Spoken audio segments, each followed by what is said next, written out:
So I did that stupid fucking trend where you put your phone in your back pocket and you record while you walk around the store so you can see who looks at your ass. And I'm about to tear up because of this. Nobody looked at my ass. Even though it's really juicy. Nobody looked at it. I have never been so broken.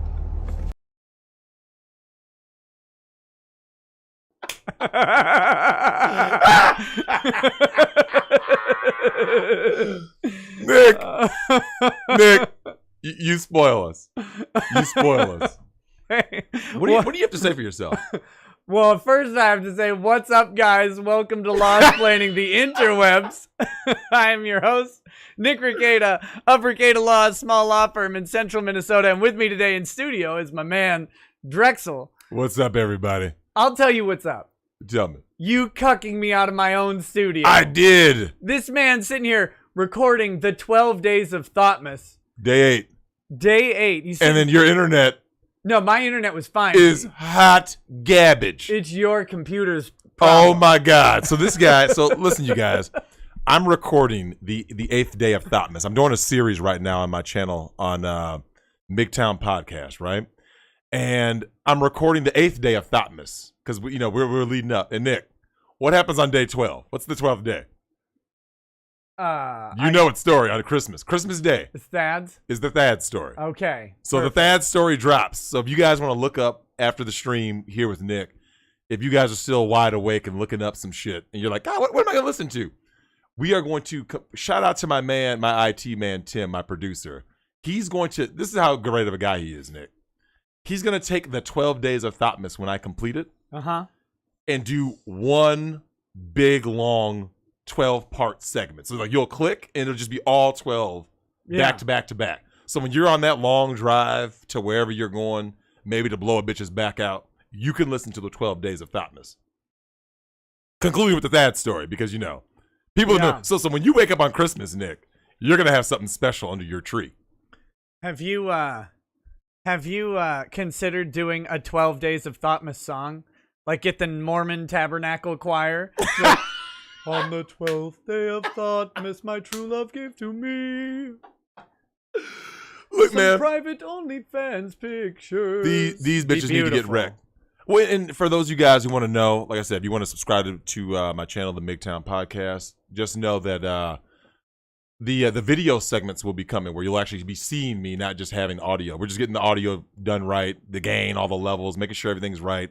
And then once that is consistent and we got everybody on board, I'll start recording videos and just uploading very regularly.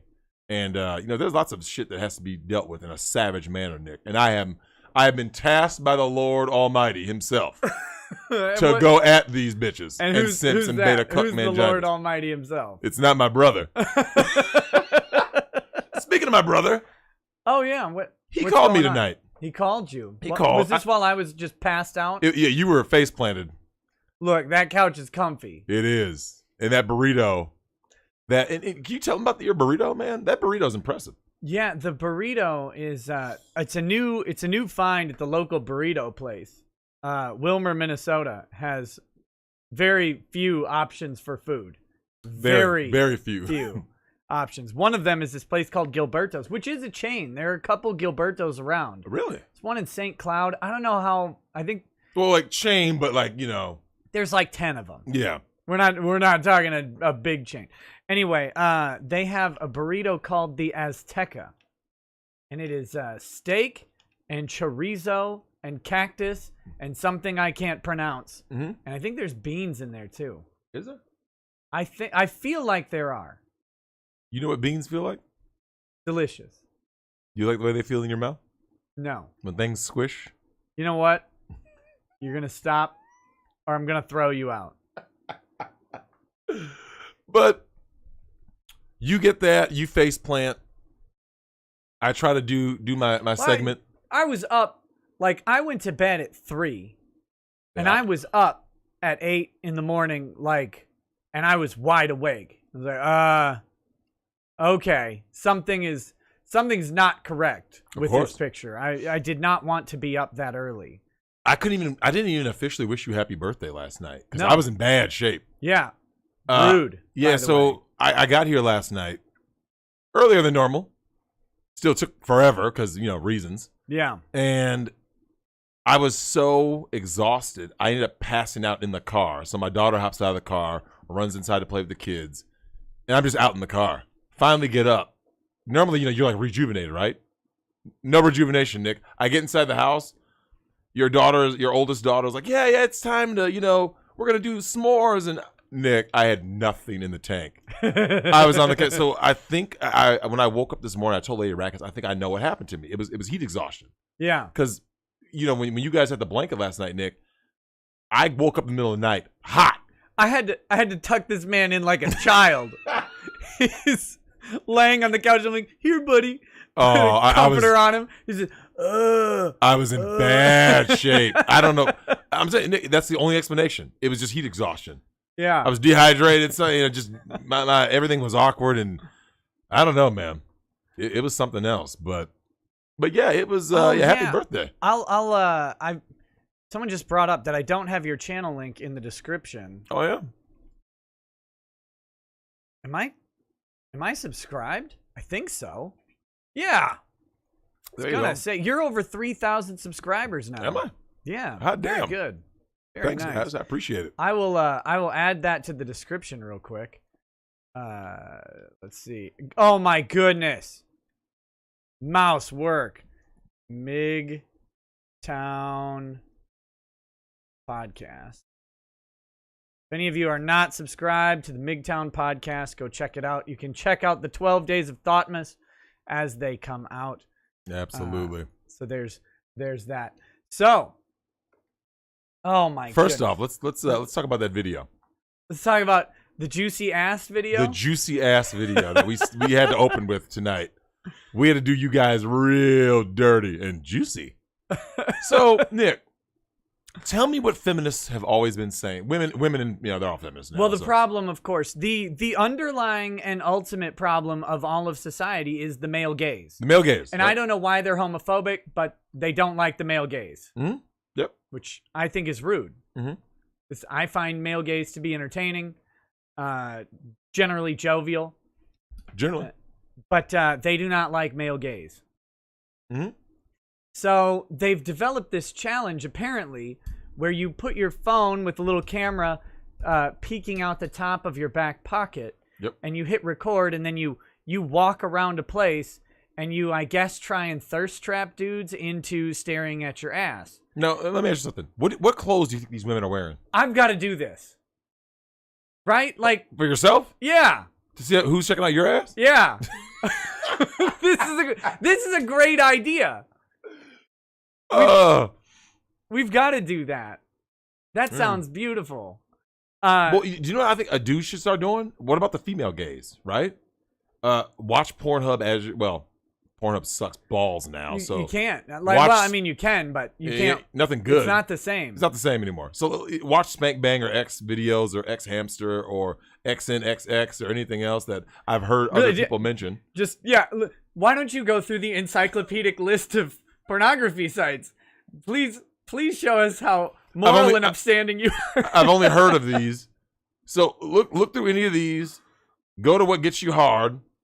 Have those images in your Bluetooth headphones and in the audio coming through, Nick, and get your dick as hard as humanly fucking possible and wear the tightest shit you can wear and walk through the store and let's check out the female gaze, right?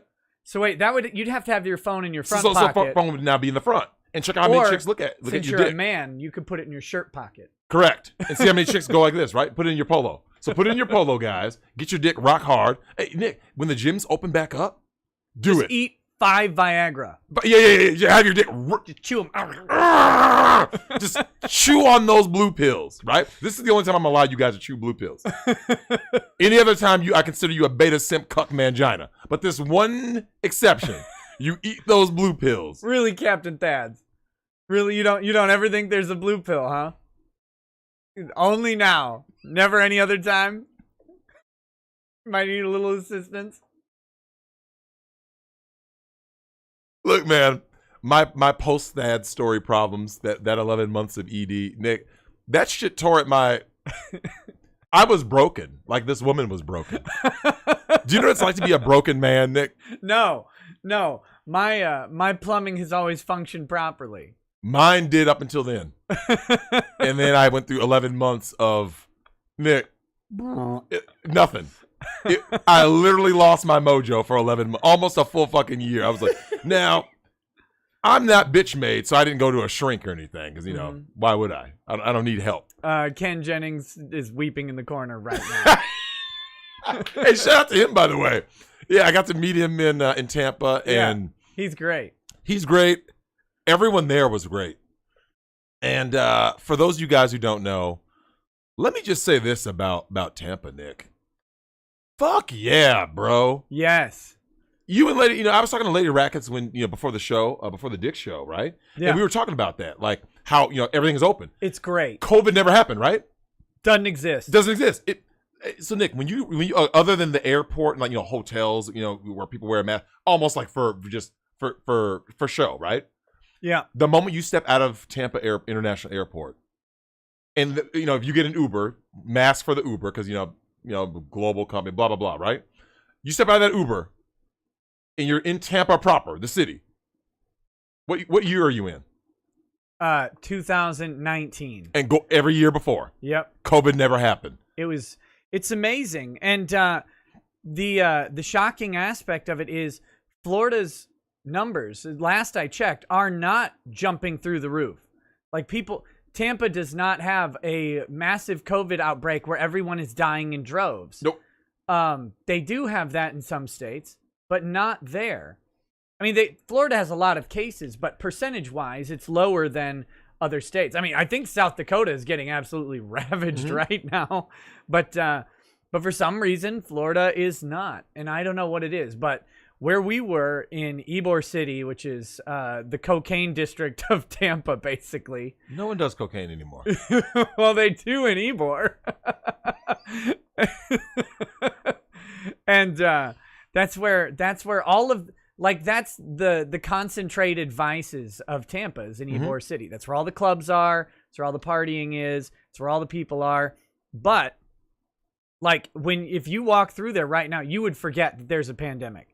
There are people in every bar, in every club, on every street. You're walking around. Cops are out. Cops aren't wearing masks either. Nobody cares. Nobody. It's beautiful. Nick, here's what's great. Shout out to everybody who was at the Dick show and was, whether they were on stage or watching. Shout out to my man Dick Masterson himself, because I finally got to meet him in person and everything. Yeah. And after the show, I'll never forget this. I see Dick, I tell Dick, I go, Dick, you must be really sad that, everything here is open. And he goes like this, well, I didn't think about it until you just said it. Because he's in California. Yeah, you ruined that man. I ruined him. He had to go back. He is in a state, and in a portion of the state, Nick, full lockdown. He's in the next place we're going to wall off. Pretty much. Once that Mexico wall is done, we're going to just turn that motherfucker straight north. Straight up. Wall off California. Throw everybody It's going to back. be straight up Escape from L.A. Because, Nick, imagine life from Dick's perspective, right? So Nick and I were talking about this, and we were dropping his son off. I said, think about this for a second, Nick. If you come from California like Dick Masterson does, right? And then he goes to Tampa, right? Yep. He gets this burst of freedom, right? No mask, no, just everything. Bars open to 3 a.m. But imagine being the opposite.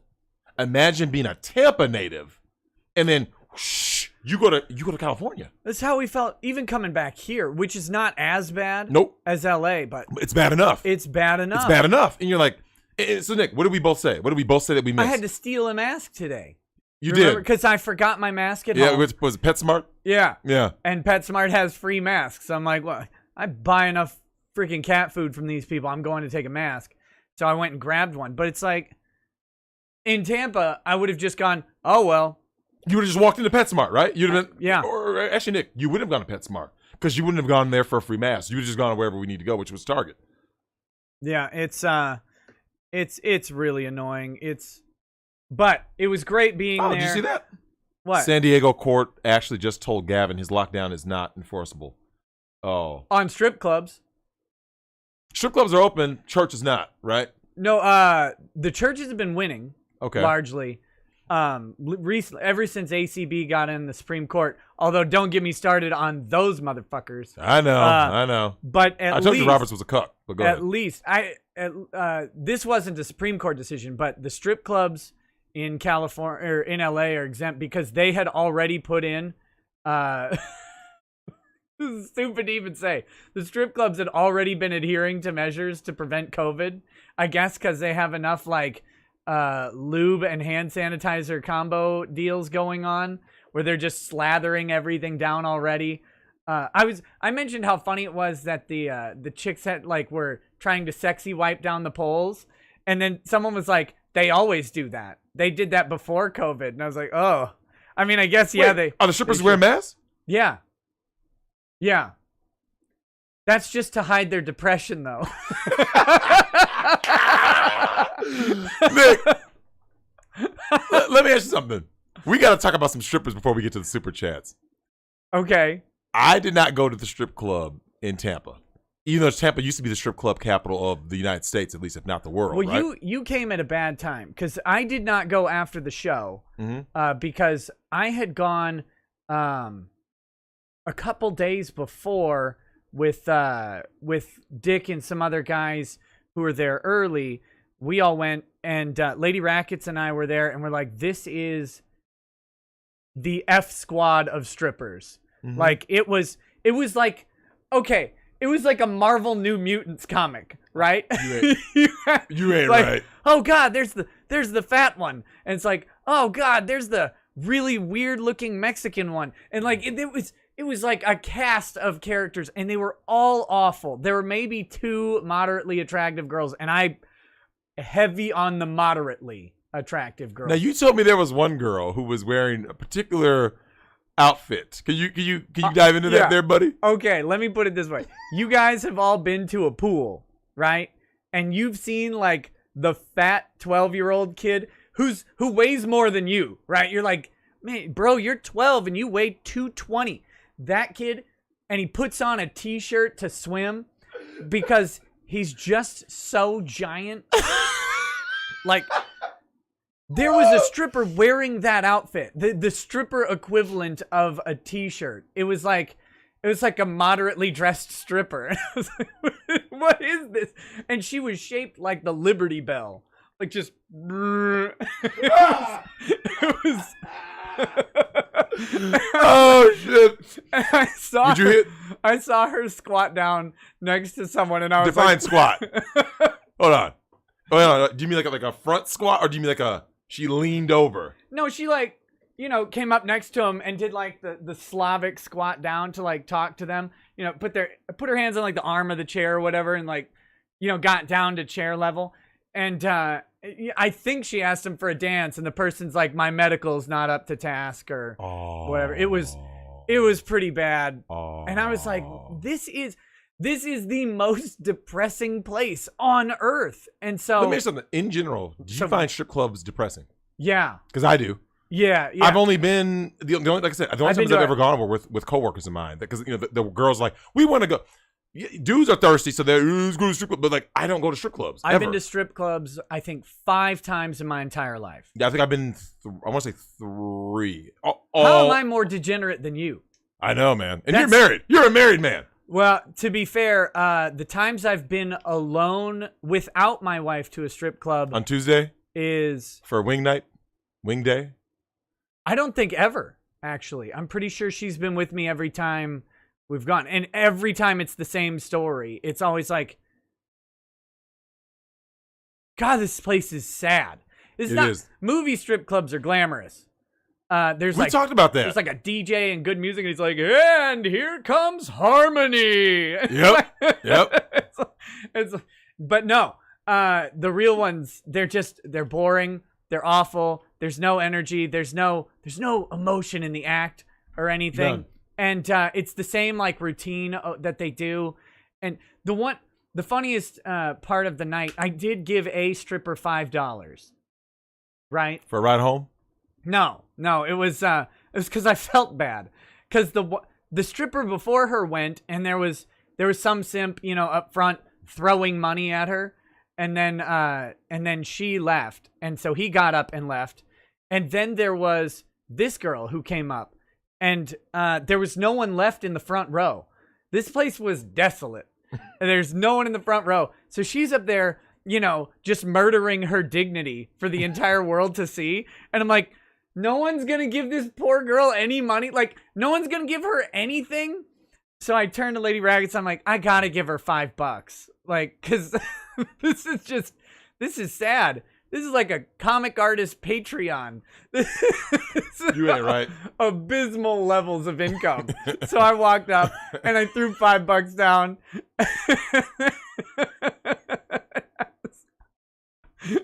Here you go. And I walked away. I didn't stay around for the booty shake or anything.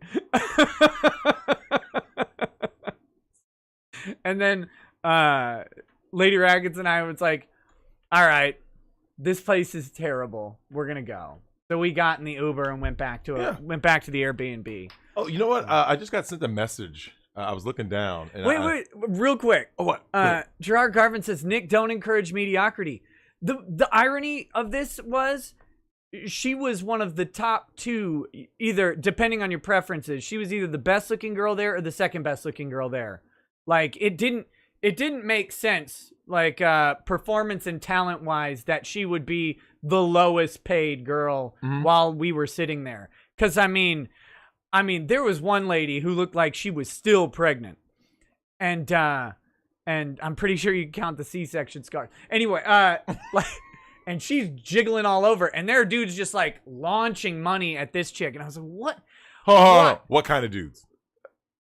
Look, I'm not gonna judge based on ethnicity. But do you want to guess? Do you want to play guess the race? Asian? No. No. Do you want to play guess? I'm curious. Is a big chunky girl, and it was a couple black dudes just tossing money at her. I was embarrassed for them. As a black man myself, I felt very, very sad for my brothers. Speaking of which. Yeah. Oh, wait, we should get to the super chats, and then we'll get to some Tampa stories. Oh, and breast size, IHOP. Oh, Jesus. It was nothing about this was good. Well, I got the message good. from my girl. My girl Fee says, a pregnant stripper once tried to give me a lap dance. Fee, you're crazy. Like, squats down for a drop. My water broke. Oh! Hold on. Be honest. What if you get to deliver a baby in a strip club? Wait, what if you were a doctor, right? You're a doctor, you're tricking, you're making it rain, and then my water broke, and then, like, you got to deliver a baby in a strip club. We need a doctor. I'm an OB. Don't you look at these all day? You stop. Stop. Just stop. Oh, my God. Dude, could you imagine that? Yeah. You got to deliver a baby in a... Because remember, I think that he can't be recognized. Because what if his wife doesn't want him there? Because most doctors are married. Yeah. His wife doesn't want him at a strip club, right? And then the newspaper say, baby, delivered in a strip club. That's like the reboot of The Omen. We're gonna reboot The Omen again, and that'll be the opening. Oh man, this is beautiful, man. This is beautiful. It was yeah. So that was Thursday, and that was just wholly depressing.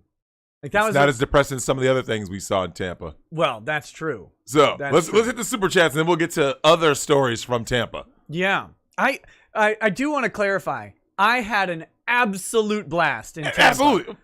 Nick, I had such a blast. What was the worst part of the trip for you? Going home. Going home, right? Yeah. Like, I'm not joking. I wanted to go. Like, I really did. I missed my kids. I wanted to come back home. My parents got to hang out with the kids, which was great. But it's like 4 days is pretty good for me. Like, that's enough of a recharge. And I was like, I want to go home, but I didn't want to go home to Minnesota. That's the same, right? Like okay, if you went home to a place that was at least remotely similar to Tampa, that would have been cool, right? Like even just weather, right? Yeah. If we would have gone home to like 55, 60 degrees, we'd be like, this ain't that bad. When I left Tampa, it was 80 or 82, I think, and I got to Minnesota and it was 13. 13 degrees. It hurt me. Yeah. Bro, I came back and Nick, I had the face. You know the face that you make, right? You get you know there's that little spot, right? The little spot on a plane where there's a gap between the aircraft and the jet bridge, right? Yeah. There's that tiny little gap. Oh boy. And when you feel that, you always feel it, right? I was in shorts. I was in shorts and a short sleeve shirt when I got off the plane. I went, whoo. Yep. Whoo. Yep. and ooh, Nick, it's that little gap, man. That little gap makes a big difference, man. Yeah, it was nasty. Yeah, let's start with the chats. And let's then hit the super chat. We'll talk a little more Tampa. We've just kind of some random topics tonight. I'm gonna see if I can find that video I was telling you about where a nurse takes the COVID vaccine and just Is she still alive? I mean, she passed out, but I hope she's alive. You know what I'm saying? Like, how ironic. A nurse takes the vaccine and croaks. We hope she didn't croak, but we hope she just passed out from whatever. If you guys don't know, the vaccine, they're doing live broadcasts of people taking the vaccine to show that it's safe, ignoring the obvious fact that the most likely outcome is that you're not going to take the vaccine and die in the 5 minutes you're on TV, and someone almost does. It's great. It's like, come on. All right. But anyway, we'll check it out. Okay, so Bad Vibes. Bad Vibes says, just because something hasn't happened before doesn't mean it can't happen. I mean, just because Nick has never been on time for a week straight doesn't mean it can't happen. Unlikely, but we can hope. Look, I'm going to blame the guests from now on. I'm going to blame the guests. You know what's great? You can literally blame this one on me because I literally cucked Nick out of his own vault. This one? Because it's this one. I'm literally trying to record the 8th day of Thotmas, and I'm like out in there. I'm like shh to the kids because they're getting loud. You left the door open. I was like shh. Did you do a Jerry Falwell Jr.? Yeah. Oh man, that's great. Okay, Bad Vibe says, you must operate on grifter people time. Oh, no. Oh, no. And yes, Angry Baneling, I will be shilling for likes later in the stream. Again, I have to remind people, if you have noticed something with the view count, YouTube is on an absolute tear. I don't know if it's just me, because I actually got an official message from YouTube about how they are going to be adjusting live views during live streams. So I don't think it's just me on live streams, but it's been beautiful. And they are also on a fun ban wave of accounts because I uploaded this link to this live stream today, and 60 subscribers vanished at that moment. So and they were also removed. Some were also removed from my Ricada Media account as well, which tends to mean that they were actually banned off the platform. The channels or the accounts were removed off the platform. So always make sure you're still subscribed. Always make sure you are still getting notifications, because it's amazing what they're doing. YouTube is just actively suppressing creators, and it's wonderful. It's wonderful. So so I will be shilling for a whole bunch of likes later on in the program, probably in about 30 minutes. And that's why is because trying to drive engagement and hopefully tell the algorithm that people are actually watching this show. I've been hitting, when we do this, I've been hitting numbers at around 100% of concurrent viewers liking the show, which is basically impossible. Mm-hmm. Just so you guys, in case there's any confusion, getting 100% of people to hit like on a stream doesn't work. The other day, we had more people hit like than were actually watching live. So I didn't think you could like multiple times, can you? No. So how did that happen? Russian bots? No, I think it's because they're removing they're doing something with the numbers. They're manipulating the viewers. You can just ask me. I mean, between me and you and the stream, you can just ask me, Nick. You can ask me the question. What question? You just ask me to go hit Susan. Oh yeah. Well, would you please? Absolutely. Like I don't know what Polish camp she's in, but go find it. Look, man. And then I need you to leave my business card under the pillow and be like, just a little note that says, "Help my man's out, and I'll be back." I'll be back. Listen, I have no problem smashing Susan. None. Zero. Because Nick, how many people do you think are going to benefit from me dicking Susan down? How many channels? All these guys getting like deplatformed and demonetized and shadow banning. I mean, think about it.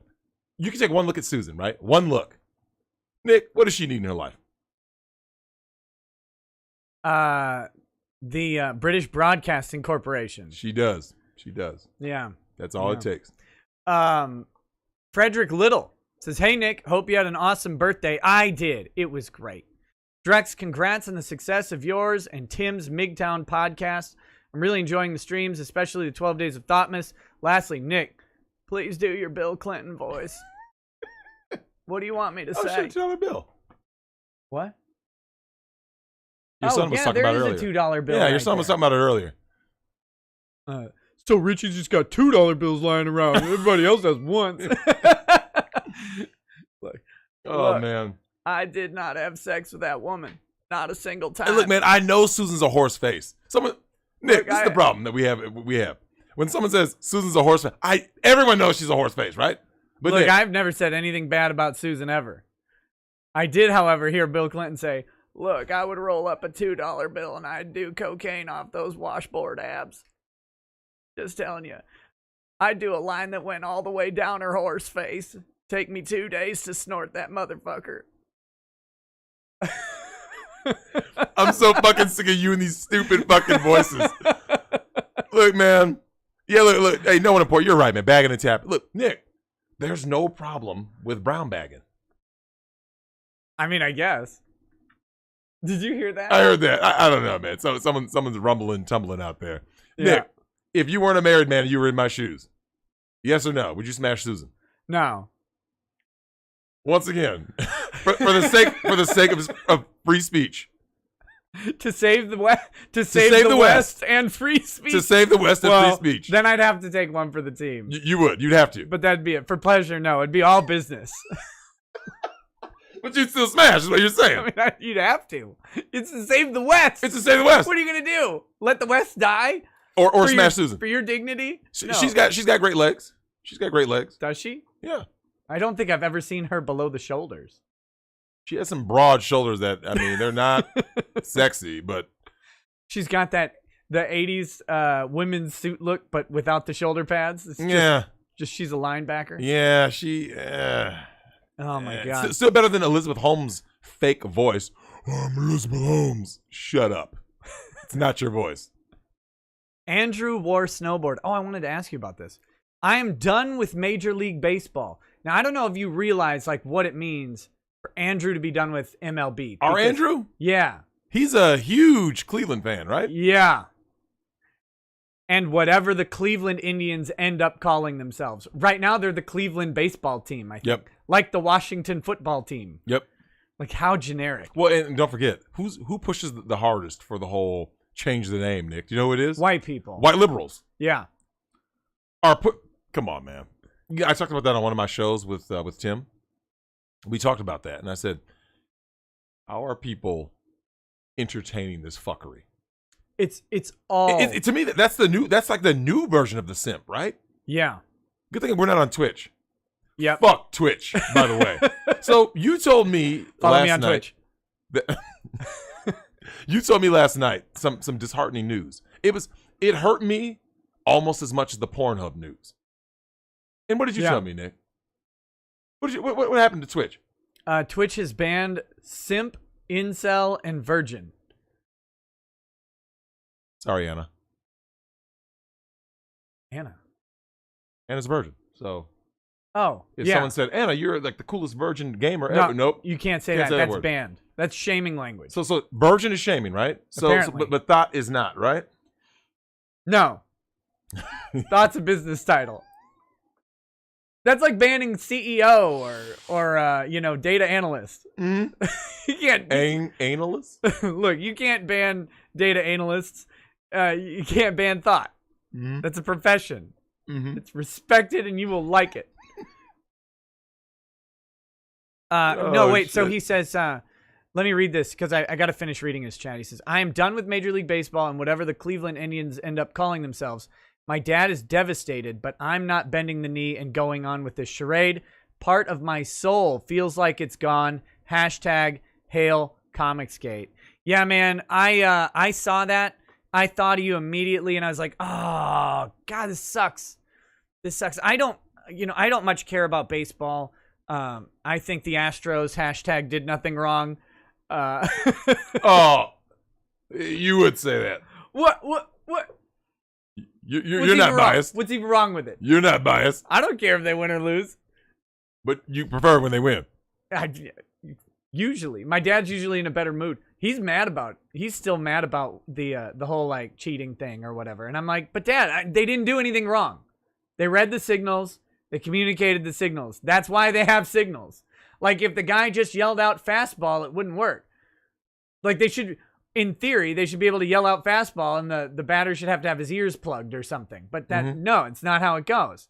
Instead, they have signals. They decoded the signals and then they passed it on. You know, the funny thing was they analyzed it and they batted better on the road when they didn't have a guy doing the signals. Isn't that weird? Yeah. But let's see. So anyway, no, I know how much baseball means to Andrew and I feel really, that sucks. It sucks, but the Reaper is coming for everything you like. That's right. All of it. You can't get away from it. There is no escape. There's no escapism. It's got to be in everything you consume. Everything. Every single thing. Mm-hmm. And it's just. So what do you think about Biden? Remember I told you guys that Biden was a Trojan horse, right? Who is he appointing to every position, Nick? Who is he appointing? Pete Buttigieg. Pete Buttigieg for transportation secretary. Yeah, because that makes sense. Because that makes sense. Well, he was a mayor.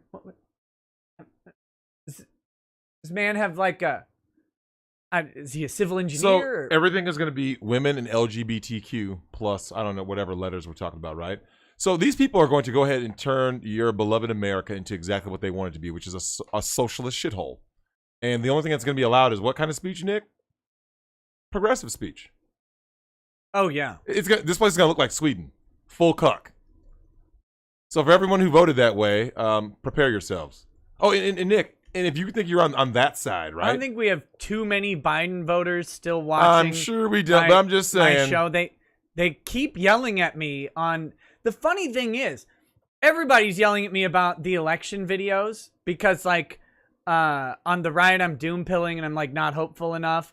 And then on the left, people are like, you're a right-wing conspiracy nut. I'm like giving you the most basic neutral takes on these things ever. Even my Supreme Court video that I did today doesn't say the Supreme Court should have given Trump the victory. All it says is they had, in my opinion, and by the way, a lot of lawyers agree with this, they should have taken the case.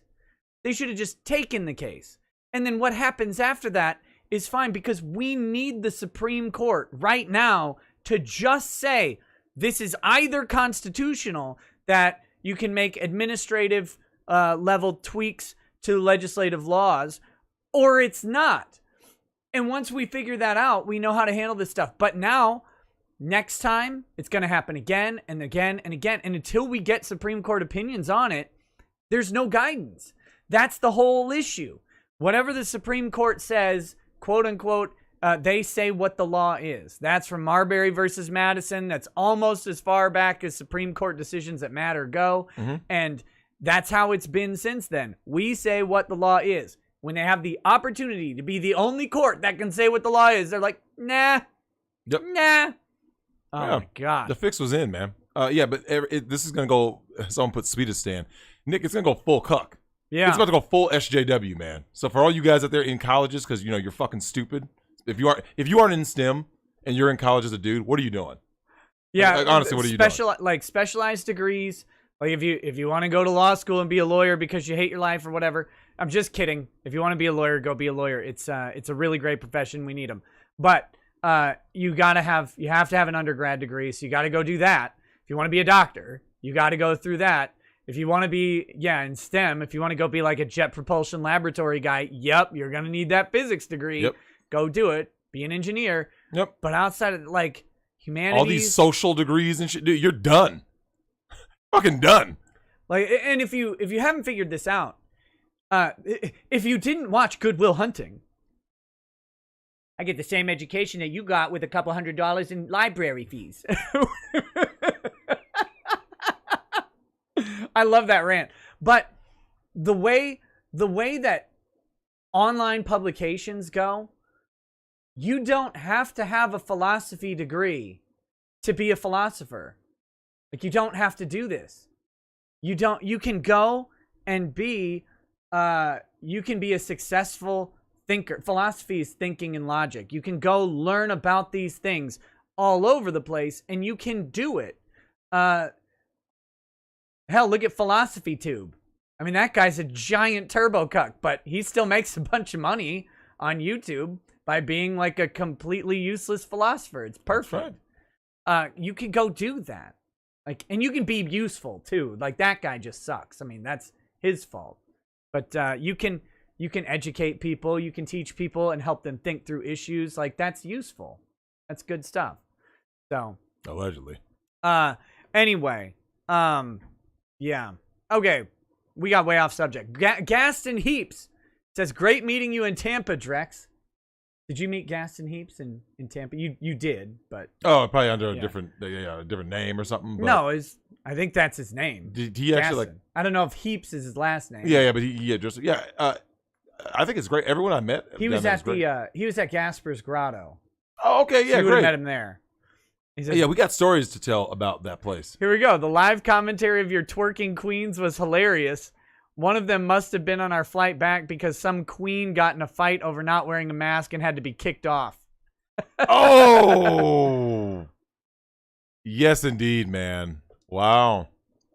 Yeah. Wow. Yeah. There's some stories to tell about Tampa, man. Yeah. So we'll talk about again. We'll get through the super chats and then go on to things that happened in Tampa. Socialism is for figs says, can you look up total yearly deaths in America for the last 10 years? And you cannot tell there was a virus this year. It's lower than average. I wonder. I have no idea. Chris French says, have Drex respond to this. You listening? Yep. You got this? My brother said to stop simping for Nick because I keep buying his merch.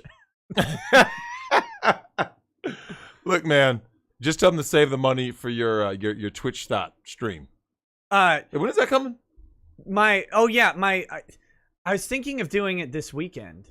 Oh, nice. But I don't know. Like, because I don't know how long are you going to be here? I'll leave, I'm assuming Sunday morning. Okay, I might do it I was thinking of doing it on Saturday, but I don't know. That's like 6 hours. I'm going to have to somehow keep the kids away from wherever I am, because I'm not doing it in here. You're not? No. Why not? Because I got to have stuff. It can't look like tech at all. It's a Twitch thought. I got to be sitting on a throne of stuffed animals and garbage. Your bedroom? No, I was thinking about the room right out there. Like with the where couch the and the fireplace and stuff. I don't know. That's what I've got to figure out what to do. Because they're going to be around. You can't get rid of them. Well, I mean, there are ways. Bring them to the mother-in-law's house? Maybe. I don't know. I gotta talk to Lady R. I gotta talk to the kids and find out how to figure this out. But soon I'll be doing the e-girl stream on Twitch. So I also gotta find thigh-high socks. There's got to be somewhere around that sells them. So we'll figure that out. This is gonna body be great. painting? No. This is gonna be great. So yeah, there's that. Also, I do wanna let people know I've been neglecting the merch store for the past like 6 months or something, pretty much. But I'm about to purge most of that merchandise and put some new stuff up in a little bit. I've got some ideas, so that's coming. Okay, Rick Nikita says, did everyone see when Nick dropped that expensive bottle of whiskey? You, sir, are... I didn't see it. I saw the after effect. This man is walking a tightrope with me right now. Man is walking a tightrope with me right now. So he's bringing up traumas that I had gotten through and I had processed. Mithrin Emrys says, people are watching the show. Lies. We know all of your views are Russian bots. Bot 8675309 liking is programmed. Yes. Like it, bot.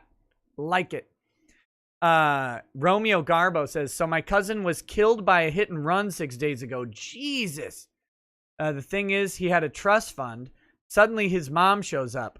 We've not seen her for nearly 2 decades. She rushed the funeral and made away with $200,000, maybe more. Damn. Oh my God.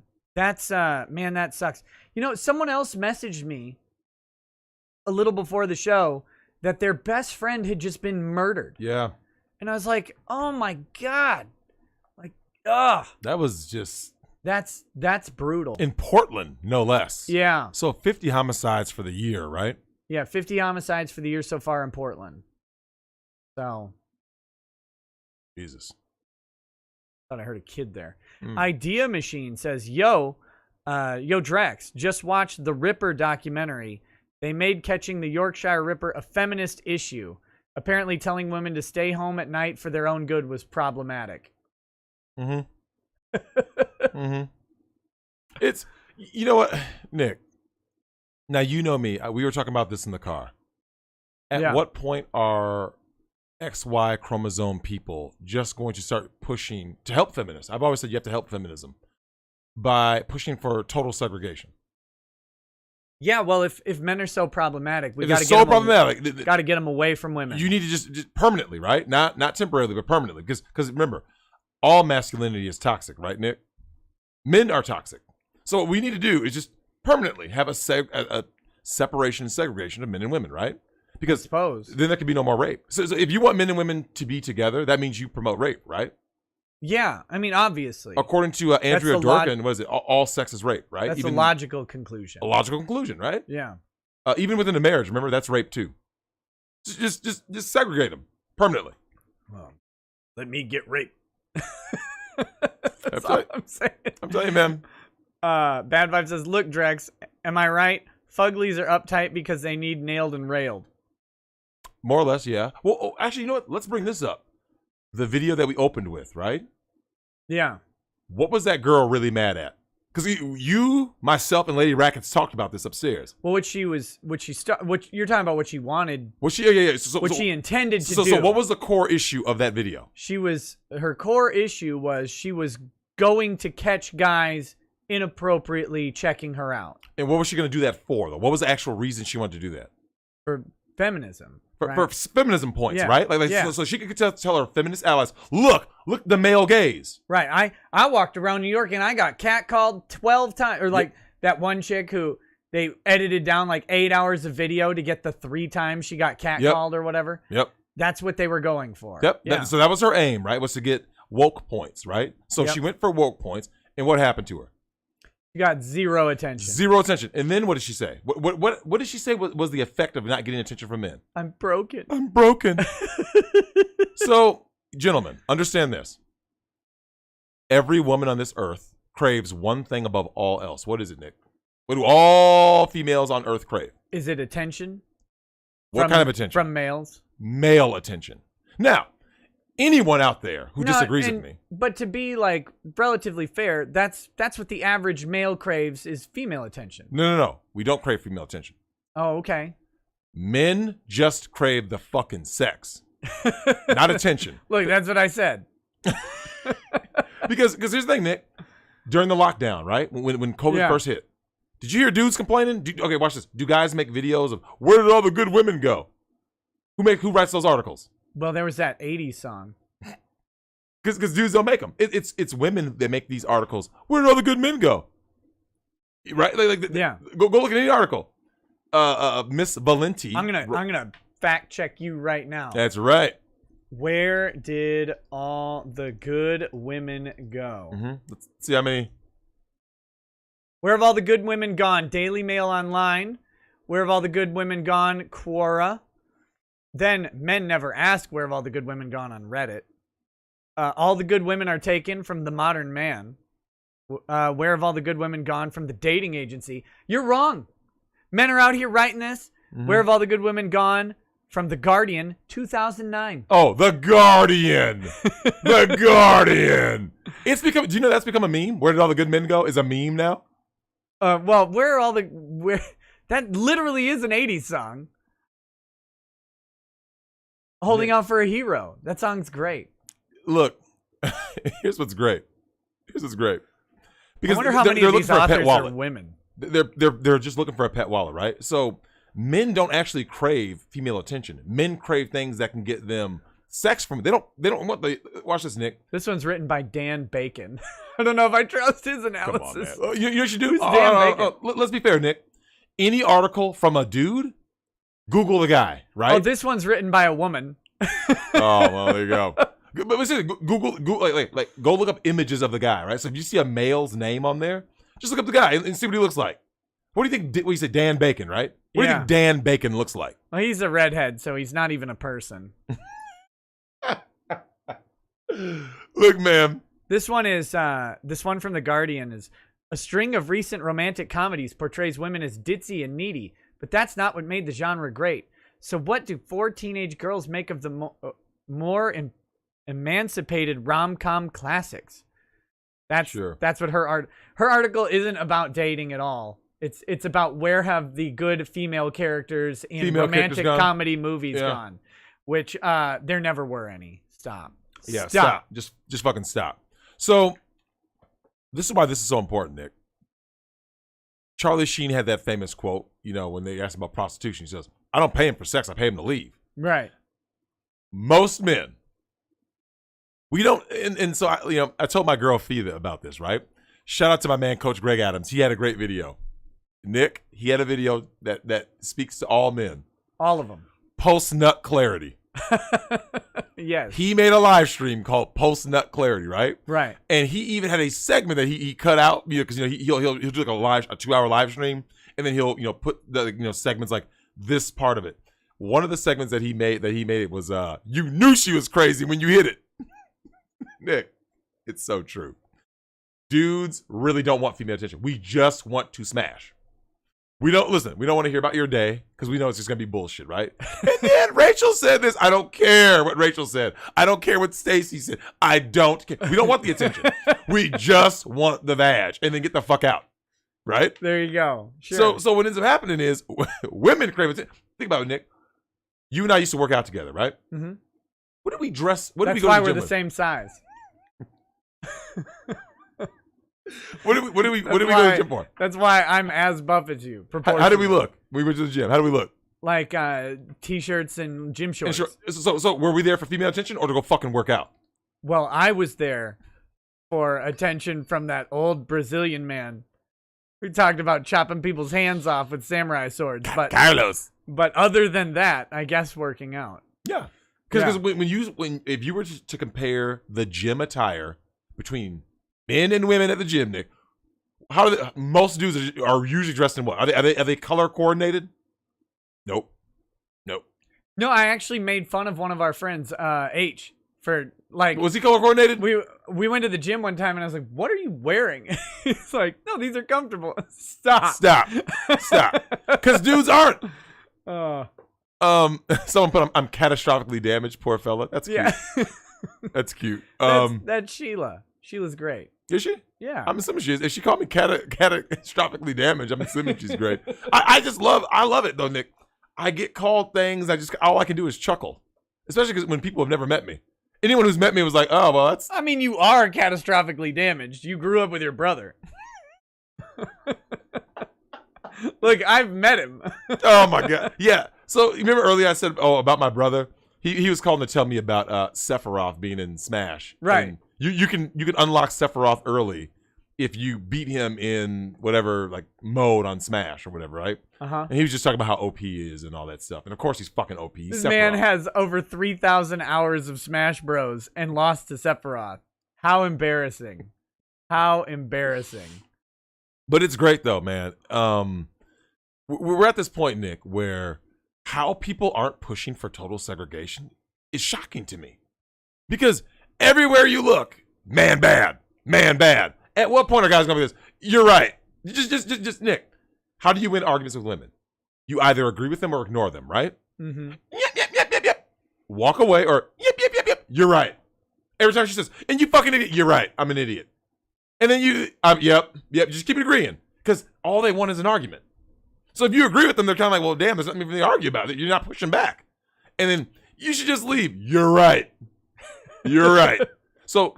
Thought you'd never ask. I thought you'd never, Nick, and never come back. Never come back. You know, at some point, guys are going to figure this out. Oh, did I tell you I got hit up? Oh, yeah? My homegirl. She went from former homegirl back to communicating with me again. I talked about it in the car. Big Booty Shannon. Yeah. She hit me up out of the blue. I haven't talked to her in over 3 years. Her name, is that her Christian name? Big that Booty is. Shannon? Hold on. I told you, right? Nick, when I type her in, if I type in booty into my phone. Yeah.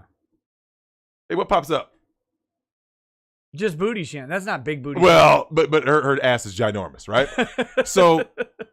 So she hit me up. I haven't talked to her in over 3 years. And I just kind of chuckle because I'm like, so you hit me up now? I mean, you haven't talked to me since I had a, let's call it a dalliance with her younger sister. Mm-hmm. A dalliance? Is that what we're calling it now? That's what we're calling it. And you know what the funny thing is about that situation, Nick, is that you went through something sort of similar because your mom was pressuring you to make sure you saw your sister and your niece. Yeah. And in Tampa, she's like, you got to see them. I'm like, when? When, right? When am I going to do this? But that's how all this started between this fracturing of the relationship between Big Booty Shannon and I, right? Yeah. She was the one saying, you got to meet up with my mom, my stepdad, and my sister when you go to meet up with the British cello teacher, right? That was her. She was, you got to meet up with him. You got to meet up. And I said, fine, I'll fit in the time to meet up with them. Mm-hmm. That's what started the relationship between her younger sister and I. Uh-oh. Now, that was not the intent, clearly. Did you write her a note and said, you brought this on yourself? I should have. It's your fault. But yeah, I ended up getting into the middle of a sibling rivalry that I knew nothing about, right? Right. So it became a total shit show, man. But I mean, I hope both of them are doing well. I'm gonna call Big Booty Shannon tomorrow. Yeah, that sounds great. I miss her. I really do. We used to watch all the fights together, all the UFC fights. She's a great gal. We've got, let's see. Oh, here we go. Goodness gracious. Oh my goodness. I gotta make sure I get all these right. The Dragon's Treasure says, hey everyone, worried about becoming a low-T soy boy? Well, worry not, for the Dragon's Treasure can supply you with all the tea you need. Drexel used to be a 115-pound white guy before he tried my stuff. Help fund these terrible puns. But seriously, the post office took 11 days to process dozens of early December orders. How the fuck are you starved for money and laying people off when online orders have never been more prevalent? You made me look bad to dozens of people, you feckless little shits. So, Dragon's Treasure is not happy with the performance of the post office, much like I'm not happy with the performance of FedEx right now. Yeah, you got cucked. Yeah. Bad. Yeah. By the way, I had to yell at the FedEx person. Really? Because the automated system wouldn't put me through to a person. I don't know if you guys have ever had to deal with this, but FedEx's robot, their call robot, will actually prevent you from talking to a representative if you talk to one the day before. It's, oh my God. Maybe we'll talk about that later. Books, Games, Pottery says, just stopping by to say hi to you and Drexel before going to bed. My husband and I are about to be traveling for the holidays, so I probably won't be able to catch your shows, but I'll still hit like to help with the YouTube shenanigans. Hey, thank you, Books. I hope you two have a wonderful holiday. Matt the Beast says, the reminder about CD Projekt Red's copyright abuse in your Ricada Media video in turn reminded me of the senator who's pushing for streaming copyright violations to be felonies with potential jail time. What? I can post the link in the chat if necessary. No, I know about that. I'm going to be talking about it very soon. Yeah, I've there's never heard about this. What is this? So one of the U.S. senators, who is it? It's God, what's his fucking name? His name's like 2 T's. He's a Republican senator. He's a piece of shit. He's on the what is it? It's not Toobin. That's Jeffrey Toobin. That's the guy who was beating off on the thing. Of course. Tom Tillis. Tom Tillis. Tom Tillis. Yes, thank you, chat. Or something, yeah. Tom Tillis. He has proposed. Now, of course, his big campaign donors are like Sony Music and all of this stuff. Of course. He has proposed that streaming copyright violations should be felonies. Yeah. Felony offenses. Mm-hmm. For what? Yeah. What did you do exactly? Like, that copyright should be a civil offense. Hmm? It should be a civil offense. If you cause someone damage on copyright, they should be able to pursue that damage against you. That's low T Tom Tillis. Yeah. That guy. Unreal. So that's where we're at now, huh? We're up to Protecting corporations so hard that we want to make it a felony to do copyright abuse, whatever that actually means, because copyright abuse isn't a rule that says this thing you do is copyright abuse. Now it probably is if you just restream like a UFC fight with nothing couldn't that effectively end Twitch if people actually like listen to that shit? Like, obviously, no, it wouldn't be federal law. He would try to push it in his state first. No, he's a U.S. senator. Oh, senator, yes. This would be federal law, so this would apply to Twitch. Mm-hmm. And because so, wouldn't that literally kill their platform? In the United States, anyway. The crazy thing is, I argue strongly that a let's play of a game is fair use under copyright. Mm-hmm. Like it should be, because if people are watching me play Cyberpunk, they're probably watching me play Cyberpunk. Yeah, they're not watching because they go watch anybody play Cyberpunk. Mm-hmm. It's not the game, I don't think, as much. I mean, they might be interested in it, but they're interested. Okay, they're interested in the game, but they're more interested in your reaction to the game. Yeah, they're picking their particular streamer that they're watching because of the streamer more than the. Because that's why I've heard a lot of people went to watch PewDiePie play The Last of Us Part 2, right? Because they wanted to see PewDiePie's reaction. Yeah, they want to the woke him. garbage. They want him because I'm sure Nick, he was not the only person streaming. So, wow. Yeah. So I didn't hear about this. Like I will make a strong argument, and I think it is a strong argument. I think once the court really gets around to it, I think the first video game company to actually like really try this is going to be annihilated when they try to push a copyright violation on streamers. They're going to get so much public backlash. But he's trying. It's very possible that all video game streaming is technically a violation of copyright. The courts have never come out and said that it's okay or not. And largely video game companies haven't gone after streamers that much. So that's a messy issue. And it's also really stupid, and Tom Tillis can get the legislative axe, get rid of him. Florida dude says, "Hey, Drex and Nick, nice meeting you guys in Tampa. Sorry if I was awkward, but I never gave you guys my name. I was the guy with the neon green hat and got pics with you both." Oh, well. Oh, cool. Cool, man. Yeah, so something happened in Tampa that I want to touch on real quick, because it's something that you've talked to me about off camera before. Uh-oh. Nick, we're just regular dudes. Yeah. Like, so I was sitting with Lady Rackets before you got on stage, right? At the Dick Show. Mm-hmm. And the guy sitting next to her goes, "Yeah, there's a guy that was downstairs that really wanted to get a picture with you, but he was scared to approach you." And so the guy goes, I met him, dude. Drex is cool. Just walk up to him and go, "Yo, talk to him." Yeah. But I can't. Nick, it doesn't. You've known me all these years. You've never seen me be the guy who's like, I'm too cool to do pictures or autograph. Yeah, I got asked to autograph someone's shirt. I fucked it up because I saw that shit autograph job. It was hot garbage. Was terrible. But you saw it was laid out. It was like the wrong corner. It was like and it was like, okay, so you know, on a t-shirt, it's like rumpled. I felt like buying that guy a new shirt when I saw your signature. Was it not awful? It's hard, but it's hard to sign a shirt. It's hard, Yeah, right? it doesn't work very well. Because if it's not completely like laid out straight, those little rumples as you're trying to sign, and so it moves. It moves while you sign. While you sign, so someone has to hold it. One of the things I thought that was so funny, Nick, is you talked about this when you were like, you said you were when things were normal that you would go to a con with Lady Racket. Someone's like, oh my god, you're Nick Rekieta. You're like, honestly, I'm just a guy. Yeah. Like if you want to shake my hand, shake my hand. You want to take a picture of me? Take a picture. Nick, we're just regular dudes. And anybody who acts the opposite is an asshole. They're just an asshole. You are. That's all. I couldn't imagine someone. I can't imagine being that guy, Nick. Being like the like I'm better than you, I'm above you, dude. Oh yeah. And what's funny? Did I tell you how I ended up finding where you were and where everybody was in Tampa? No. Remember, it took me X amount of time to get there because I was on CPT, right? Yeah, that was. And you're like, oh, I'm gonna be there in 15 minutes. Like 40 minutes go by. I'm like, where the fuck is this? He's not around. I'll see him. He stands out a little bit, and then you're like, oh, I'm at the 7-Eleven.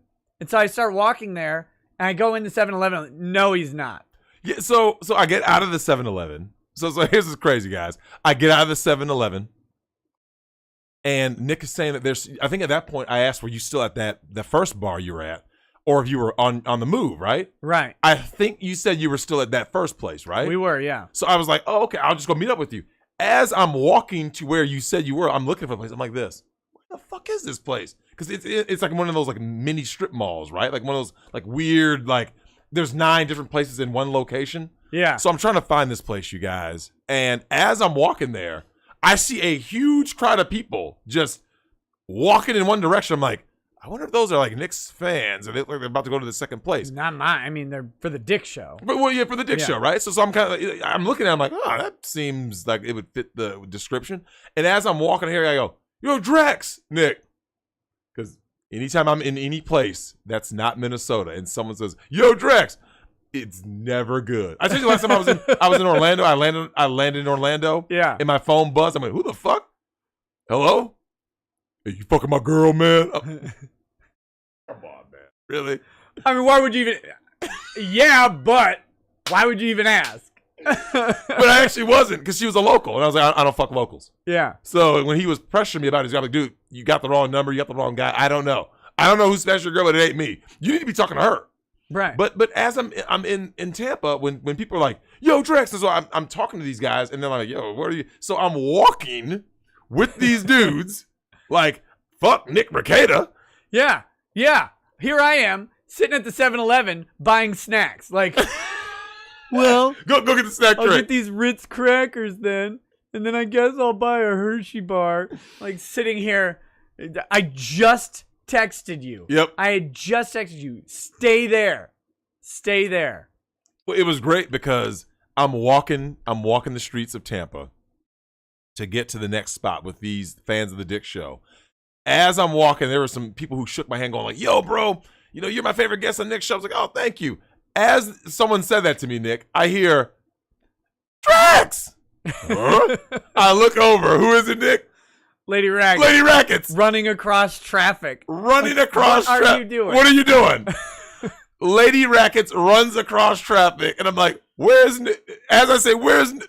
There he is. You know what you won't catch me doing? Running across traffic for anything. Our girl did. But she got busted by the cops. Oh, yeah. She did. She did. That's what we know now. Women run across traffic. White women run across traffic. I'm not running across traffic. I don't run across shit. I stand across the street and I'm like, hey, Drex, I'm over here. You're on the wrong side of the fucking road. The bar's on this side. The bar's on the other side. I get over the other side. I say what's up to everybody. I get cucked by the bouncer. And that dude did not take his job that seriously to really be on it, Nick.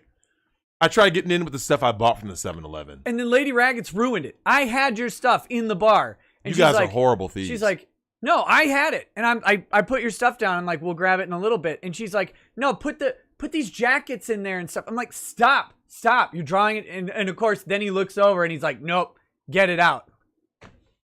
He's like, what happened? I said, I was trying not to draw attention to the fact that I snuck the drink into the bar.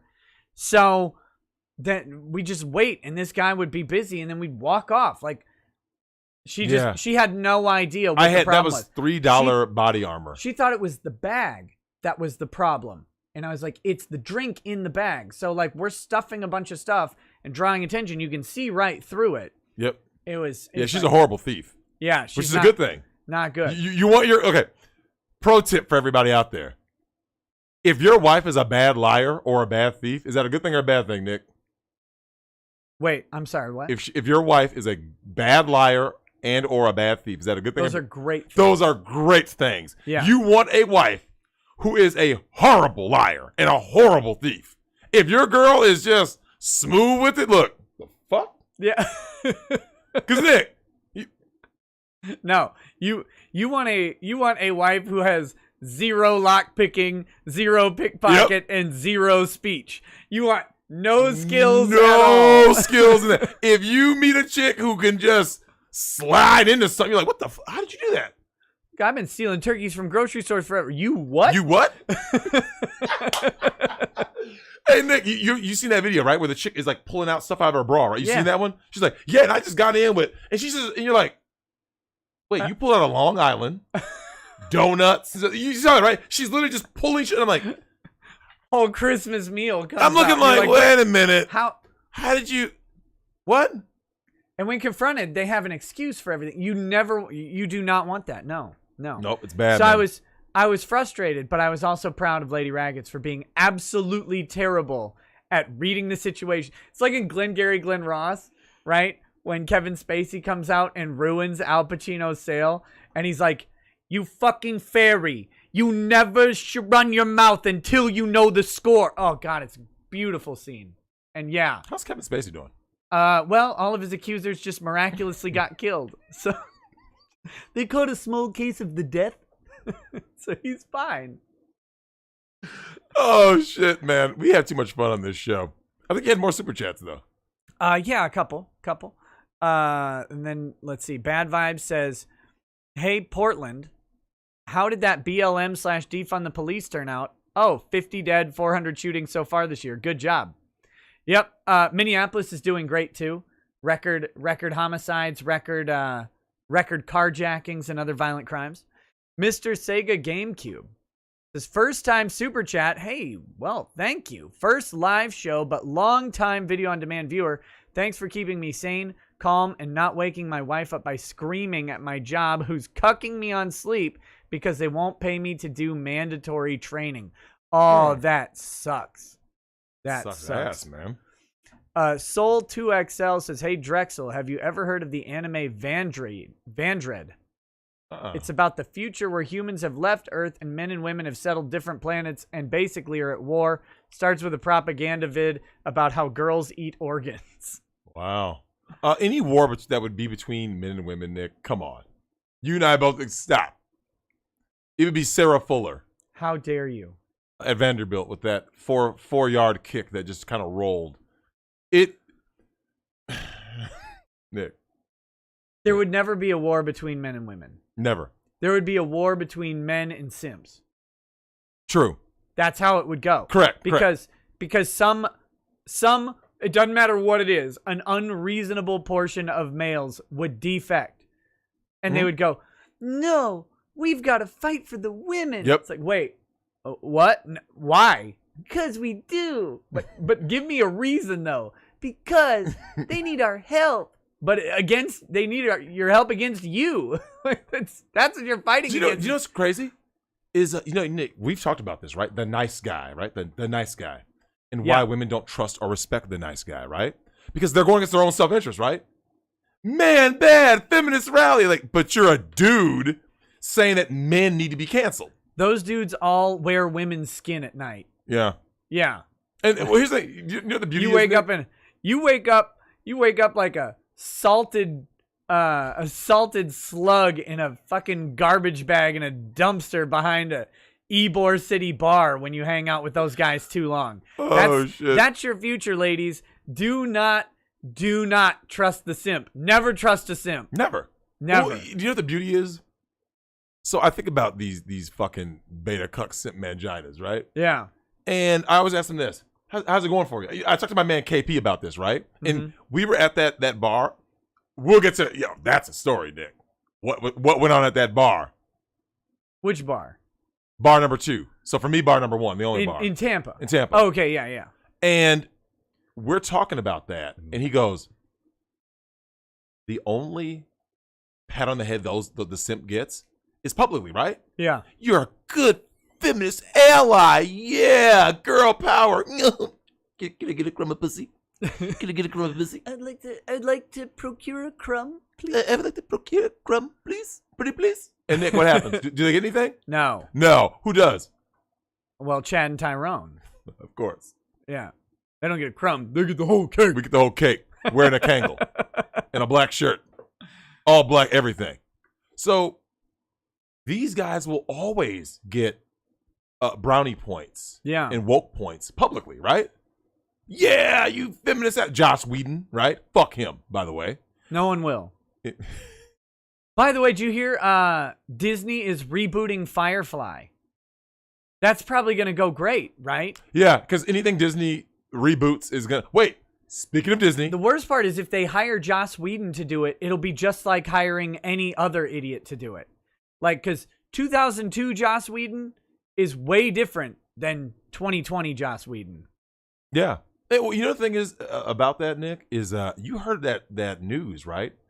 The Ahsoka series that Disney wants to do with Rosario Dawson, they're going to literally retcon the sequel trilogy. Did you hear about that shit? Poof, gone. They're going to take it out? They're gone. Good. So think about that. You wasted, Nick. Now, I've always said I would have never made more Star Wars movies. Star Wars is only 6 movies. To me, nothing else happened. I think it's really fairly like 2. Okay, here you go. Okay, the Star Wars hater. Maybe, but anyway. Maybe 1. But anyways. So, Nick, if you were going to do the sequel trilogy, you never once had what people wanted to see, which was Han, Leia, and Luke all sharing the screen together, right? Well, look, I'm pretty sure before Pornhub got taken down, everybody did see Han, Luke, and Leia sharing the screen together. Here you go. I'm guessing that was out there. Oh, yeah. Roleplay is big, man. And Star Wars is always going to be big. And what's funny is they had an opportunity, right? Mm-hmm. They botched it, made it some woke garbage, and then what, Nick? Now, because of the fan backlash, and now the media shills have started to turn on it, right? Leia, you want to see my lightsaber extend? Oh, my. Luke. It's giant. I mean, what else do you think he went into exile? And there it is, right? And so it becomes woke garbage. People just said, fuck it, we're done with this. And then Soylo tanked. It lost money. People stopped caring about Star Wars. Like, shit, we need to give it back to George. Try to squeeze some... They actually said in a conference call with investors, Nick, basically, they're going to milk Star Wars for all it's worth because that's their only property that they can. They're going to milk it. Help me, Step Sith. I'm stuck. Come on. No. Stop. It's so bad, man. It's so bad. That's why they brought in the black guy for The Force Awakens. Oh, John Boyega? Yeah. Yeah, he got cut. Because everyone who watched The Force Awakens, you were like, oh, a stormtrooper turned Jedi. That's going to be an interesting story. Didn't he nope. just get... Ray! That's all he said for 3 more movies. Didn't he just get, like, KO'd for, like, half of one entire movie? Yeah, he gets beaten by Kylo Ren at the end of 7. And then in 8, which is the last one I saw, the last one I ever will see, Last Jedi. I will never watch Star Wars after Last Jedi. When he finally gets, I'm going to trick you into it. Yeah, it was available on the plane back. I'm gonna carefully go. I'm gonna get a movie, mm-hmm. and I'm gonna do the Fight Club thing. You know, where they splice in like frames of pornography. I'm gonna like every 28th frame of whatever movie. I'm gonna be like, hey Drex, let's watch Russell Crowe and Unhinged again. We watch this fat guy chase around and terrorize a woman. It'll be hilarious, and you'll be like, yeah, I like that movie. And then like every 28th frame will be one frame from The Last Jedi, and we'll just watch it, and you'll be like, By the end of it, you'll just be I confused. almost walked out of that shit. It was so garbage. Fuck that movie. And what's Blockhead's name? Ryan Johnson? Yeah. Yeah, fuck him too. Is it Ryan or Rian? It doesn't matter. I don't know what the name Fucking is. Blockhead Johnson. Yeah, Kathleen Kennedy's lapdog. Oh my goodness. Bad Vibe says, my opinion is copyright should not belong to a company. It should belong to an individual. If copyright should die when the copyright should die when the creator does. I believe companies have caused more creative harm by abusing IPs for 40 plus years. I don't actually take that stance because I think the person's estate should earn from their property as well. But I do think the idea of corporations don't die. So it's a little bit ridiculous. From Eggman says, Star Wars is dead. Apathy is death. At least a rotting corpse feeds the maggots. The apathy Disney made by spurning the fans of Star Wars is deserved, and it is a shame that the series is dead. Once fans are lost, they are gone. I believe so. Well, you know what's funny? Our man talked about, not doing MLB anymore, right? And he's a big fan. Mm-hmm. Nick, remember what I told you about Lifetime? I had been going to Lifetime since 1993, and I was like, yeah, I'm done. Yep. I'm done. A guy who's been going to Lifetime for over 20 years, right? Damn near 27 years. Done, right? Star Wars, big fan, done. And I'm good. Do you know what it takes, Nick, to think about it? Name something that you're passionate about that you can go like this. I'm done. It's. I basically did it with Diablo. Mm-hmm. When Blizzard can't, and I didn't consciously do it so much as just like somewhere in the back of my head, because I played Diablo 3 a lot. I liked Diablo 3, found it very enjoyable. I would occasionally play, they did the seasons, right, where they'd wipe all the characters and everybody would start over. I'd occasionally catch on and play a season and then get kind of bored with it and then wait. And then, 2 seasons later or whatever, I'd do it again. Mm-hmm. It was a fun little go back to it. Once they, that guy, won one of the Blizzard tournaments, I think Hearthstone, and he said free Hong Kong. And then they canceled his victory and canceled his prize money and all that stuff.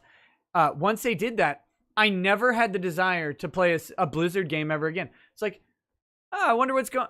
I stopped watching videos about Diablo. I stopped anything. I just didn't care anymore. Apathy. Yeah. It's not that I was like raging mad and like actively. I didn't don't break my disc or something. I just went, I just don't care. I don't. Yeah. I'm Nick. So people have told me about the Mandalorian. I'm good, right? Yeah. So Nick, I've heard about the Mandalorian, right? Mm-hmm. People tell me, Drex, no, seriously. I go, you don't understand what done means. See, a lot of people, Nick, when they say it, they mean it temporarily, right? Yeah. I'm done, dude. I'm done. And then like, but I'm gonna watch the Mandalorian. No. When I walked out of The Last Jedi, Nick, I remember going like this. I'm done. A lot of people told me Mandalorian's good. I've heard it over and over. I don't care. And I'm like, it's not, I don't even get to, I don't care. I never have it's like, if I sit down, like, I'm going to watch something. Mm-hmm. I want to watch a new series. I want to watch something. It never enters my mind. Nope. And I know that, like, the Mandalorian team is, like, seems to be doing anti-woke stuff or whatever, and that's great. But I just don't want to feed, like, I don't have a desire. Yep. I'm not even actively opposed. I'm just so passively apathetic. Yeah, because, Nick, let's just say for the sake of argument, they say, "Hey, man, we're gonna do X, Y, and Z. We're gonna reboot this, or we're gonna do right by the fans." They already lost, right? You know what it reminds me of, Nick? It reminds me of like if you're a person out there who has been nothing but loyal to your spouse, and you catch your spouse with doing something with someone else, or you find out something about her past or his past, right? And you're like, "You lied to me," right? Like mm-hmm. you hurt me, you lied to me. You aren't gonna be like, if the person goes, no, I'm over it, I'm gonna be good now, Nick. But you can never trust that person again, right? The trust is broken. So the person can come up with any, no, look, you have access to my phone. Doesn't matter. They broke your trust. So that's how I feel about Star Wars. I was already skeptical after episode 7. Like, this is a fucking remake, bro. This is the same movie as part 4. And I'm like, so I said, I'm gonna give him one more shot. I'll see where the Snoke storyline goes and just kind of see where this is going. And when I walked out of part 8, Nick, I remember just, like, looking like shell shocked. Like, are you fucking that was the movie? All right, yep. I'm done. And like I said, Nick, you're passively apathetic. Where you just go like this. You can literally tell me any Star Wars news, Nick. No, Drex, this one's good. Ahsoka Tano is in the new season of Mandalorian. Gina Carano said this. I just don't care. Yeah, it's like. Well, here's a great thing. I can just listen to what Gina Carano says on Twitter, and I don't ever have to watch the show. Yep. And I can still be happy that she's doing what she's doing on Twitter. That's great. Like, what I like about Gina is when I see her like randomly shout out a fan who's got like no followers or anything, and they're like, "Man, I could really use a pickup. It would be awesome if Gina Carano saw this or whatever." And she's like, "Hey, keep fighting," or whatever. That's awesome. Like that's what I think Twitter should be for celebrities. I certainly don't want their political opinions or anything like that.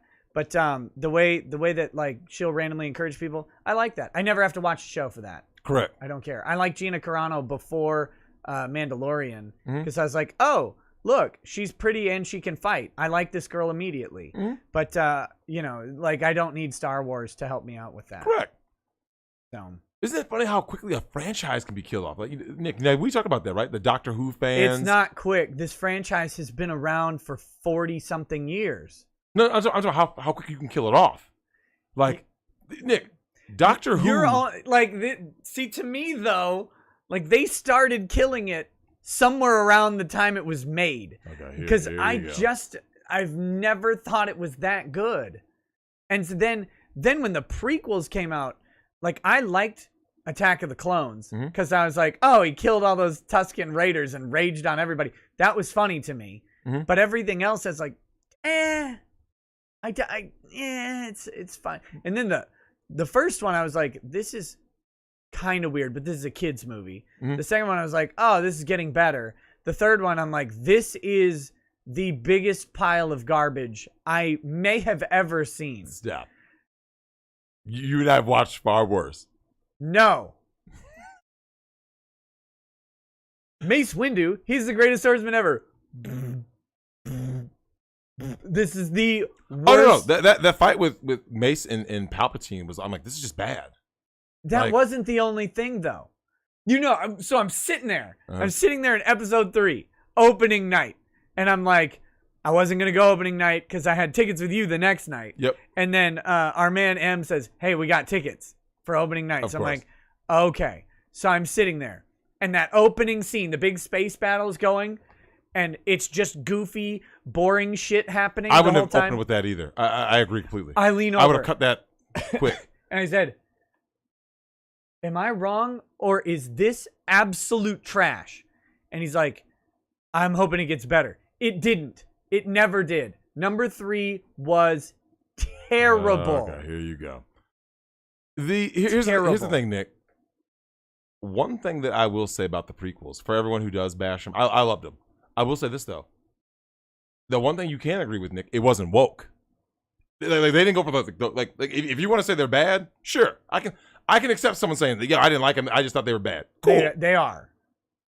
But when objectively bad. When you're bad and considered woke, my man Ewan McGregor standing there with the dick out hero pose. What was even going? Wait, when? When he's about to fight Anakin. He gets to Mustafar. And the ramp lowers down and he's sitting there like this, like thrusting out his pelvis. I'm like, what is this? And then this and this. Luke. Leia. The worst acting that movie is so bad. It's an embarrassment that people simp for it. And they only simp for Revenge of the Sith. They only do because the new movies are worse. No, I was a fan of the prequels from there. You remember, Nick, how did I get into Star Wars? From the prequels. Because I didn't really watch Star Wars with the original trilogy. It was after Phantom Menace came out. I said, hey, I want to know more about the lore and the characters, blah, blah, blah, right? So that's how I got into it. The new ones are just fucking garbage. Revenge of the Simp. Yes. Anakin is the ultimate simp. Make no mistake, he's the ultimate beta male simp. They're animals, and I slaughtered them like animals. Okay, here you I go. Unironically like that better than anything else he did. Obi-Wan is holding me back. Shut up. He is. Christian should have been executed in the public square for how bad he is at acting. Oh, wait, what about that Paladin movie, though? Paladin? The one with him and Samuel L. Oh, Jesus. The Jumper. Is that what it's called? I think it's Jumper. Looper was the one with... Joseph Gordon-Levitt, right? No, okay, so Jumper was the one with Hayden Christensen. Yeah. And Samuel L. I'm a Paladin. I stopped the Jumpers. Like, Woo! No, hold on. I like that movie. Hold on. Don't get me wrong. I like Nick, it, but that's a fault of the director. yeah. So I told you tonight. All of Star Wars is the fault of the director. But here's the thing. Lucas would not have been in that position had he not left the Directors Guild, right? Once he left the Directors Guild, guess what, Nick? He can't hire someone in the Directors Guild. He fucked himself, right? I guess. Do you know that Spielberg was originally the person that was going to direct? Are you subscribed to Lucas's OnlyFans too? Oh, here you go. So had Lucas not left the Directors Guild, Episode 6 would have been directed by Steven Spielberg, which would have been a much better choice than Richard Marquand, who was, who directed lazily and it was boring. Like I always said, Return of the Jedi is the most overrated of all the movies. I remember watching that and being like, why do people think this is that good? Like, all the scenes that had Palpatine were great. Everything else, I'm like, this movie's not really that good, man. It's kind of boring. Mm-hmm. It's kind of boring. I'm just saying. In 10 years, you'll be telling me all of Star Wars was bad. Watch me. Mark my words. Oh God, here you go. we'll be like the two guys in Revenge of the Titans. Like I'll be paralyzed from the waist down, and you'll be like, we're gonna sit on a porch together, grow old, get fat. And we'll be sitting there, two fatsos, rocking chairs. Although mine will be a wheelchair. And I'll be like, I told you they were bad. You'll be like, yeah, no, you didn't. I always said they were bad. Even 15 years ago, I was saying this. You don't even remember 15 years ago. Oh, shit. Your dick went up into your brain and scrambled it. You got nothing left. You don't know nothing about You're such nothing. a fucking hater. You're worse than that chick who started the stream tonight. Who wanted the attention, didn't get it, and now she's broke. You're broken, Nick. Just admit you're fucking broken. That Star Wars is trash. I always said it was trash. You didn't say it was. We'll be like two Eddie Murphy characters arguing with himself. Oh, you're too fucking. Oh yeah, so yeah, the guy who played Boba Fett died today. That's too bad. Jeremy Bullock, yeah, the original Boba Fett act. That's too bad. But Nothing. What? Nothing. Wait, you didn't tell the first Tampa story that I missed. What's the first Tampa story? That involved a beating. Oh, the fat chick at the cigar place. By the way, it's now time for a like grifting break. Guys, if you like these streams, remember to hit like, not just on my channel, actually preferably on other people's channels more than mine.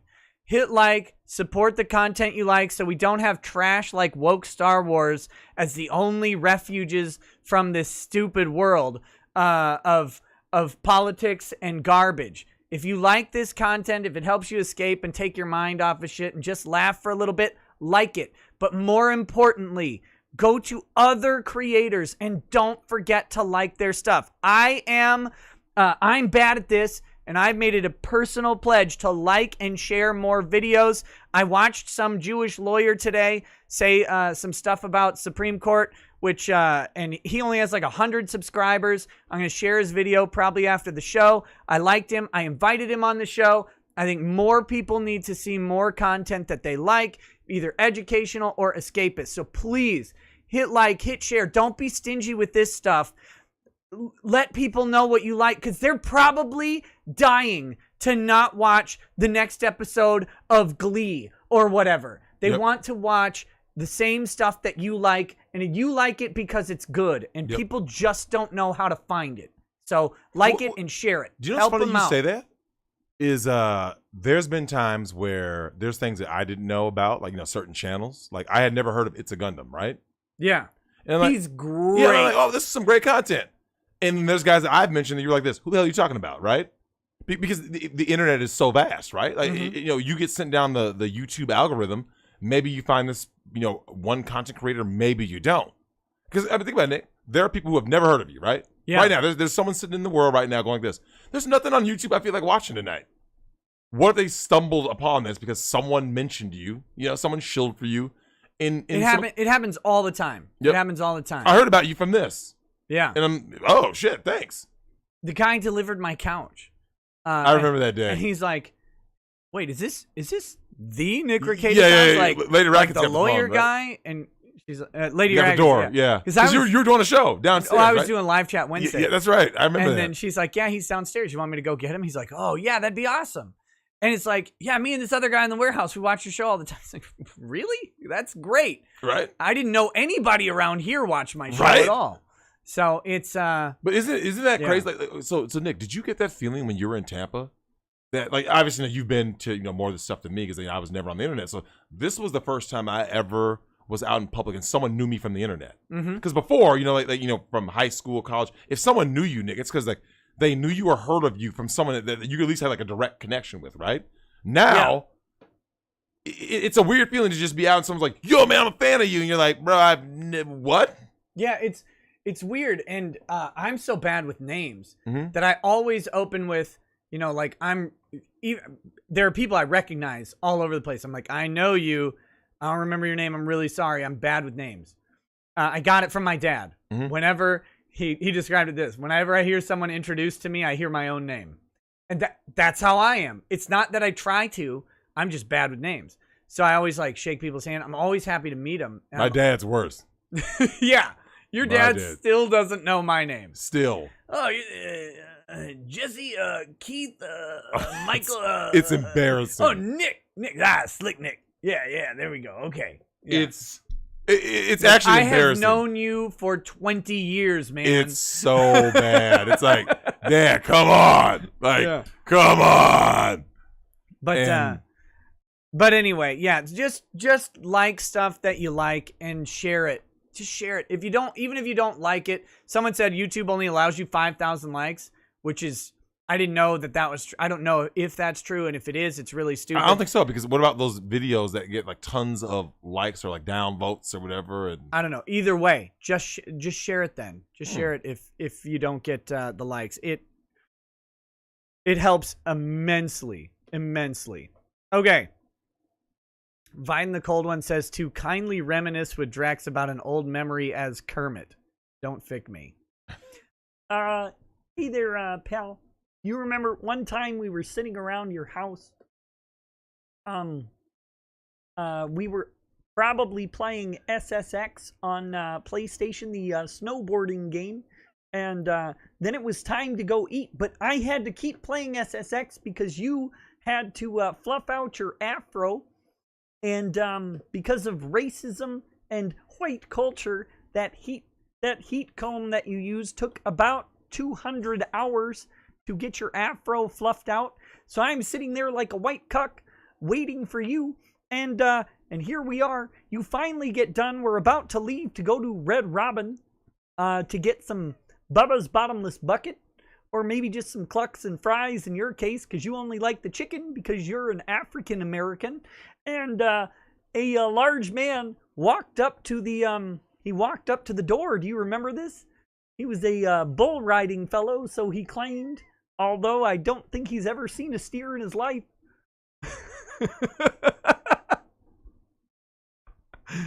And he came up and he said, "Hey guys, what are you up to?" "Well, we're going to eat, fam. What are you doing?" "Oh, I'd like to go to eat too."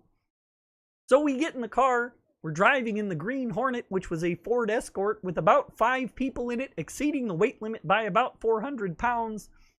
And we're driving along, and he kindly reminds us that he forgot his wallet. What the fuck, man?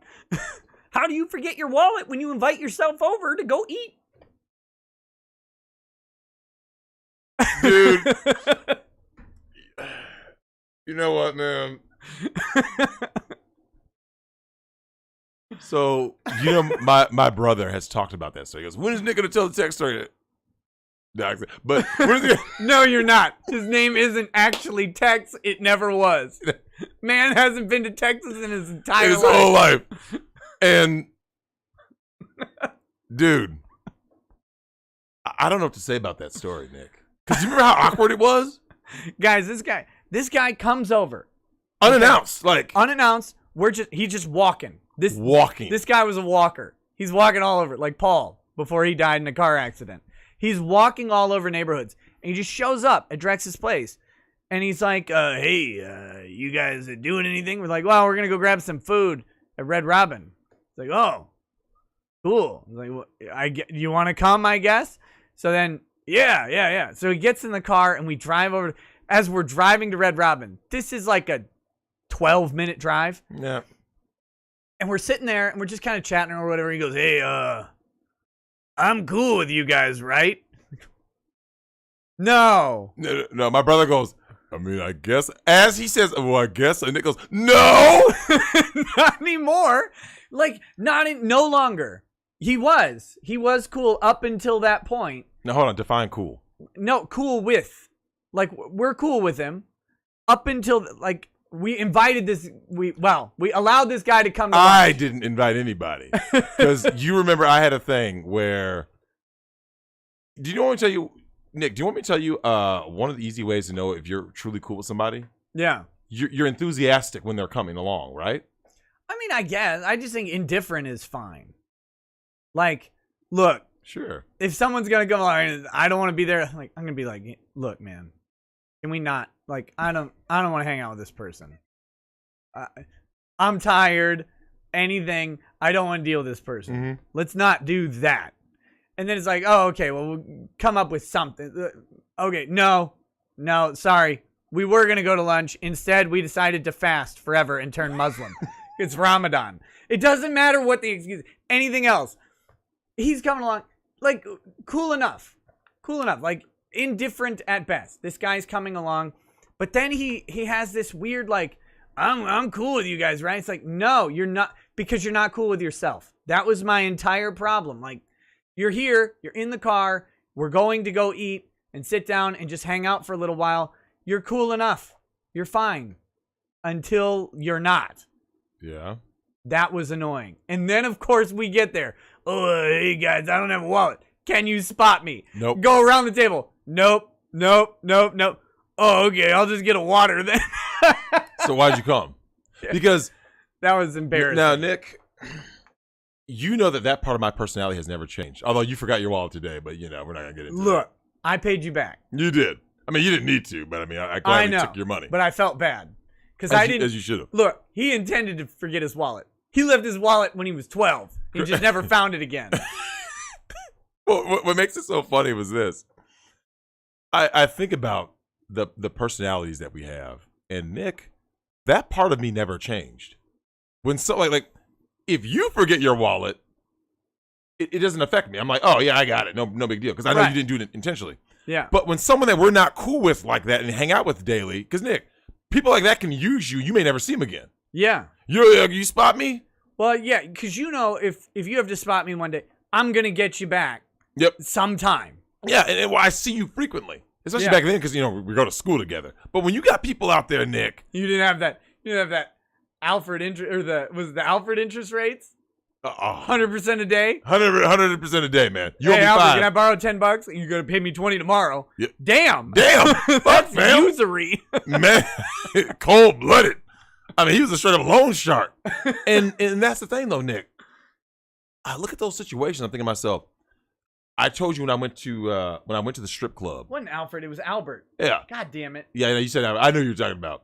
Well, do you remember? Alfred was an old white man. Yeah, I know, right? Well, when I went to Onyx that night, right? And that was the first time I ever went to a strip club, because the girls would pressure me. Oh, let's go. You went to a strip club called Onyx? Yeah, in Atlanta. How many white girls dancing there? None. None. That was when I told you that the white chick that we went with got cucked. She was the only white chick there, right? Yeah. She thought that she was getting weird looks because she was white. I was like, no. They gave you weird looks because you showed up wearing fucking flip flops, and you've been in Atlanta, Nick. It is very, when you go out, you got to be dressed to the nine. Yeah, and she Atlanta, shows up in like a jean skirt, like the BB rhinestone shit, and like it's some flip flops. They're like, what the fuck are you doing? Yeah, you better. Like, if I were in Atlanta going to a strip club, I would still show up in shorts and t-shirt because I'm a dick. But I would realize what was going on very quickly. The bouncer will let you know, like, you're not getting in. I also, look, I'm not trying to be racist here, but I would never go to a strip club named Onyx. Because the last thing on earth I want to see is strippers. But the subset of strippers that dance at Onyx are probably even lower on my list. Of course. I'm not trying to be terrible. I just am. No, here's the thing. Nothing makes someone racist when they say like because Nick, it's just a preference, right? I have zero attraction, but no, I mean there are black women that are attractive, but I would put together black woman plus strip club and go, oh dear Christ, I will never go in. Correct. Yeah. And you know what kind of, you remember, Nick, you got to understand the cultural difference, right? Right. What do they like to see in Atlanta? What is it that clientele in Atlanta wants to see? Look, they want an ass you can set glasses on top of. That's right. Yeah. So if that's the case, Nick, how many of the women's body types can be the body types that you want to see? 0. So now you're starting to see, right? It's like unironically, I don't want to see Kim Kardashian naked ever. I'm not attracted to her body type in the slightest. And anyone who sees Lady Raggeds will know immediately that I am not at all attracted to that. Yeah, you would. Okay, so, but watch this. Shakira, you would say yes to, right? Yeah, probably. Shakira's fairly attractive. Yeah, but we're saying She was. Yeah, I don't know. Okay, I don't know if she is now. Okay, prime Shakira. 2012, prime Shakira. 2014. She's like four. Shakira. She's like 4 something. She's very short. Yeah. I don't think she's 5 foot tall, but she's a spinner, right? Oh, what about what's her name? The highest Lizzo? paid. No, did you hear about this? The highest paid prostitute or highest paid sex worker in the U.S. is suing the government. She worked at the Bunny Ranch. Dolly Little. Do you know who Dolly Little is? I'm about to. Do you know that my phone has never been in safe mode? And I have a girl who told me that I'm a douchebag for using Google to search shit because she's like, they all know all that shit, and you should search with X. I was like this. Do I look like the kind of guy who cares about what someone sees in my search bar, Nick? I gives no fucks. So Dolly Little, right? Yeah, I think that's her name. Let me see what this chick looks like. Dolly Little. Dude, I have so much porn on here. I even got cougars on here. Janet Mason. Stop. Just search Dolly Little. It said Jack Napier is back in porn. How old is that guy? I know, right? I remember seeing his name in college, and he wasn't young then. He wasn't young then. Like Jack Napier's been like in the 90s. Like, so he's like there. Like Lex Steele's been around since the 90s. Nina Hartley since the 30s. No disrespect, Nina. I mean, I can't say I'd still smash because when we did that stream with Mad Black Atheist was like, hey, he saw her recently. Anyway, she was under a heat lamp and just melted. I'm like, fuck, man. All right, Dolly Little. Here we go, guys. Yeah, let's see. I'm about to give you guys Dolly Little. And let's see what this chick is looking like. She's making over $1 million a year. Oh, she's 4'9". She's from Portland? At the Bunny Ranch. And she's 25 years old? Is that the Bunny Ranch? You can go check it out. Okay. Wait, she has Pornhub videos. She does? Yeah, 20. Okay, let me see what she's working with. Does she still? Yeah, they're still here. They didn't get taken down? Yeah, over 200,000 views. She must be a registered uploader. Yeah, she's on. Well, okay. So wait, so what about her now? What is the deal? She's suing Nevada because Nevada opened up like bars and. Oh yeah, she's pretty. Yeah, pretty redhead. Nevada opened up bars and restaurants, but they didn't open up the Bunny Ranch. Now, I gotta say this though. Now, it's a different Dolly Little on Pornhub. Someone's saying. Is it? I don't know. Okay. So when you first Google her under all, right? You know when you have all videos and images on all. But she is. I mean, she's a tiny. I'm pretty sure it's the same person because it says she's like 145 centimeters. She's 4'9". Yeah, she's little. She's, I think, legally a midget. Yeah. 4 foot. Now let me ask you, Nick. What do you think about chicks who are that short, like a true spinner, 4'9"? She probably doesn't even weigh 90 pounds. What do you mean? What do I think about them? Like, are they attractive? I don't know. I've never been next to a chick that tiny. Like, cause I knew a girl in high school who was 4'10", and she was kind of cute, but she wasn't like, I mean, she wasn't like rail thin, like she wasn't that a little more meat. Yeah, she just wasn't that. She wasn't big or anything, but she wasn't that body type. Okay. Of being like, because it gets creepy because it starts getting childlike, and you saw that girl's face, and she was 25. But how old did she look, Nick? At least 18.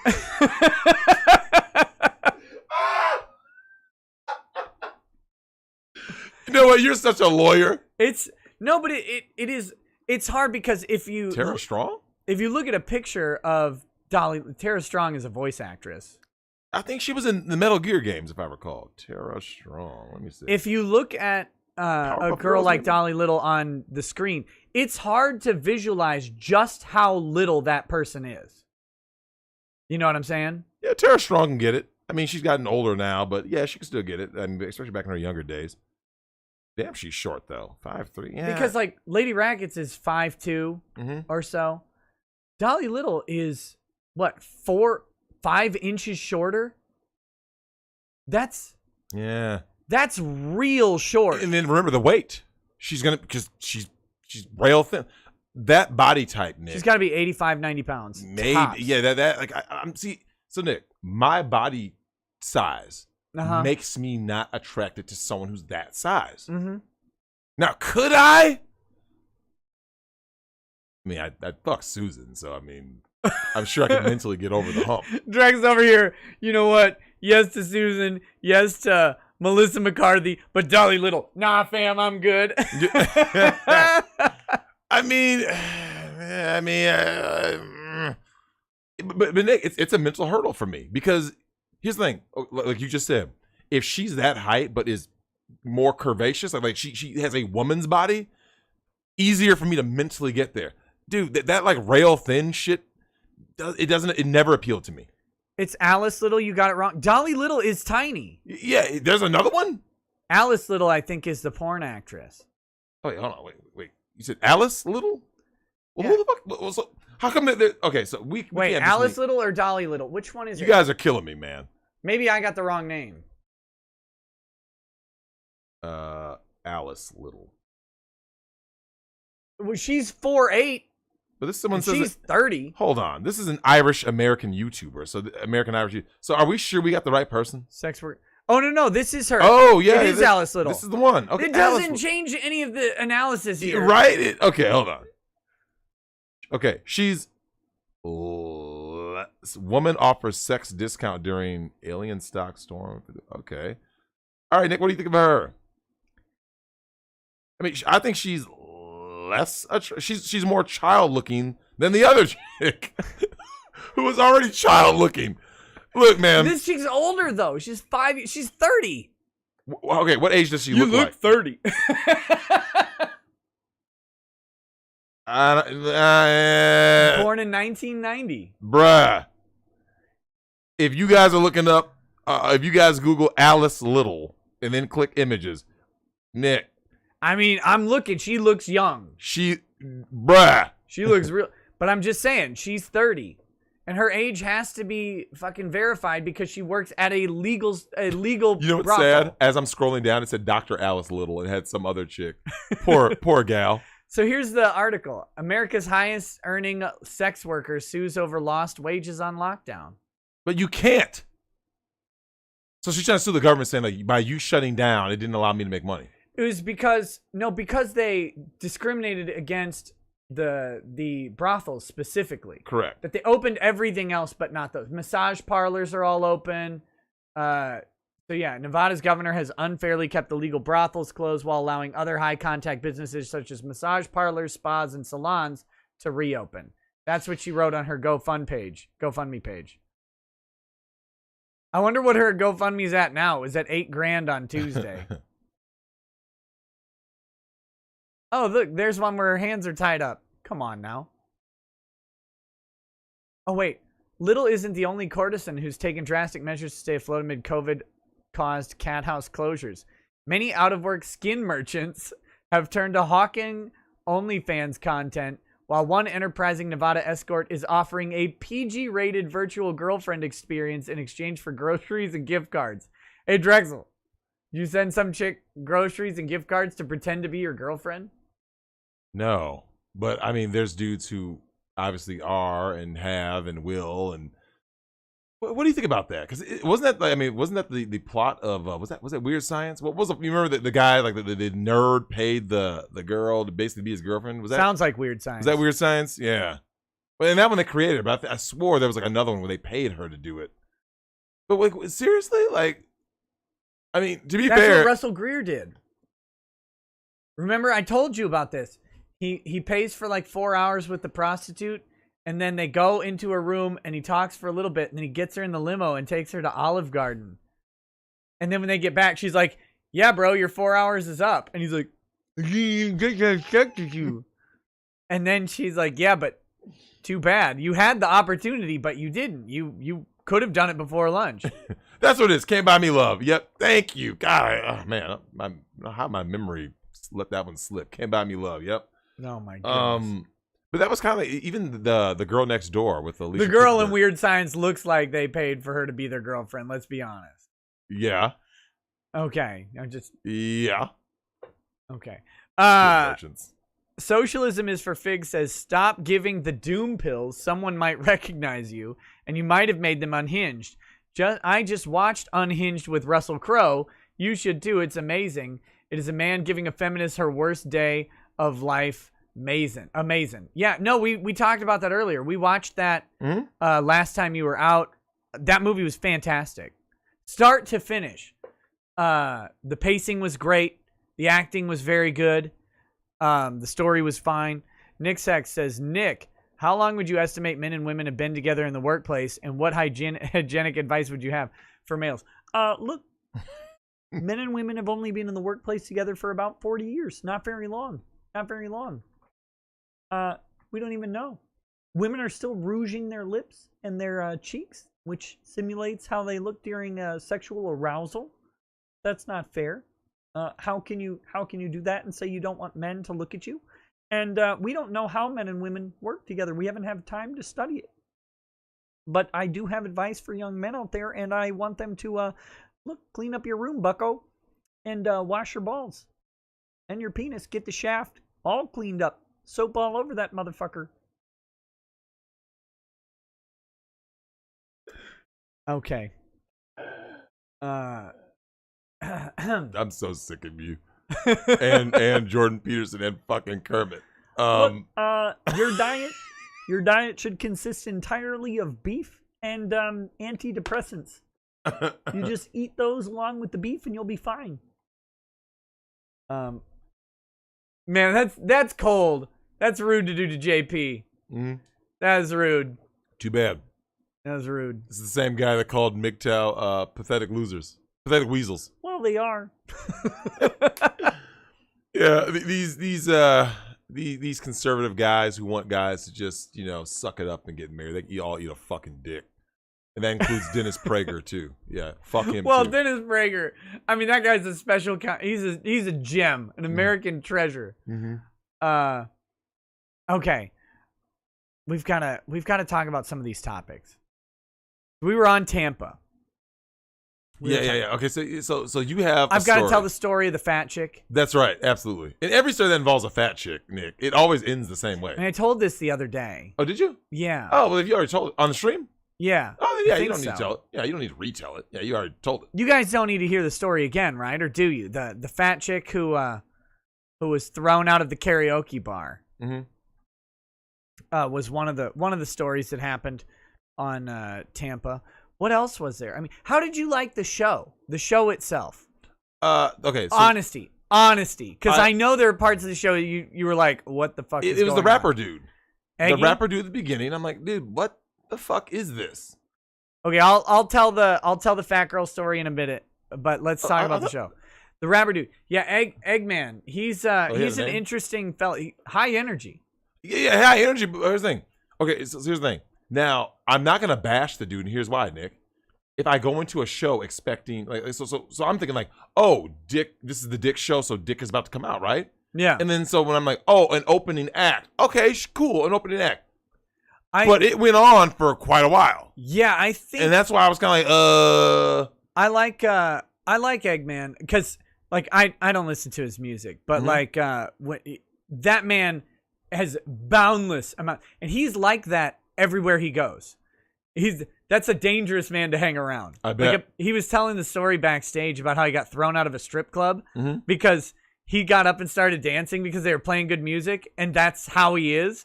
It's like, yeah, man, they were playing good music, and I got up and I was getting into it, and then they threw me out because people were like, what the hell is this guy doing? He was distracting from the strippers, so they threw him out. Wow. But so he's hilarious. But I did think his set, I was like, this set's going on for a while. Yeah. That's the thing. So don't take this as me knocking the dude. I'm just saying, like, I went in there with the expectation, and that's always matter. Like I told you about one of my biggest expectation turned like, whoa, what the hell was the movie Drive? Where the previews made you think it was one thing, and then you went in and I was like, what the fuck is this? But of course, once I rewatched it, knowing that, I'm like, I know what the movie is now.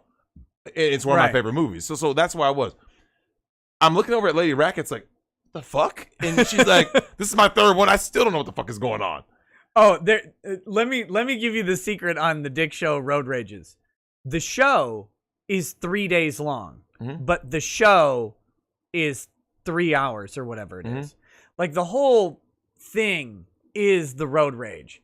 So like you go, like I get down, if Saturday's the show, I get down on Thursday and start hanging out. And that's part of it for me.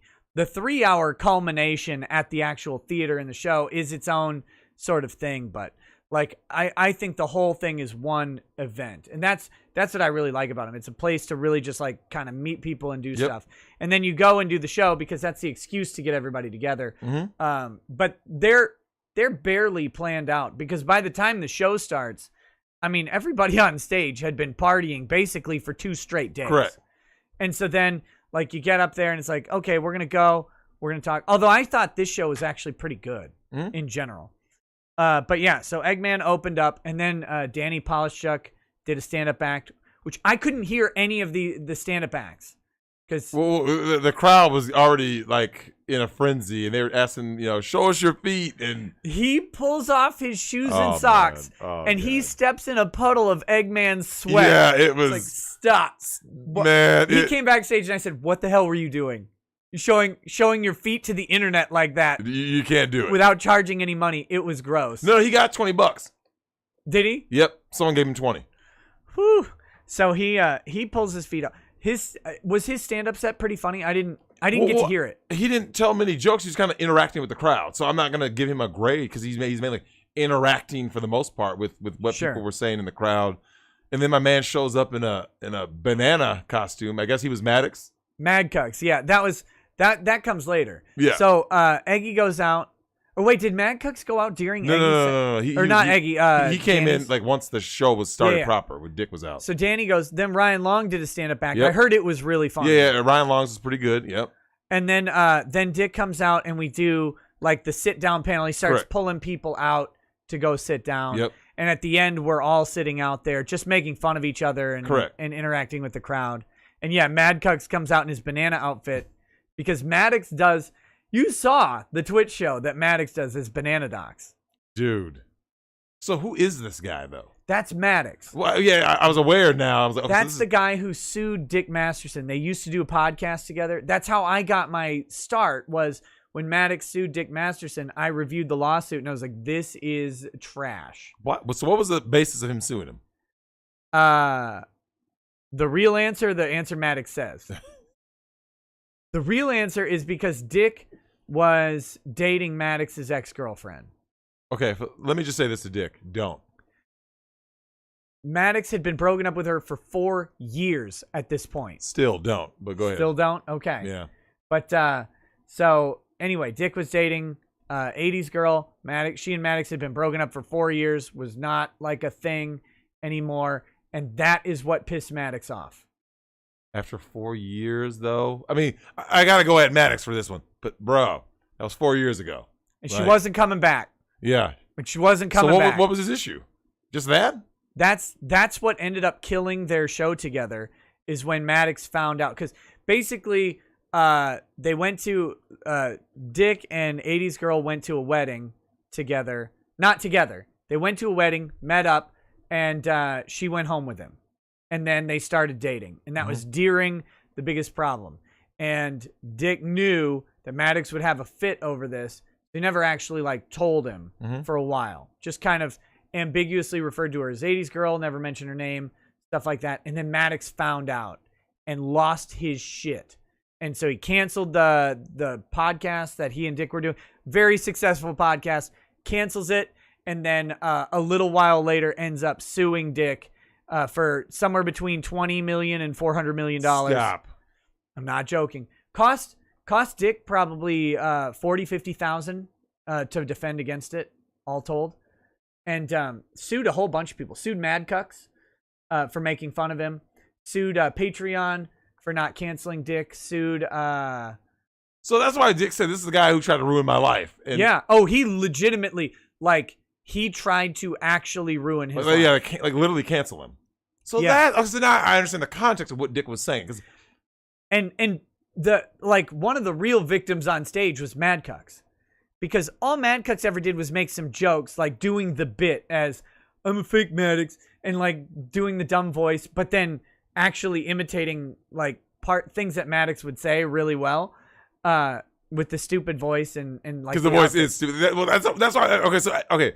I didn't understand why he was talking in that voice. Yeah. And then it hit me one day. So while I'm watching the show. It sounds nothing like Maddox. But like Maddox sounds kind of like this. Yeah, That's how Maddox sounds. Correct. He has like a whinier voice, right? Yeah. So I'm just I'm listening to how he's talking always like he has like a speech impediment or something, right?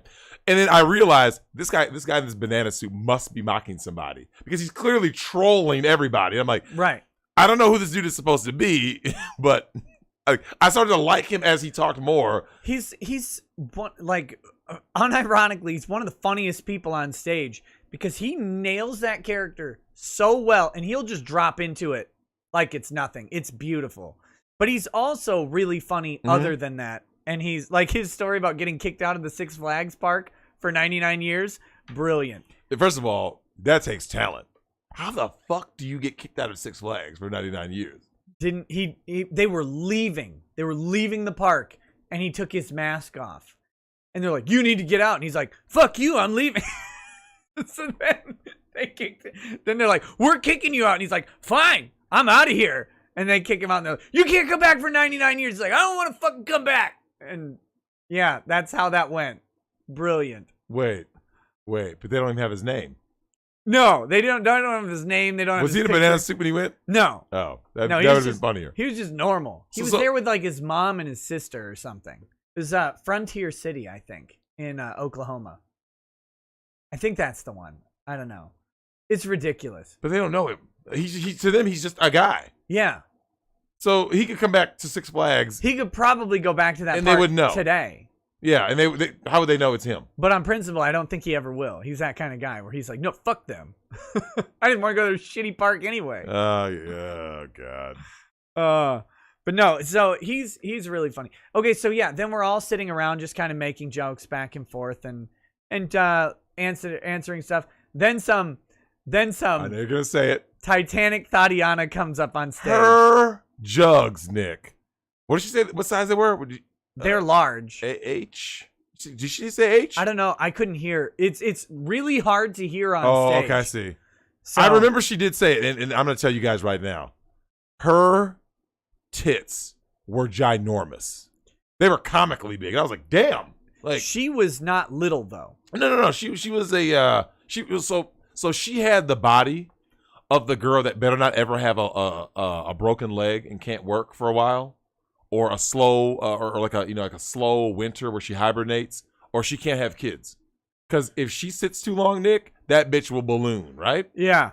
But she said, I will never forget this. I'm sitting with Lady Rackets right here, right? Yeah. She was sitting in the upper left, and she's sitting there saying that she had a simp send in $700 for her lingerie, $700 and so Dick is on lingerie. stage like, wait. Yeah. A simp gave you $700. Like, yeah. Well, come down here and tell your story. So she comes down, sits on Dick's lap, and that poor leg. I know. Hopefully she has good weight distribution or something. But but Nick. And then she stayed up entirely too long. Of course. Entirely. You know what was funny though? Every time she talked, someone in the crowd would be, shut the fuck up. I was dying. I was like, oh, come on. But Nick, the fact that she said that, okay, what platform was she on that the simp gave her the money? I think Twitch. Was it Twitch or something? Yeah. I think she said. Yeah. Nick, it just goes to show, if you are a remotely attractive woman or you're endowed. Like, I'm not trying to be rude to this girl at all. I don't know her or anything like that. Hell, she may watch the show. I don't know. I was 0% attracted to her. Let me look at my pictures. Other guys can find her attractive. Like, I don't. So when I'm backing up your assertion, remotely attractive. You could be even remotely attractive. I'm gonna look her up in my pictures. All right. Google Pictures does this. When you have a Google phone, it does like your trip. Trip to Tampa, and it can just go in as its own little file or whatever. But let me look this chick up. Okay, I see her now. Let me see her face. Dorn. Yeah, I mean, I think you could show it on stream. It's public. Oh, is it? Yeah, you can show the. I mean, you can show the stream. Okay, so that picture. So you can that say you took in a public place. Yeah. I mean, I just like if someone says you're a good husband or whatever. No, look, I would not have been attracted to her before being married or anything. See all that? Come on now. She's not my type. So here's what's funny. As I look through, see in the video when it shows her walking, she's not that big. No. She's not that big. Big, but she's a shape that I am not attracted to. I'm attracted to smaller women. That's just how it is. But yeah, like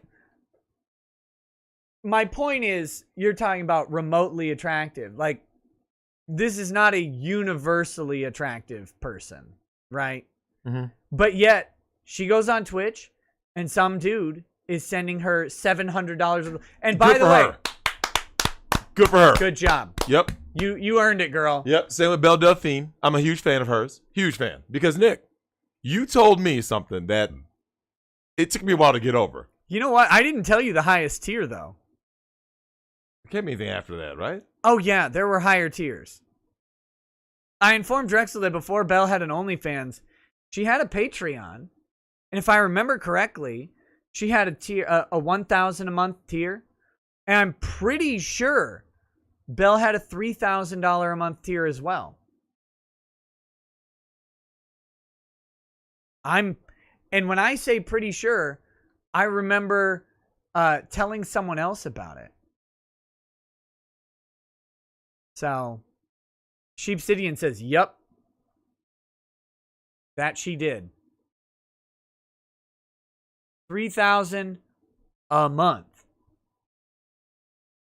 I think it was 2,500 or 3Gs. It doesn't matter at that point. Are you fucking serious? Good for her though. What do you want me to say? Like, you want me to bash Belle? I'll never bash Belle Delphine.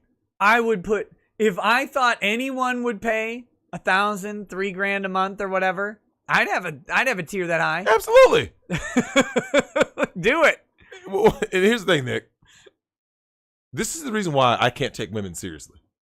How can women complain about that anything in life is hard? As Super Saiyan Blue simp. I mean, Nick, how can any woman on earth... You've seen Belle Delphine's before and after pics, right? Before she gets all glitzed and glamored up, Nick. Have you ever seen her? Yeah. Like, just Google Belle Delphine with no makeup. Yeah, it's... Nick, my thing is this. How can women complain that anything in life can be hard when you can get... Belle Delphine is not someone that can walk around and be like, guys all over the world are going to simp for me. No. Belle is not a 10. You know what I said she was. Like a 6? I think I said a 5 maybe is pushing it. And some guy said like a 7 or something. I don't know, man. I don't know, bruh. But Nick, that means, look, if you are a 5 as a woman and you just dress up in cosplay, you can get paid thousands by simps. So what are women complaining for? Like, a dude can't do the same, Nick. So I'll put a 3, so put a 7. I'm saying done up Belle is a 5. And that I think Done Up Belle's better than a 5. I really do. Like she's niche, but I think she's better than a 5. Yeah. Dick Suck says, Lamau, there's a vid with Nick just watching the fight while smoking a cigar. What was I gonna do? What was I gonna do other than smoke a cigar and enjoy that fight? That was brilliant. That was brilliant. Someone sent me. There you are. Super. This is a lot of makeup, Nick. This is Here we go. This is a lot of what do you call it? Filters and I'm just saying, bruh. There's a guy who actually paid the $3,000 tier to Bell. He's got a YouTube video out on it.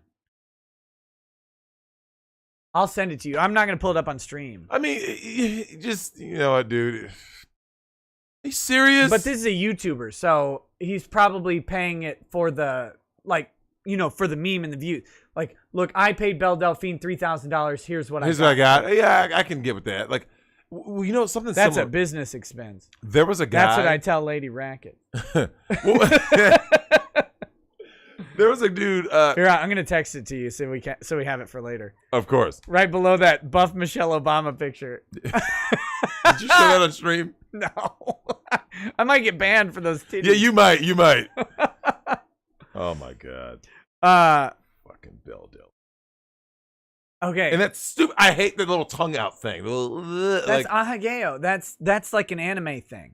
I know, but That's why she makes so much money. That alone, nothing else. That sells all of it. She should do a whipped cream bukkake with ahageo. She'd make like 10 grand from doing that alone. This guy's like with one of those Ready Whip cans and just having it land all over her, and she'd be like, Oni-chan. Like, she would make unlimited money. Why am I not producing Belle Delphine's videos? you should be producing all of her content. Be her pitch man in more ways than one. Nick, the fact that females still say life is what's hard. What's hard about being a female? Nick, just come up with something. I can't think of anything. She did it already. Okay. Oh, stop. She did that already. Jesus Christ. Unbelievable. And you get thousands of dollars by just going like this. It says, I swear you interview. I would interview Belle Delphine in a heartbeat. As you should. She's a genius. Listen, I've told you, Nick. See, but I've always felt this way. When people were hating on Paris Hilton, I didn't. I'm like, this woman turned literally her name and a sub-tier face and body into $1 billion. I gotta give her props. Why is anyone criticizing Paris Hilton? I gotta give her props. Jesus. But Nick, watch this. Can a dude do the same? Can any dude do the same? You gotta have talent. I will say yes. Who? I don't know, but somebody can. But we're talking like one dude can. The thing is, Belle Delphine used to be like one girl, but then you had Maitland Ward, the chick from Boy Meets World. Yeah, I'm a fan of her work. She makes just a shitload of money. Yep. You clearly have Alice Little, I guess is the name. It's Nick. If you are 5 and above as a female and willing to denigrate, but they do it anyway in behind closed doors. That's the thing. How many chicks haven't taken a facial? Come on. No, but I mean, you got to do it in public. That's my point. Yeah. Nick, whatever the bill. Look, here's my thing. When chicks talk about how these women have no dignity and blah blah blah, I go like this. So what have you done not on camera? So that Elliot Page can do it. No, that's the reverse, right? Because male to female trans are out there dunking on chicks in basketball, throwing them around like children in rugby or whatever. See, the female to male trans have to go out there and dominate that OnlyFans game and show them that men can't even compete. That's what needs to happen. Do you want to see Elliot Page on OnlyFans with the tits and the boy poochie coming out?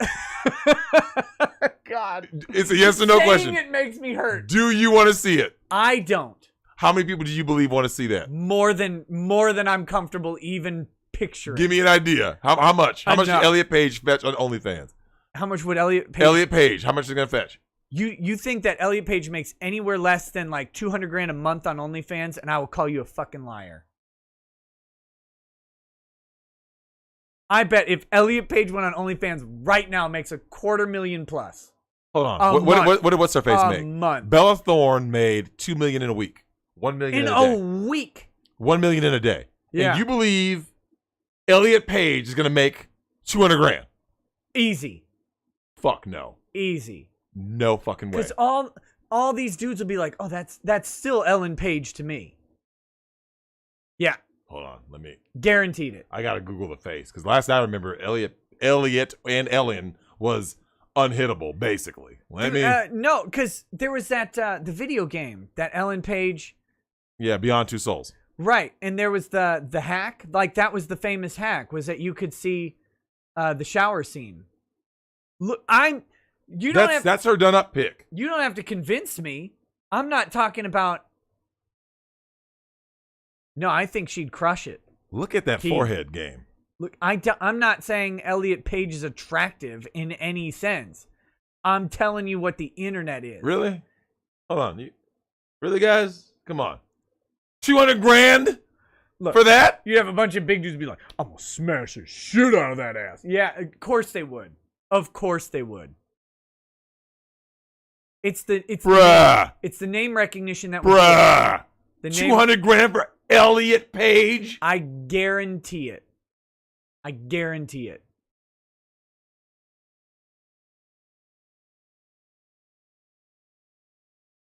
Bruh. I think you underestimate just how much money is out there for OnlyFans. No, you overestimate anyone using Elliot Page as jerk material. Fuck that. Show me. No, dox them. I don't believe in doxing until now. Anyone who simps for Elliot Page, Elliot Page's OnlyFans, deserves to be doxed. I want you to know who you are. I need to know who you are. I guarantee. Look, you need to go. Okay.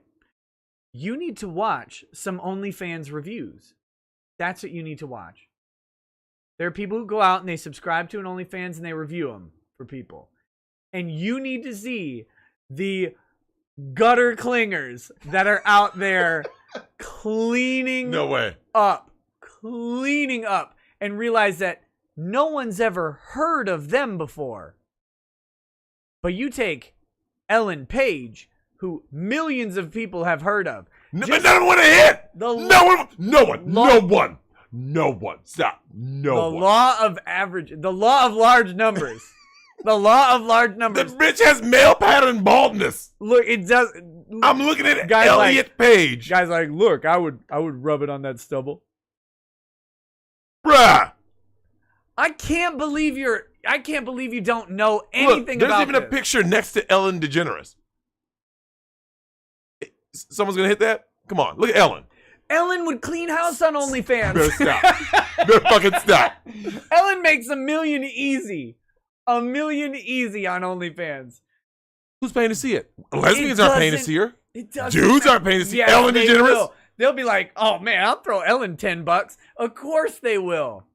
It only takes 100,000 dudes to throw Ellen $10 to make $1 million. You believe there's 100,000 men on Earth out of 7.6 billion who would pay to see Ellen DeGeneres naked? Yes, absolutely. And not only $10, I think they'd pay $200, $300 for it.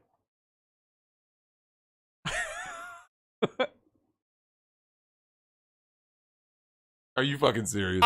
I'm dead serious. Ellen, okay, guys in the audience, is there anyone who can look? Just read the chat. Read the chat. Nick is right. Nick wins. 100 million easy. If Nick is right, I don't want to believe it. I can't believe it. You shouldn't. I can't accept but that. But it's real and I can't accept true. that. This is where we are. This is the no thing. Fucking way. Yeah. Ellen. Fuck is my phone at? You dropped Ellen. it in rage. Ellen. You dropped it in rage. You guys can't be serious. I saw a couple, like 3 people say Nick is wrong. Yep, and all those people are incorrect. No fucking way. Because on name recognition alone, it's the Trump effect. Look, I listen to Razor Fist. I love that man. By the way, he'd clean house on OnlyFans too. I love Razor Fist. And what he said going into the 2016 election, he said Trump is going to win on Q-score alone because his name is everywhere. Look at that. That's all of your boy fantasies or whatever. Are you fucking bruh. Okay. You know who'd pay her? Portia. Hold on. I'm gonna Google Portia Ellen de DeGeneres Rossi. sexy pics and see if anything Ellen pops DeGeneres is pulling badder chicks than you. Look at Portia de Rossi.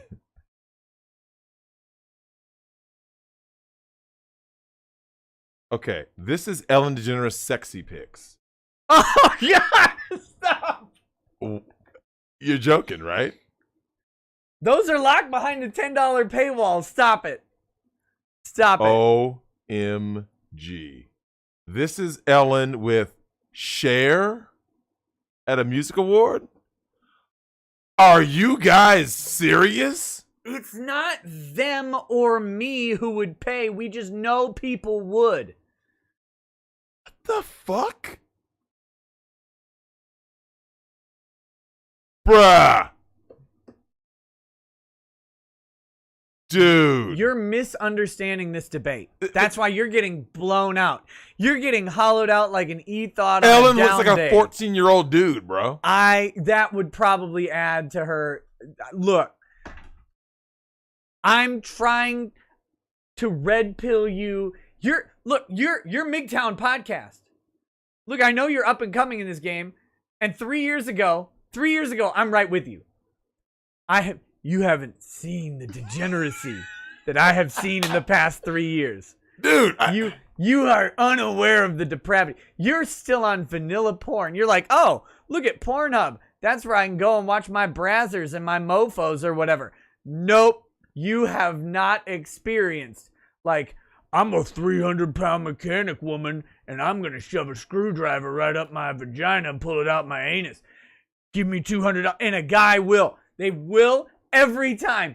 Every single time. And you know why? You know why. It's stuck in your mind. You just don't want to go to it. It's because a dude dresses in a suit to go to a strip club in Atlanta. It's the same damn symptom of the same disease.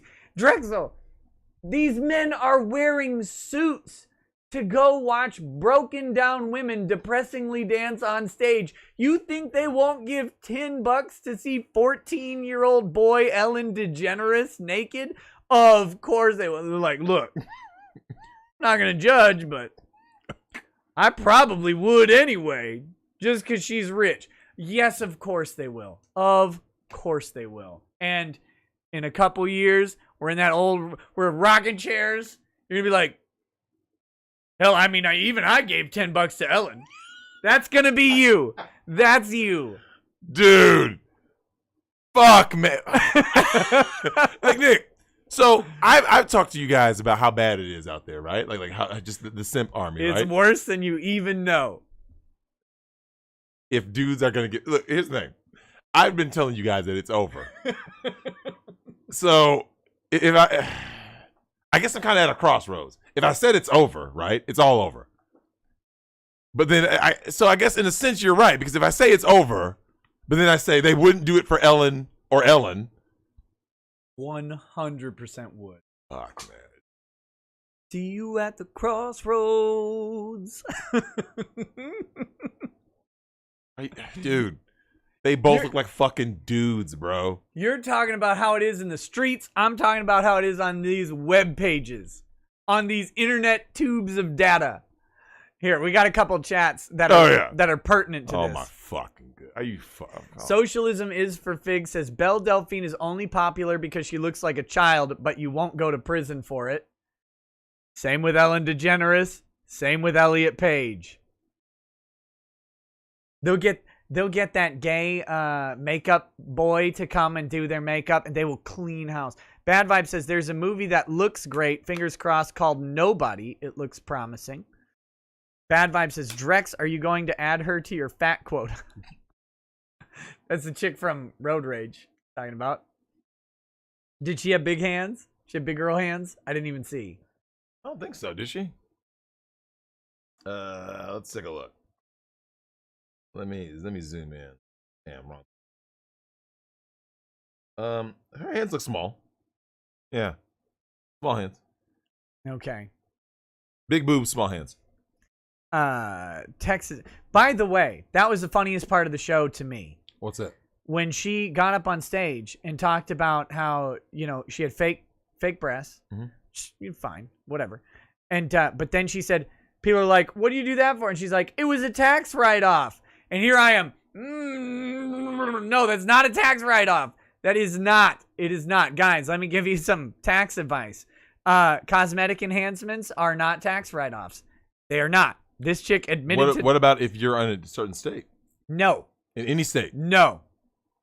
This chick admitted to federal tax fraud on stage. They're not a tax write-off. But she can always just say she did it as a joke. No, I mean, unless they audit her and they look and they go, "Oh wait, what's this $15,000 write-off? What are you talking about?" Yeah, don't do that. Texas Red says, if Drex had any humanity left, he lost it when you asserted that people would pay $200 to see Ellen naked. Drex, just remember, people are willing to pay a random internet lawyer $20 to get their super chats read faster. Matthew Downey says Ellen Page was only good in American Crime. I've never seen her good in anything. She was okay in Inception. Oh, she was in Inception. Remember I forget. We see the movie from her eyes, right? Yeah, I guess that's true. Yeah. Yeah, I just forget that that's her. Him? You know, I'm not okay with you. Wasn't him at the time. It was always him. He needs to share his truth. Let's see Elliot audition for Inception as Elliot and see if he gets that role. How many roles do you think he's going to get now? 0. No, actually, probably a bunch of roles for male to female trans, and they're probably intentionally writing them right now. Could be. Or female to male. Yeah, I see what you're saying. Yeah. Maybe. Have you seen that thing where women are now going, like Julia and Moore or whatever, they're going back and regretting that they played a lesbian on screen because they're like, it should have been an actual LGBT. Oh, God. Stop. We don't actually want a real lesbian on screen. Most of them look terrible, and there is no such thing as a lesbian. Yeah. Well, you know what, Nick? We've covered this. We really do need to kind of we should interview a lesbian. Because, I mean, they're always miserable. I feel like maybe I haven't. Maybe I haven't. Anyway, okay. Let's see. What, oh, I was going to tell the fat girl story. The chat was saying to tell it. Oh, So yeah. in case you missed it the other day. Okay, yeah. So on Thursday night, got to Tampa, went to dinner with Mad Cucks, Carl from Who Are These Podcasts, Lady Rackets, and then Dick and 80s Girl showed up, and we're all having dinner at this nice place called Ulele, which good Floridian food, whatever that means. Mm-hmm. I had a pork chop. It was delicious. Kind of like American fare with some seafood. Mm-hmm. And we're all marveling about how we're sitting inside with no masks and just eating at a restaurant. Especially Dick, I'm sure. Yeah. He had no idea what to do. So then we get done, and it's like, well, let's go meet up with Mersh from Revenge of the Sis. And we met up at a bar in Ybor City. And we were sitting there for a while, just kind of hanging out, drinking, talking, kind of getting ready for the weekend. And then, Dick told Ralph where we were, but he didn't come over to the bar. He was a couple doors down at this cigar bar, and he was hanging out with some people that were there, from his audience. So we went over to where Ralph was. We got some cigars, and we're just kind of standing around, and it's right next to this karaoke bar. We're sitting there, and just people are just mingling. People are just mingling, marveling at the fact that people are smoking cigars on the street. People are smoking cigars inside the bar. Very weird. And then the karaoke bar, out storms a rhino. A rhinoceros, not a Republican, a rhinoceros. And this big bouncer, dragging her out, right? And then this little, Cuban-looking bald guy who's kind of built, but he's older. He's not very big. I mean, he's 5'6", something like that. He comes out and he grabs her. And at first, we all think this is a bouncer, another bouncer. Mm-hmm. And he's dragging her down the street. And she's just making cow noises and flailing her arms, trying to get back into the karaoke bar where she's clearly not welcome. Mm-hmm. And so we're all sitting there. Some people yell World Star. I may have participated. I may not have, but it's okay. And then people start getting out their phones to see what's going on. Of course. And this guy drags her from one bar past the cigar bar that we're at, and then in front of the next place, and then she falls. And it's like, oh, damn. Because you're thinking she's going to die. Like, she falls because she could hit her head on the concrete or whatever. But this guy, like, falls on top of her and with her. And her shirt comes way too high. But thank God, nothing was exposed except for a giant stomach. And to Ralph's credit, he had one of the funnier lines of the night. He said, "That's the alpha gunt right there." Oh, that's classic. That's a great one-liner. That was pristine. Yeah, that was pristine. And so then he's filming this altercation. When she falls, a bunch of people around start doing the 10 count. 1, 2, 3, and then this other guy who's great, this super handsome man, goes over and he goes, "She's out," right at 10. And then the like guy turns around. And again, we think this guy's a bouncer. So we're thinking he's going to be laughing. He turns around and he is like restraining himself from hitting anybody. You've seen that, right? Yep. Where someone is so lit up. Like, this dude was mad. What a simp. And no, he was mad at her.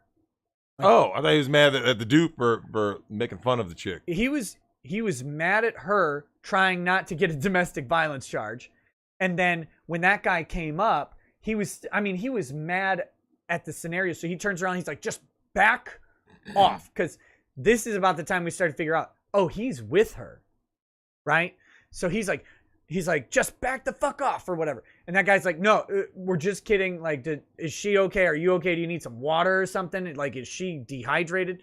This woman couldn't be dehydrated if you, like, that's not possible. But anyway, he's like, "Just back off." So then, everybody's like, "Okay, cool, back off."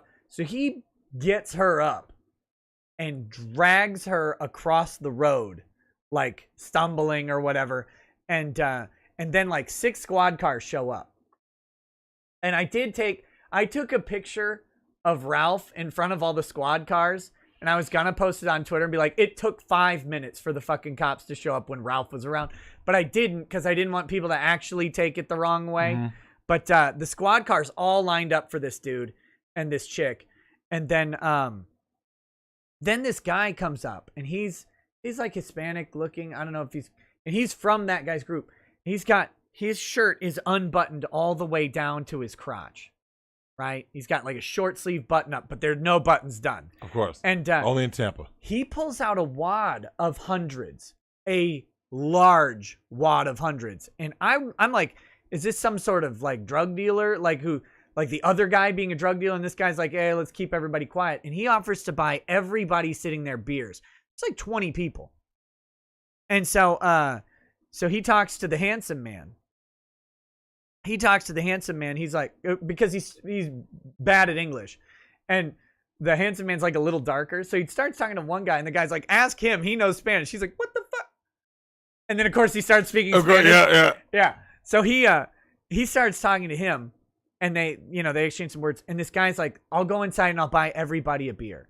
So he comes out with a ton of beers and just hand them out to everybody. Damn. And it turns out that his objective was not to like quiet everybody down or make everybody, because that's what I'm thinking. I'm like, oh, this is like a mobster movie in the making. No, it was much more basic than that. Handsome man's like, "This is getting fucking weird." So he goes to the bathroom, and then the guy teleports behind him at the urinal, right? Man. And he's like, "Bienvenidos," or whatever. I don't know what Spanish he speaks. It's like, "Bienvenidos, ayúdame, my cock," or and the guy's like, "No, buddy, it's not. I'm not like that," right? And so he leaves, and then the guy, not to be deterred, he comes out, and he's like starts talking to some other dudes. Well, at this point, the cops have cleared out, and the man with the giant gunt woman pulls out into the street and just stops his car, which I don't know. It was a nicer, newer car. I don't know if it was a Mercedes or a Beamer, but something similar. Yep. And he turns and rolls down his window and yells at the gay man. He's like, "Vámonos, vámonos, arriba, vámonos." like, get in the car. And so that guy kind of laughs and goes over to get in the car. And the big chick like starts beating on him right as and she's hitting some guy who's already in the car in the backseat. Mm-hmm. So then he goes around to the other side and gets in, and then that guy just tears off down the road. It was magic. It was I've been told by several people, welcome to Ybor City. Like that's what it is. That's what it is, man. It was awesome. It was a lot of fun. That was the first day we're there. And the weekend was consistently great in that way. Mm-hmm. Just people out, degeneracy and ridiculousness. There are allegations that some people were involved in smoking meth or something like that, maybe on a live stream. I don't know anything about that. I was probably, that was, if I'm not mistaken, that was at the strip club or something after the show, which of course, we didn't go to that at all. So wow, I don't know anything about that, but shit. my legal advice to anyone involved is never smoke meth on a live stream. Don't talk about smoking meth on a live stream. Don't do it ever. But I would say if you ever get a chance to go to a road rage, a Dick Show road rage, go. Yeah, just go. They're man. fun. It is. It was. It's a great just time. it's just a bunch of people out hanging out, having fun. Yep. And most of the stuff is very much like PG-13. Yep. You've got liquor, you've got cigars, you may see a fight, you may see a fat chick naked. Who knows? Hold on. What? When it comes to the fight, you heard what happened to me, right? Someone try to get in a fight with you? No. Oh, no. I was talking to fans of the Dick Show and fans of your show, right? Yeah. And so you know, we were at that bar for a long time, Nick. How long do you think? 3 hours minimum, right? Like we were there for a while. At Gasper's Grotto? Yeah. We were there 3 to 4 hours, man. At least 3 hours. At least 3. Yeah. So we're at the grotto, right? Mm-hmm. That whole time I'm talking because I only saw you and Lady Rackets like briefly because you were talking to your people. Lady Rackets was talking to some people. You found a nice little crowd to hang out with. Yeah, just, everyone's just talking, having a good time. That was when I met Dick in person, and the night goes on. We're just talking about various shit. Yeah. Toward the end, I'm like this, like, yo, man, it's getting to be near that time. Before I go call an Uber or anything, I need to go take a leak because you don't know how long an Uber is going to take, right? Were you in the bathroom when the fight broke out? I kid you not. I get up. I can't make this shit up. I stand up. I go, man, let me go take a leak real quick. Walk to the back. Take a leak. Saw the dude who was, also taking a leak, just walk out and not wash his hands. We're not going to get into that. Look, it's COVID. It's fucking... You can't wash your hands. It's fucking nasty. So, take a leak. Wash my hands. Dry my hands. Walk outside the bathroom. And there's an old lady out there who's trying to move a bench. She goes... Excuse me, could you move? I was like, what? She just pack muled you? Yeah. So I'm like, oh, wait, what? So I'm assuming she worked there, right? I help her move the bench, Nick. Yeah. Move the bench. All right, thanks. Thank you so much, young man. Hey, no problem. Have a good night. Turn the corner. All of this took place, Nick, within 90 seconds. Because it doesn't take long to take a leak, wash your hands, and then move one of those like nothing benches. Yeah, they don't weigh anything. They don't weigh anything, right? So 90 seconds. I turn the corner.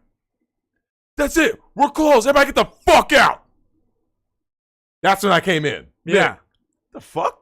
So imagine this, guys. I thought the place closed at 3. And I go, dude, it's not even 2. I was like, what is this dude? You remember, Nick, they went from 0 to 100. Yep. And I'm like, what the fuck? Like, so I'm wondering why these bouncers suddenly got hyper aggressive. I'm like, what the fuck? I walk out of the bar. Talking to Nick, our brother from another mother who we took a selfie with. Yeah. We got a jail pose with. That dude was great. He's great. And he goes, he had a British accent. Did you see he had sunglasses with the LED, scrolling LED? It said no fat chicks. Dude, we had comedy out there. And he goes, yeah, bro. And he goes, yeah, man. He goes, you didn't see the fight? I was like, what? The fight. And Nick, I'm like this. What fight? I'm like, Nick. There's no way I could have missed a fight because I've been there the whole time, right? Yeah. He goes, dude, there's a fucking pool of blood. You couldn't have missed it. I went, I missed it. I was so pissed. Nick, he goes this, look, walks me back in to the bar, right? Yeah. I kid you not, Nick. He opens the door. I'm like this. I kid you not, Nick. I'm looking like this. It was right there. Dead center of the bar. A pool of fucking blood. As I see, I go, oh shit. It's another bouncer. What did I say? Get the fuck out. Yeah. So I don't even get to really investigate or take a picture or nothing, right? Yeah. So we get kicked out. We're on the street corner. And that's when I bump back into you. Yeah. And you pull out the Jameson. No, the whistle pig? Oh, the whistle, yeah. This? Oh, that's when I bumped into you again. A PS5 down the drain. Yep. And I felt for you. I was like, ooh. That's fine. And just to see this shit and to give you guys some context of what happened earlier that night, as I was talking with fans of the show, and there was a couple of them, a couple of them were with their wives or girlfriends, right? And they made some comments about, my comments that I've made about black women and stuff. I shit you not, Nick. That literally. Yep. You know exactly what happened, don't you? Yep. As they said it, I went like this. And then and you look, and and there's shit you not. a twerk crew. A twerk crew, as she said, why aren't you into black women? I went like this. Well, if it literally, I'm standing here, Nick. You remember where I was standing? The door was what? About where that wall is, right? It was like where the wall, literally within 5-10 feet. 5-10 feet. Yep. I go, I'm looking out through the window pane. I can't make this shit up. How big were those women, Nick? Lady Racket saw 'em. Massive. That's why I went inside. There was no space for you outdoors. I was like, there's too many black people out here. Too many large people. Large black people. I'm kidding. How big? Give me a weight. These girls, this is a $2 squad, easy. 2. Look, I'm talking, we're going with the minimum. They were in the 2+ easy range. I'm saying well over 3. Look. Well over 3. I'm saying close to 4. I'm taking your expert opinion. Here's the thing. When I see giant black women jiggling, I leave. It doesn't matter where I am. I go. I'm like, well, I'm probably not supposed to be here. I think my white card's getting revoked right now. I have to get out. Guys, what made it so funny is that, like, okay, so I didn't get a chance to get a picture. I think I tried to, but then you know how it is, Nick, because the door is shutting. Yeah. Some simp, black simp, imagine that, is sitting there like dancing with them, Nick. You guys, she pulled up her skirt. I think that's the part you saw, Nick. Her ass was literally out. And I'm like looking like, I kid you not, Nick, I'm sitting there with fans of your show. I'm going like this. I can't make this up. I can't. And so Nick, throughout the night, I'm like this. Show me where's all. Look at these black queens. Look, they're all fat. I was in Ybor City on New Year's last year, and it was me, Lady Rackets, Gothic Sushi, and then an anime con organizer guy. That guy was based out of his mind. He's hilarious, and we were in Ybor City, but we were on the 4th floor of a club that was just down the road, and we were on the VIP private floor because this guy knew like the club owner or something. So we had VIP tickets and our own table and chairs and stuff like that. None of this ratchet nonsense was happening where we were. And so then, like, when I go back to Ybor and we're down on the ground floor of Gasper's Grotto, and I mean, there is nothing but nasty happening. It was great. It was fantastic. But Nick, throughout the night, a lot of things I've said on your show came to fruition, right? Oh, of course. Male behavior, female behavior, black demon, BT1000 behavior, and bad bouncer behavior. Keeping the non-alcoholic beverages out. Ridiculous. And one of the things that struck me though, Nick, was I'm looking at this situation unfold, right? Yeah. We were in the middle of a conversation. It was like 6 of us, right? We're talking, just all guys. Someone sent me a post of, it was like some philosopher in history talking about like this is what being a woman is, right? Like basically guys are doing something, they will intrude, Nick, just for that 1 second of attention, right? Sure. And the dude who sent it to me was sitting there talking to me, and we both looked at him and go, we can't make this shit up. Nothing we ever said, Nick, could be made up. I kid you not, Nick, she literally walks in while we're literally standing there talking, right? Me and the other guys. Shit you not, black chick cuts in us and goes like this. She says something like, fuck yeah, he's right. And started just giggling, acting goofy. We all look at each other like, so you just needed that bit of attention, right? You see a bunch of guys talking, not bothering you, not saying nothing. And there was a fat Latino chick who came through too. Yep. And it was, move, you don't see me. And I'm like, you could have easily just walked around us, but you had to walk in between us to attention. Mm-hmm. They're just overgrown fucking children. The fact that someone does not see this, because when you don't give attention to kids, Nick, what do? They start throwing something to get your attention, right? Yeah. Always. Get in a fight. They just do something to get. It's break like, something. Just leave me the fuck alone. I just want to sit here with my bros and just talk shit and swallow spit all night long. Look, and instead, what you just said sounded pretty gay. Just saying. Look, I'm not judging. I actually got that line from Rosebud with 2 Ds for double dose of this pimping from American Pimp. I've got to say, we hit 1,000 likes on this stream. Oh shit! Thank you. Thank you. If you haven't hit like, go ahead and smash that like button like an unwashed thought or whatever. I will down this apple pie moonshine that was made for me. That's a thing? I didn't know that was a thing. Want to smell it? Smell apple pie? Kinda. Damn. Yeah. It really does. Yeah. Holy shit. Damn. I mean, if I drank, I would drink that. It's pretty good. Tastes good. Like apple pie. Nick, so much at what happened in that bar. And you know the other thing that happened? When we moved to the table to the side, you know, because we're standing there forever, right? And at some point, it's like, hey, man, we should probably just go to that table that's empty and wide open. Let's talk. We're talking. Nick, there's a chick there. I think I saw that same chick who was at the Dick show later. Yeah. Do you know how miserable she looked when she was just sitting there with no attention? She looked fucking miserable. Now, Nick, a dude could sit alone, you know, somewhere in a bar and be like this. Oh, I can watch this video or just chill, right? Just sit back and people watch. Nick, it's always about attention at all times. Just like that video of that girl who has a juicy booty and was broken because I got no attention and men didn't look at my ass. It's always about it, Nick, at all times. That's why when you ask them, I go, so if men are so bad, why do you guys want to go to school with men? Well, it's not all men. We're just saying that there's too many pervs. Because, Nick, if you take away that male attention, Nick, imagine this. Imagine an all-female school, right? Yeah. But there's no uniforms. It's not a private school. You just get to wear whatever you want, but there's no dudes there. How would the girls dress? Slutty. Would they, though, if there's no dudes? I think they would. I think they'd try and outdo each other. How long would that last? I don't know. You know, they'd be fighting and catfighting and shit and rumors. But Nick, my mind is now churning with 70s movies, and I think they'd all be wearing caution tape by the end of the day. Of course. but how long would it last? Think about it. You think it could last a whole year? Where a bunch of girls, fighting over what? Over how slutty they can dress? Yeah. Because, I mean, that could last. It wouldn't last as long as you think. There's only so much you can do, right? And eventually it's just like, well. Yeah, I suppose. Yeah. Okay, let's I've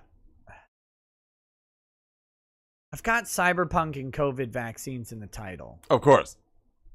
What do you think about Cyberpunk? What do you think about this release? Because, I mean, like, the big news that happened, I think even after I made the stream, is that Sony has removed Cyberpunk from their digital store. You can't buy it. And Sony is offering refunds to anybody who bought it. Has that ever happened before? No. Hey, what did I say on your stream multiple times about Cyberpunk? I don't know. I wasn't listening. Of course.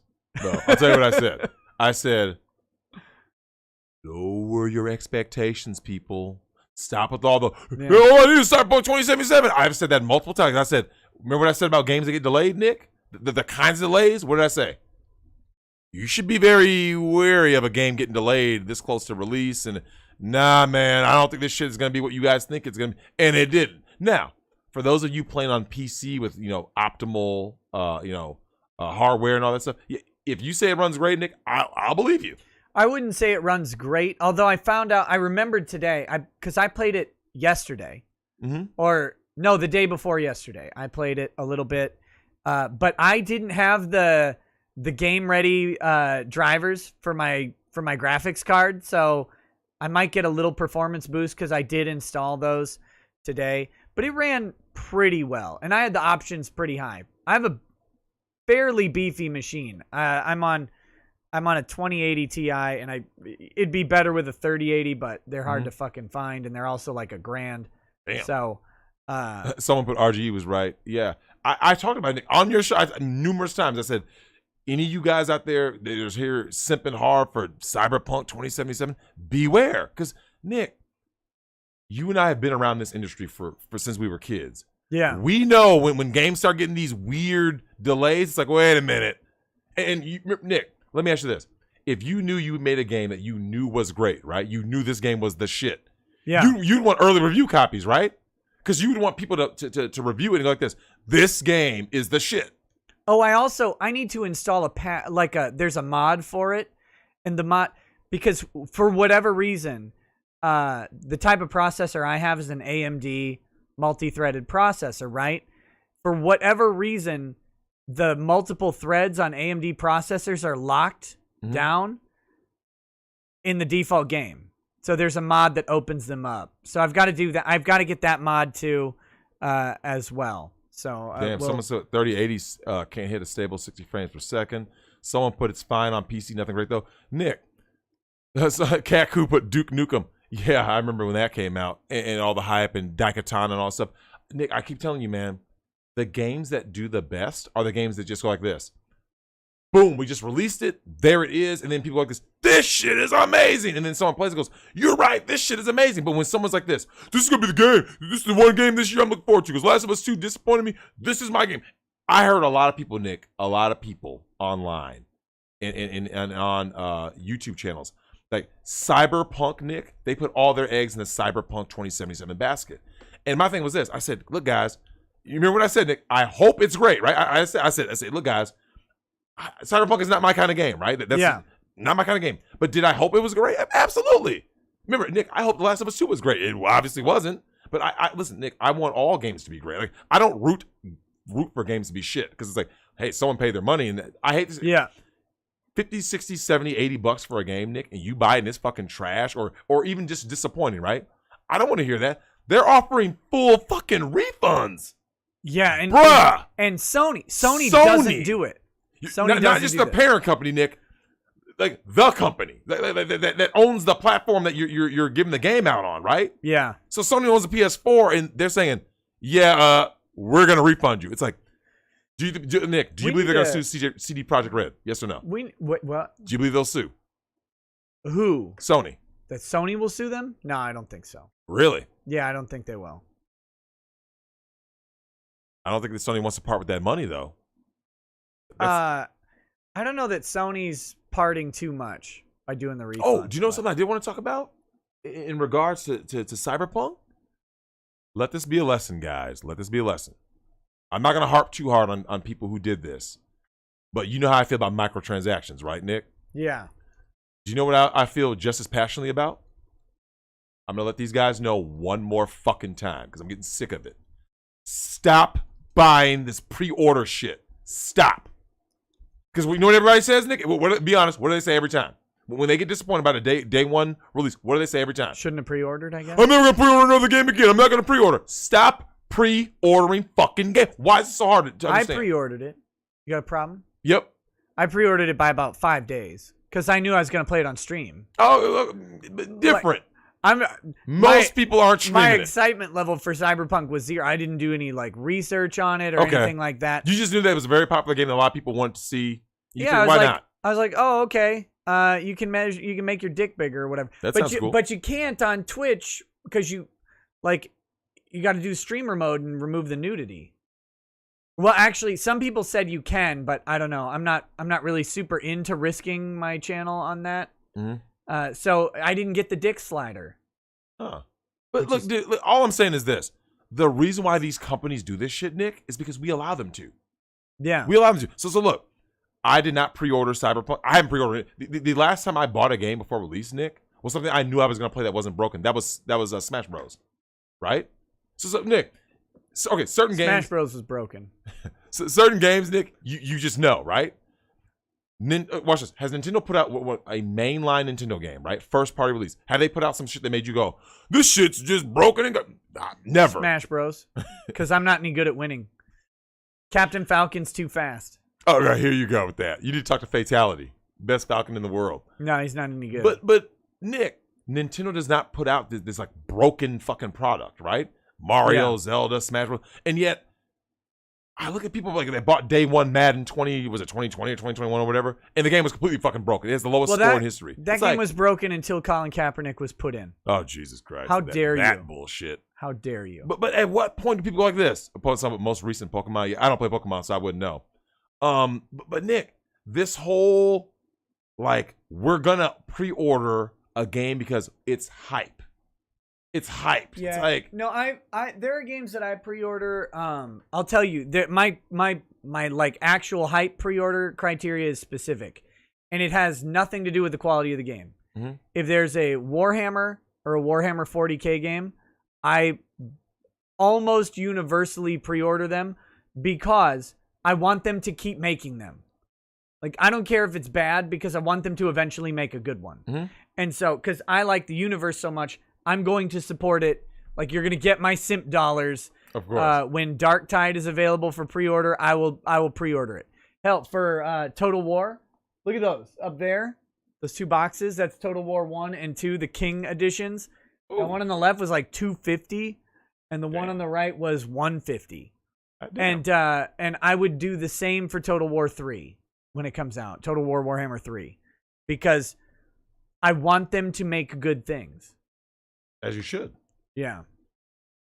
So, anyway, where do you think CD Projekt Red goes from here? Because they've this reminds me of do you remember that game called Red No Man's Sky? But they're Blizzard. That's what they are right now.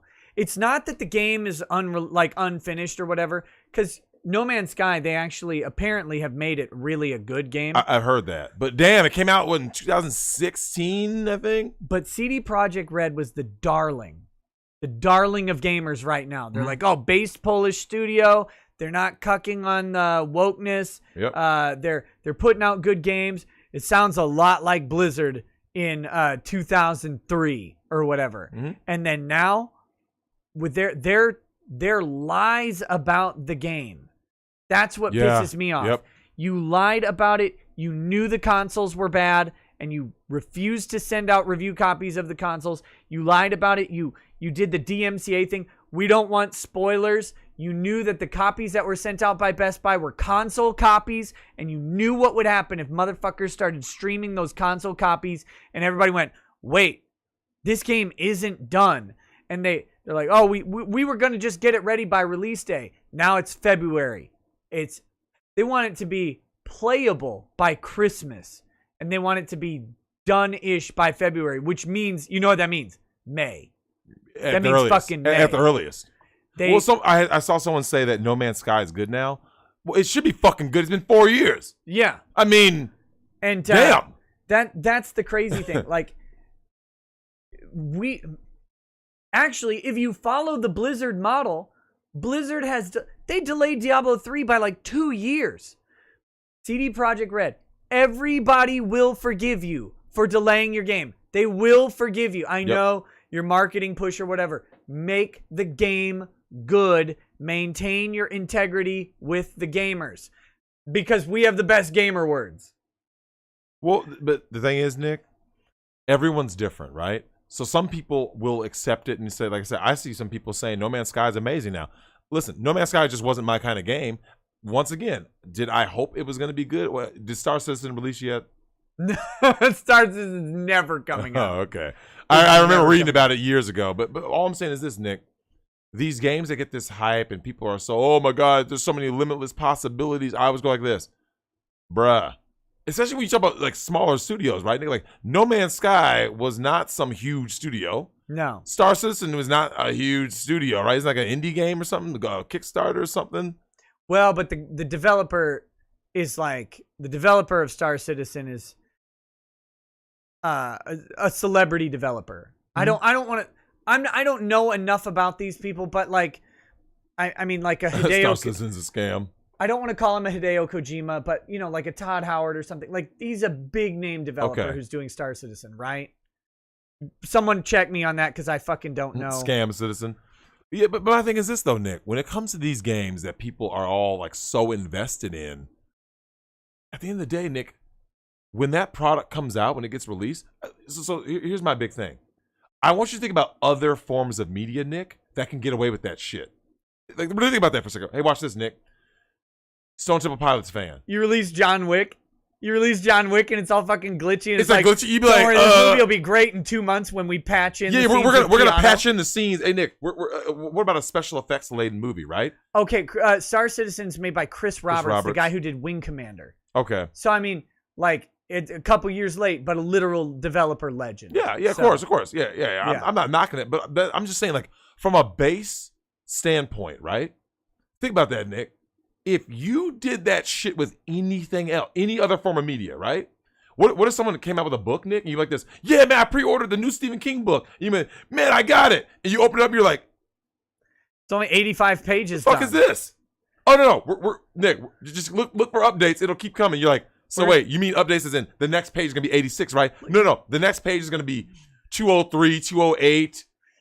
We're gonna 14. patch in some pages in a month, and then another month we'll you'd patch be like, in some more. why the fuck did you release it then, right? Like, Stephen King does some more cocaine. He's like, yeah. but Nick, imagine how you would react to that, right? I know your dad is a big Stephen King fan. Could you imagine? Used to be. I don't know if he is anymore. But imagine your dad's reaction, right? If he got his like ebook or something, he gets it like, oh yeah, and he opens up like, what the fuck is this? An unfinished book, Nick, an unfinished movie. Cats, you remember that? Yeah. Cats came, it was bad no matter what.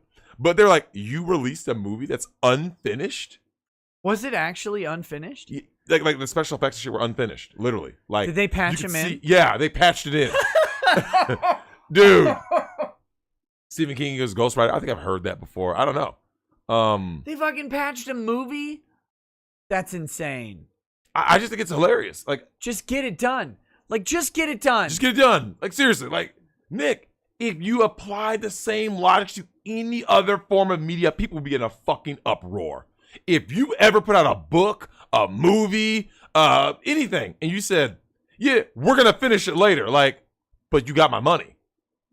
That's the thing. Like, but you got my money. Like, again, I paid full price for this. Big Red Bear says, how can you turn on Poland, Ricada? It was a fantastic game, by the way, but I played on a PC. I'm not a console pleb, thank goodness. What a touching game as well. Best game experience I've had in at least 5 years. Look, I'm not even commenting on the quality of Cyberpunk. So far, that I've only played like 2 hours, and I enjoyed it so far, and it probably will be a good game when I get further into it. It's not about that. For me, it's the lying. It's the lying. They knew the console versions were bad, and they lied about it. And then they lied about spoilers for the DMCA. It wasn't about spoilers. It was about the bad patching that was going to have to happen. They knew it wasn't ready. They only sent out PC review copies because they knew it wasn't ready. But then on the same call, when they're admitting this, they said, we didn't realize how bad the problem was. Yes, you did. They did. That's why you didn't send out review copies. Yep. You knew it. That's the problem I have. Don't lie. Guys, I showed you yesterday, or Monday. What's today? Fuck. Whatever day it was. It's Thursday. The last show I did. So Tuesday. I showed you guys the paintings by Robert Hurst. I showed you guys the painting I bought. And I've been on the phone with FedEx for 3 days now because my painting was supposed to be here on the 13th. And now they just pushed it back again today to the 20th. And when I called FedEx, listen to this. This painting was in St. Paul. Okay, it was in St. Paul, Minnesota, about 120 miles from my house. And it said, out for delivery to Spicer, Minnesota. And then it didn't arrive. And instead, the next time I checked tracking, it said it was en route to Cochrane, Pennsylvania. And I said, that doesn't make sense. So I call FedEx.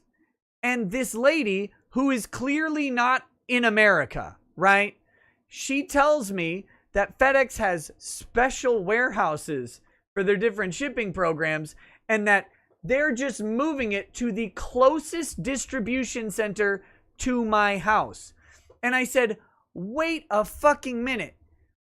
Pennsylvania is 800 miles farther from my house than St. Paul. There is no way on earth that is the closer distribution center. And she said, no, it is. Just trust me.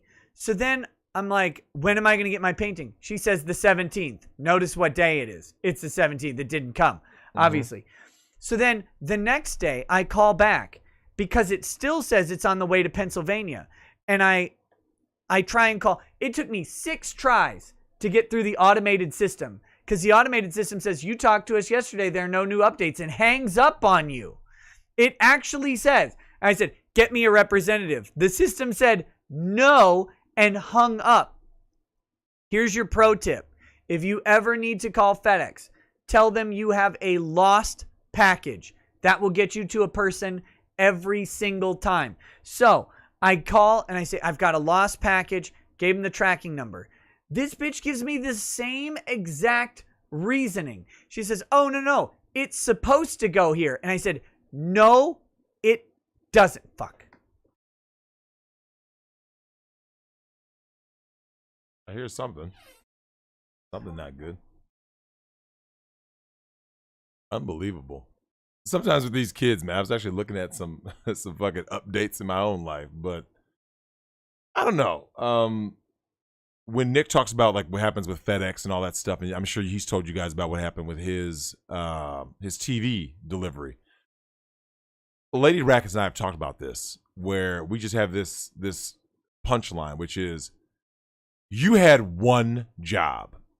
And I don't know if you guys have noticed, if you guys can put a 1 in the chat if this has been you, or 2 if it's not you. But have you guys noticed that during the pandemic, with less business than normal for virtually every business, that service has gotten worse? I say 1, it's gotten worse. If someone believes it's 2, that it is, gotten better during the pandemic, then hit it 2. I've noticed that it is nothing about service during this pandemic. It's gotten to be shit. You go to get food, it's shit. You go to get, you want to order online takeout, it's shit. Everywhere I go, it's shit. Like, they have messed up nothing but every fucking order I've done. I went to go get food for the kids from Culver's. I asked them for 3 grilled cheese. I got 3 grilled chicken. I go to Chipotle. They botched the entire order. It's like, at what point do you just get orders right? The way they treated Nick and the customer service is terrible. It's terrible. Service workers are pissed they have to work. Probably. And it's bad. It's like, all we're asking is that, can you please just give us decent service? And the answer just seems to be a residual no, man. A resounding no. McDonald's menu is bare bones. It really is like seriously, next time you guys go out, just really make a point to see, is your order correct? Is it the way that you want it to be? And just see how many times it is and is not. It just seems to be this ongoing thing where, like, look, man, I just want my fucking order and I want it done right. It's not that difficult. I got a chicken burrito. I got, white rice, pinto beans, these toppings. It's not that difficult. You have to, if you think about this for a second, guys, don't you have to check off what you're doing as you're making the burrito? What does the order say? Okay, it says chicken burrito. Okay, what rice? White rice, check. Pinto beans, check. Chicken, check. And you go down the line, you put all the ingredients in. How can you have a thing that tells you what the burrito is? Yet when I get it, I go, what happened? This is all wrong. How is that? You remember they used to call things a fail safe, right? This is dummy proof. Yet there's Nick. There's Nick getting his order wrong. It's wrong. You see what I'm saying? We were talking about what Lady Rackets and I were talking about, right? Where you had one job, right?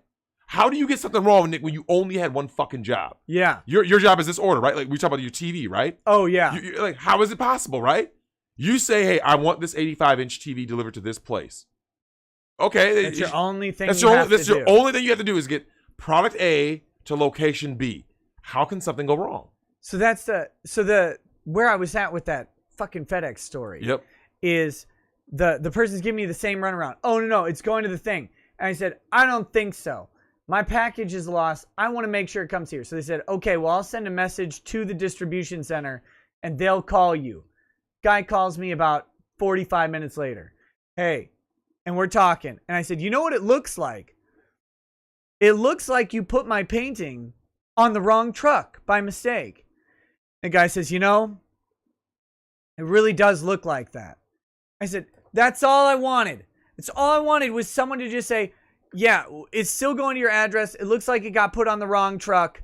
That's it. Because the problem I had was I'm asking these people, is this thing coming to my house? Because its destination now says Cochrane, Pennsylvania, and not Spicer, Minnesota. And that's wrong. And they're like, oh, no, it's definitely coming to your house. I'm like, well, how'd this happen? Well, that's just the closest distribution center. No, it isn't. Yeah, you're fucking lying to me. No, it isn't. I know there's a FedEx distribution center closer than Pennsylvania. That's right.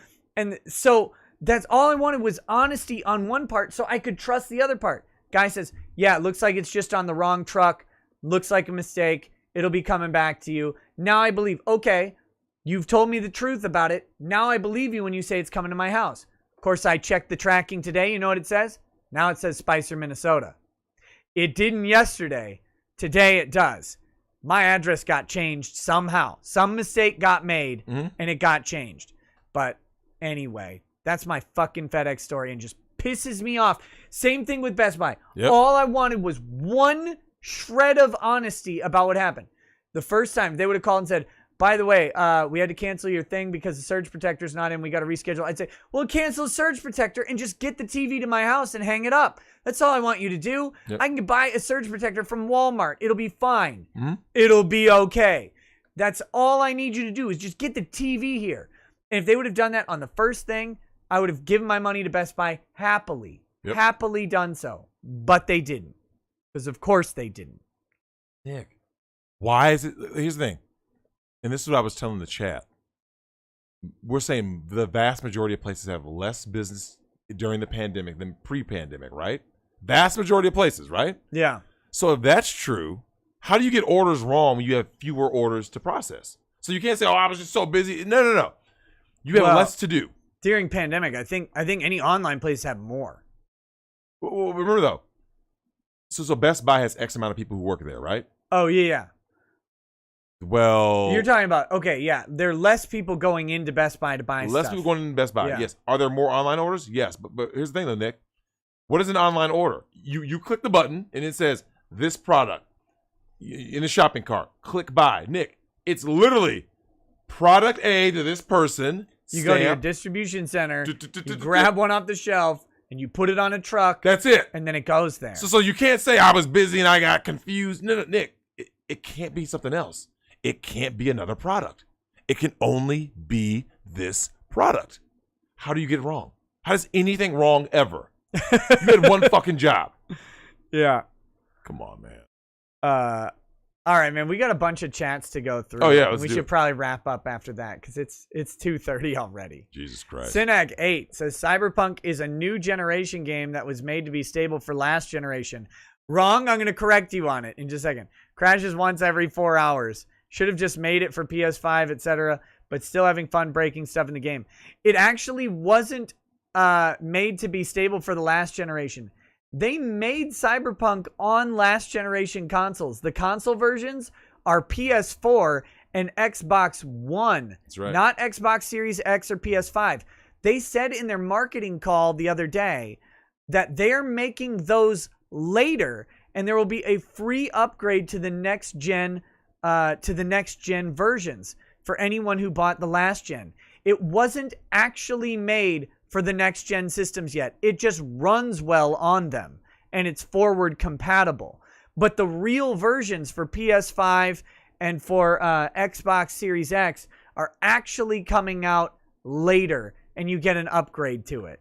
It's ridiculous.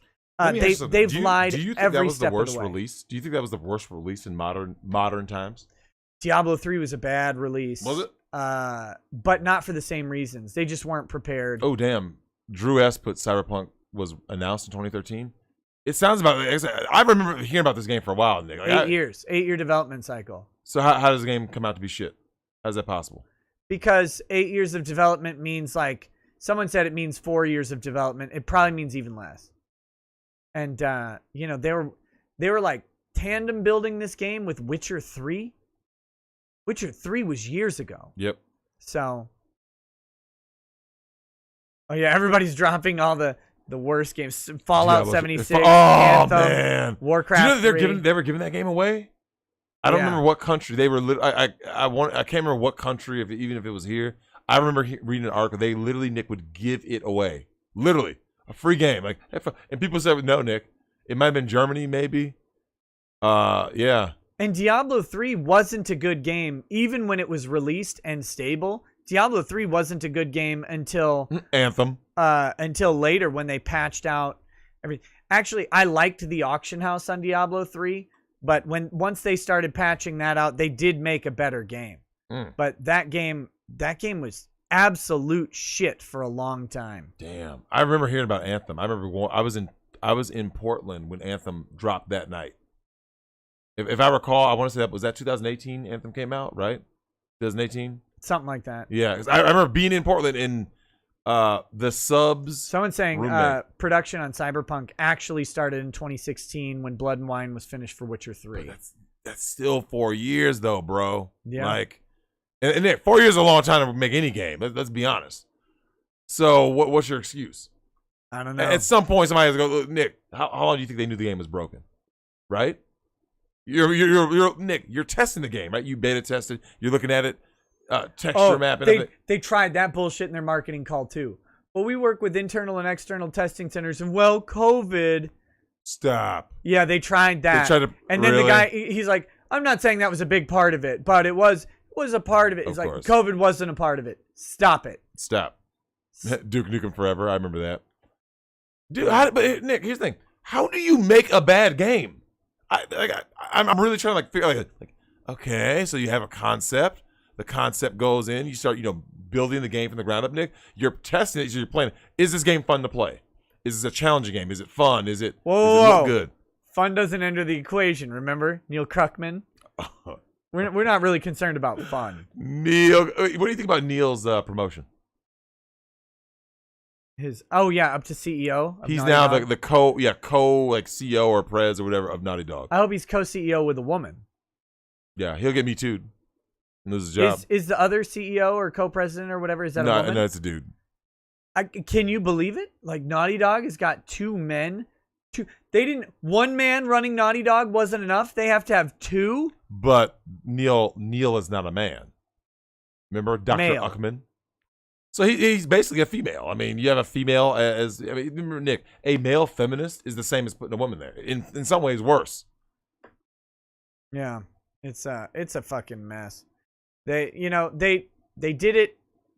They did it to push Christmas sales to get Q4 numbers way up, leaving 2020. That's what they wanted to do. They succeeded. They're not going to release their refund numbers for probably at least 6 months. Something like that, and that's how it's going to be. All right, let's do these chats and then let's wrap up. Ange says, "Has Drex ever slept with super nerdy chicks?" Who asked that? Ange? I don't know. About super nerd. Oh, shit.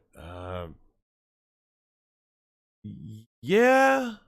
I mean, okay. So when someone says super nerdy, what would you define that as, Nick? I mean, well, they have a follow-up. They say, also, does Drex have the answer of why a group of nerdy girls really like yaoi, which is pairing otherwise straight guys as gay couples because they're close?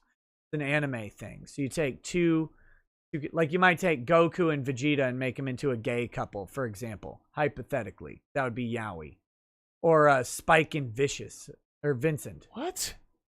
That's a thing? Yeah. Where? You mean an anime, or I've never heard of this before. Fan art. Fan art. Why is it always trying to do some gay shit? I've ever slept with game reviewers. Look, man, here's my thing, Nick. Here's the thing. I don't even like, and everyone has had this happen where they're looking to find some good material on a certain hub, right, before all the bullshit. Yeah. And then while looking, there's always like some weird like Family Guy porn or like just any popular whatever, right? Or it'll be My Little Pony. It's like, dude, this shit needs to stop. Like Cloud and Sephiroth. Yeah, it's like, or why are we Naruto always and trying Boruto. to take something that's not sexual or pornography and then trying to turn it into it? Like, would you look at art of Naruto and Boruto, like making out or whatever? who are those people? They're from Naruto. I don't know what that is. It's an anime. Are they two dudes? Yeah. Then no. Okay. No, but yeah. In terms of the nerdy shit, like I said, off the top of my head, I don't. Just depends on what you define as super nerdy. But yeah, I have been with nerdy. In fact, when I go to Columbia, she's a straight up nerd. Because nerds are the biggest freaks. So ask her if she wants to like ship a bunch of different like anime boys into gay relationships with each other. Mm-hmm. And then you can look at her collection with her. Mm-hmm. Try to keep the friction burns down. Oh, don't forget my cousin's birthday. Well, officially that was yesterday, but yeah, shout out to him. Happy birthday. Kermit the Frog says, I want to hold you close, skin pressed against me tight, lie still and close your eyes, girl. So lovely it feels so right. I want to hold you close, soft breaths beating heart as I whisper in your ear, I want to fucking tear you apart. So there's that. Thank you. Mario Carter 13 says, Drexel, you know that feeling when a guy looks deep into your eyes while his girl is giving you a handy? Nick felt something similar when I made him late by recording the 12 Days of Thoughtmas. Don't worry, I kept Chair Coon warm for you. Rude. Ed Gein's moderator stance says, not sure how much Twitch handles banned words, but I will add simp, incel, and virgin to your channel's permitted words and cuck too for good measure. Thank you. Thank you for doing that. Crusader Saracen says, good news, Nick. The Coalition of Communities of Color, whoever they are, have just recognized Slavic people as colored, meaning that you, as a Polak, now have an N-word pass. Merry Christmas to both you and Captain General Drex, Scourge of Simps. Perfect. Oh, that's great. Perfect. Not GL Lambert says, Drex, please read Hoe Tactics, How to Mindfuck a Man into Spending, Spoiling, and Sponsoring by GL Lambert. I don't care if you do it with Nick or on your own channel, but I gotta see your reaction. Wait, what is it called again? Hoe Tactics, How to Mindfuck a Man into Hoe Spending, Tactics, Spoiling, and Sponsoring. Wow. Let's look that up. I'll make sure it's remembered. Woody, would you rather? Says, Drex, would you rather have your balls removed or your dick removed? Death is not an option. Balls. Now, there is a way to save both, but you ain't going to like it. You must take a shot of Nick's baby batter and keep it down. So what will it be, Drexy boy? That's disgusting. Hey, what kind of shit is that? Oh, my goodness. Mario Carter 13 says, that ho ho ho gave to me 12 bulls a ramming, 11 fluffers fluffing, 10 simps a simping, 9 thoughts of twerking, 8 days of pegging, 7 inch or longer, 6 feet or taller, 5 Nuva rings, 4 DM nudes, 3 snack trays, 2 broken condoms, and a ball tug with my blowy. Oh, shit. Crusader Saracen says, no joke, I once saw a homeless guy at a Baton Rouge bus stop snort a line of cocaine in public right before pulling out a homeless please help cardboard sign. Shit. Quite the surreal experience. That's some real shit. Malik Fox says, yeah, the only reason Uber drivers in Tampa are wearing masks is because Uber has a button to report those of us that don't have one on, and all an N-word needs is an excuse to try and get a free ride, and Uber will shut you the fuck down. Damn. Malik, you're in Tampa? Or you're just probably an Uber driver, but are you in Tampa? You should have told me. Mr. Y says, hey there, Drex. I heard that you had heat exhaustion the other day. You know what would fix that? Fluids. And I've got plenty of fluids for you to drink. Crusader Saracen says, in World War II, English-speaking Germans would don U.S. uniforms and infiltrate American lines.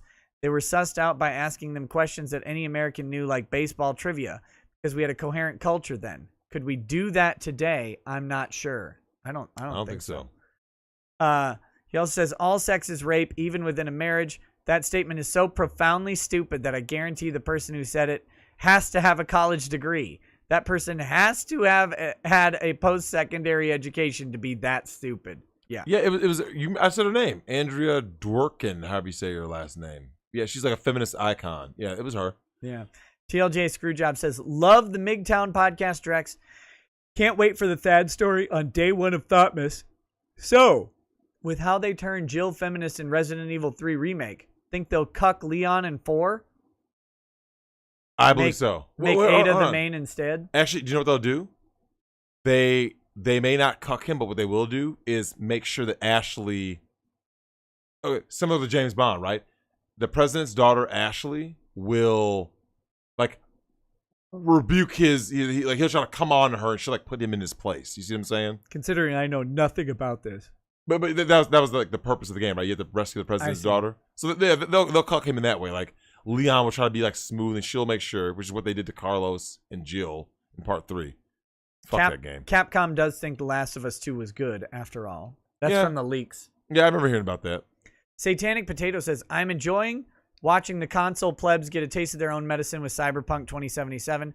They constantly mock us for port begging, then laugh at us when we get a bad, unoptimized port. Major Schadenfreude from me as it happens to them for once. It's not for once. It's more PC Master Race. Silky Johnson says, Revenge of the Sith is a good movie. Minus the obvious criticism of it, the problems people have with it seem to be from them not watching all of it. Anakin's turn is easily explained. It's a compelling story. I loved it. Watch Cinema Wins EGA video on it. Good stuff. Satanic Potato says, Drex, you should open an account on other platforms for your channel. BitChute, MGTOW.tv, or maybe even Rumble. There are audiences there that aren't here on YouTube, and they'd love you there. Jewish Disciple says, Oy vey, Rabbi Nicholas. Your SCOTUS rant was quite enthralling. Those schlemiel drudges with their uncircumcised penises deserve all the super aids from gobbling the communist cock. I'm glad this election has shown us our leaders' true colors. L'chaim. That's a very Jewish super chat. I talked to a Jewish woman on stream the other day. Did you? How'd that go? It went pretty well. You know what? I never got with a Jewish chick, have I? I don't think so. Huh.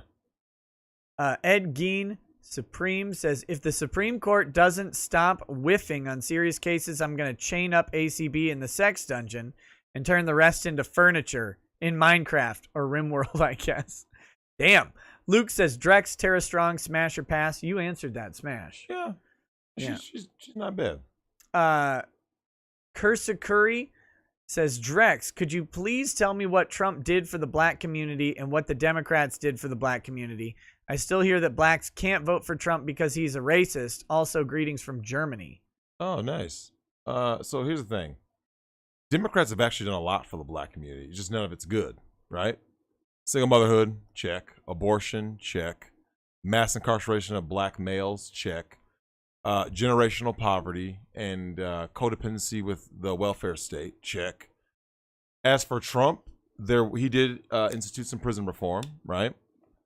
The black unemployment rate was the lowest it's ever been under Trump. Least amount of blacks imprisoned. Least amount ever. Well, as a percentage or whatever. Yeah, we're talking percent rise. And then, lowest black unemployment rate like ever since slavery. Right. Since slavery. Come on. 100%. Blacks were working during slavery. Yeah. There was nobody that was working. No unemployment problem back then. So, and the thing is that, Trump talked about the platinum plan. I think he should have done that earlier in his tenure. I would have, because Nick, I remember I told you about what Ty Beard and I talked about. We were chatting together. I was like, for Trump to win and for Republicans to finally turn a tide, I was like, they need to reach out to the black men, and that vote has to get to around. I said around like that that they're at 1/3, around 30-something%, right? Yeah. So Trump got the black vote up to 20% during his election. I thought it was even higher. I thought it was like 25. Or Was it 25? I don't know. I think it was black, and then like Latino. Might have been overall minority. Overall vote. minority been 25 because yeah, I know Latinos came out, but where he lost was white women. Yeah. He lost a lot of white women, and I think the media programming really did a great job of Orange Man Bad for 4 years, right? Yep. The media worked well. Like here's the thing. You can't be mad at the media for doing its job. That's what they want to do. So it's no different than being in a courtroom, right? A prosecutor can never be mad at the defense, and the defense can never be mad at the prosecutors like this. They're doing what they're supposed to do. If you're a prosecutor and you're like, it's like the O.J. Simpson case, right? You can't be mad at Johnny Cochran. So Nick, if you're O.J. and you pay Johnny Cochran, what do you pay him to do? Get me off, right? Like Johnny Cochran puts on the lube and. Yep, get me off, Johnny. I'm facing some crazy charges from the state. I'm trying to get out. I got the money. Dream team. And so the same thing works there. Like, you look at the black community. I've told you for years, the black community is fucking done. And it's coming for everybody else next. So for all these white guys, Asians, they're coming for everybody. And Nick, let me ask you something. At what point do you think people are going to figure that out? Do you think they're ever going to figure it out? Because, you still see people with all this like race shit and stuff. At what point do you guys, for everybody in Western Europe, Nick, France, Germany, UK, you can't spell cuck without UK, right? Have any of you, Sweden, have any of you guys figured it out yet? Who's against you? Have you still on the black-white shit? Like, at what point, Nick, do people go like this? Oh, okay, we figured it out. They want all of us to be like this. Yep. Fuck, man. Bad Dragonite says, as a good Catholic boy, how does it feel having the Virgin Mary banned from Twitch? Very, very sad. Very sad. You can't talk about the Virgin Mary. Night of Hopex says, Belle's face shape is that of the girl next door. Reminds you of the young love you missed out on. Her pretend innocence, the cosplay, naughty faces, all of it is targeting nerdy men that had unfulfilled youths. Very on point. Clearly not for Drexel, though. Malik Foxton says, yo, you got the blue censorship tag on this stream. Google, because I put COVID in the title. Google rolling out its misinformation tags in full force now. Soon we're going to be seeing that shit on every video. Just because I put COVID vaccines in the title, I got the, like, here's the truth about COVID censorship tags type stuff. Oh. Night of Hubeck says, also, yes, besides being a genius at marketing, Belle's actually a good-looking woman. I wouldn't throw money at her or anything, but she would do just fine. Just because she's not a 9 or 10 doesn't mean she's a 2. Normal women can be pretty too. Relax, geez. No, I think she's relatively pretty. I give her higher than a 6, but when she's all done up. Because that's what you said. She's a done up. She's a 6. I think she's a 5. I think I said a 5, right? Oh, I don't know. I think she's higher than that done up. But we don't need to have this debate again. No, I'm just look. I can't keep beating you on stream, or I'll go back to the 1800s. Kermit the Frog says, Nick says road rages are PG-13, and then the very next story is about some poor motherfucker getting exsanguinated at a bar. Oh, look. Books Games Pottery says, this isn't an aggressive question. I'm actually curious. Drex, when you say women always never XYZ, do you mean literally all/none, or are you being slightly hyperbolic? Sorry if you've clarified this before. Just found myself wondering while listening. So when you say all, do you mean actually literally all, or do you mean generally speaking? So female nature is universal, right? Hypergamy is universal, right? No woman on this earth wants a broke, deadbeat man, right? So there are things about women that are universal, just like there are things about men that are universal. Now, are there going to be some deviations? Sure, but so Nick, if someone said COVID-19 is not killing anybody, someone goes, that's not accurate.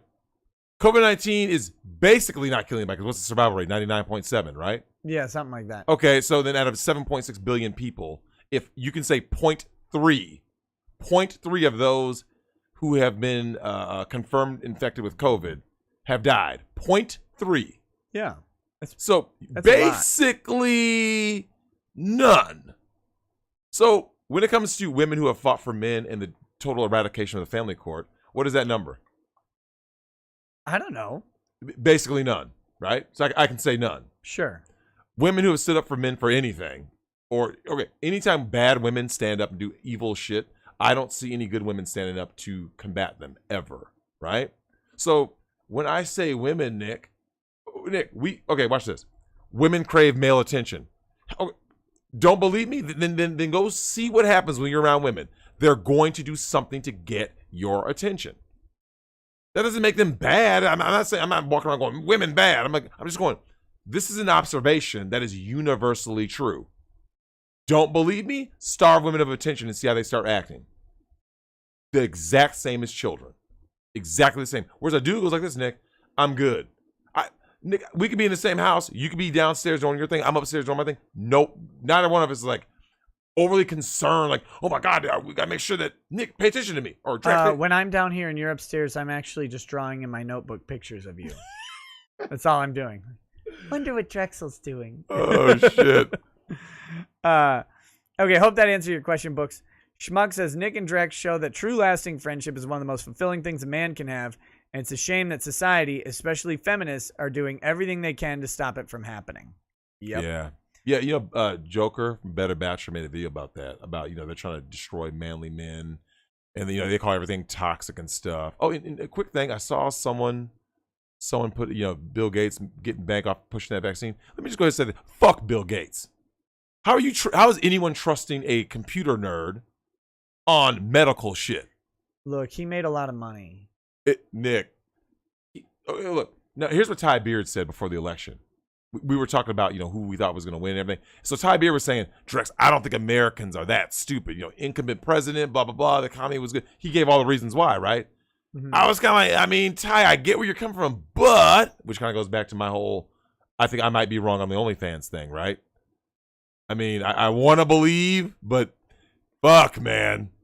I'm just telling you. I'm just giving you facts. Look, I'm just giving you facts. The Ellens might actually become millionaires if they go on OnlyFans, which is sad. I mean, Ellen won't. We'll never test it because Ellen's already a millionaire. Well, I'm saying she could make millions on OnlyFans. Yeah. Oh, without question. Kermit the Frog.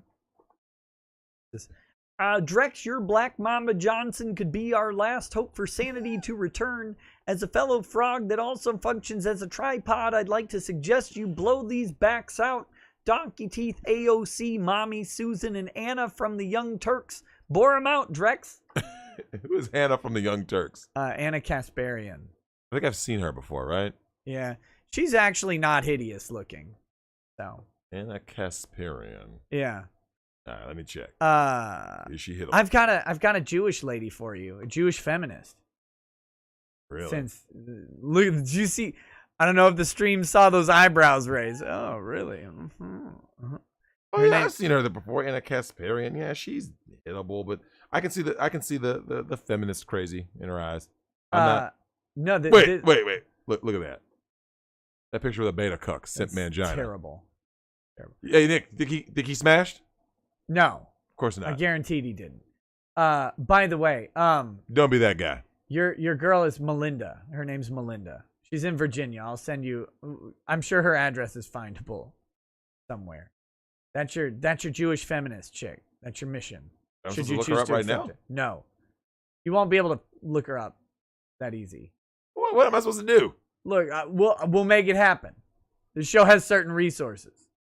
So I'm supposed to be looking up who? I had her on the show on Tuesday. Oh, okay. Yes, that's what you talked about earlier. Yeah. She's a Jewish feminist. You said you don't think you've ever been with a Jewish woman. Nope. And I know you like feminists. It's perfect. Love them. I don't like them. I love them. Yeah. And this chick has lots of kids, so she's just like she talks about, you know, like the liberation that sex brings to women and stuff like that. She's perfect for you. Mm-hmm. She gets mad at monogamist. Can't say that word. Monogamous women. Doesn't like them. They're not sexually liberated. But Jewish women don't really have that same liberation. I mean, Ben Shapiro's sister. Hey, holla at me, Abby. I can't get you Abby, but we could maybe make Melinda happen. That's all I'm saying. I mean, what does she look like? I don't know. We'll find out. You're killing me, man. You're killing me, Smalls. There are pictures. There are pictures. You're too much. Pre-op transmission says, "Hey gents, have you seen how the Pennsylvania Health Director Bobcat Goldthwait released guidelines for attending orgies? You're not allowed to go to work or church or even leave your home apparently, but you sure as shit can go get you some strange." Wait, you heard about that orgy in New York City, right? That they busted? No. You didn't? No. The only thing I heard about in New York City that got busted was like 1,500 Jews at a wedding. Yeah, I remember seeing that. While you're reading the next chat, I'm gonna look up the story of. Kirith says, "Oh wait, no." Ed Gein says CDPR cucked to China and didn't allow a Taiwanese-made game onto their store. There was some item in the game saying Xi Jinping, Winnie the Pooh, or some shit. Yeah, I saw that. That is bullshit. It's really lame because I like good old games, and to have them do that was real stupid. Kirith says, "All this talk about games. Have you seen the internet historian videos about them? Top quality memes. I cannot wait to see his one on Cyberpunk 2077. No, I've not watched. I may have seen an internet historian video a while back, but no, I haven't watched it recently. My favorite video game reviewer was Seth, but Seth is, I think, retired.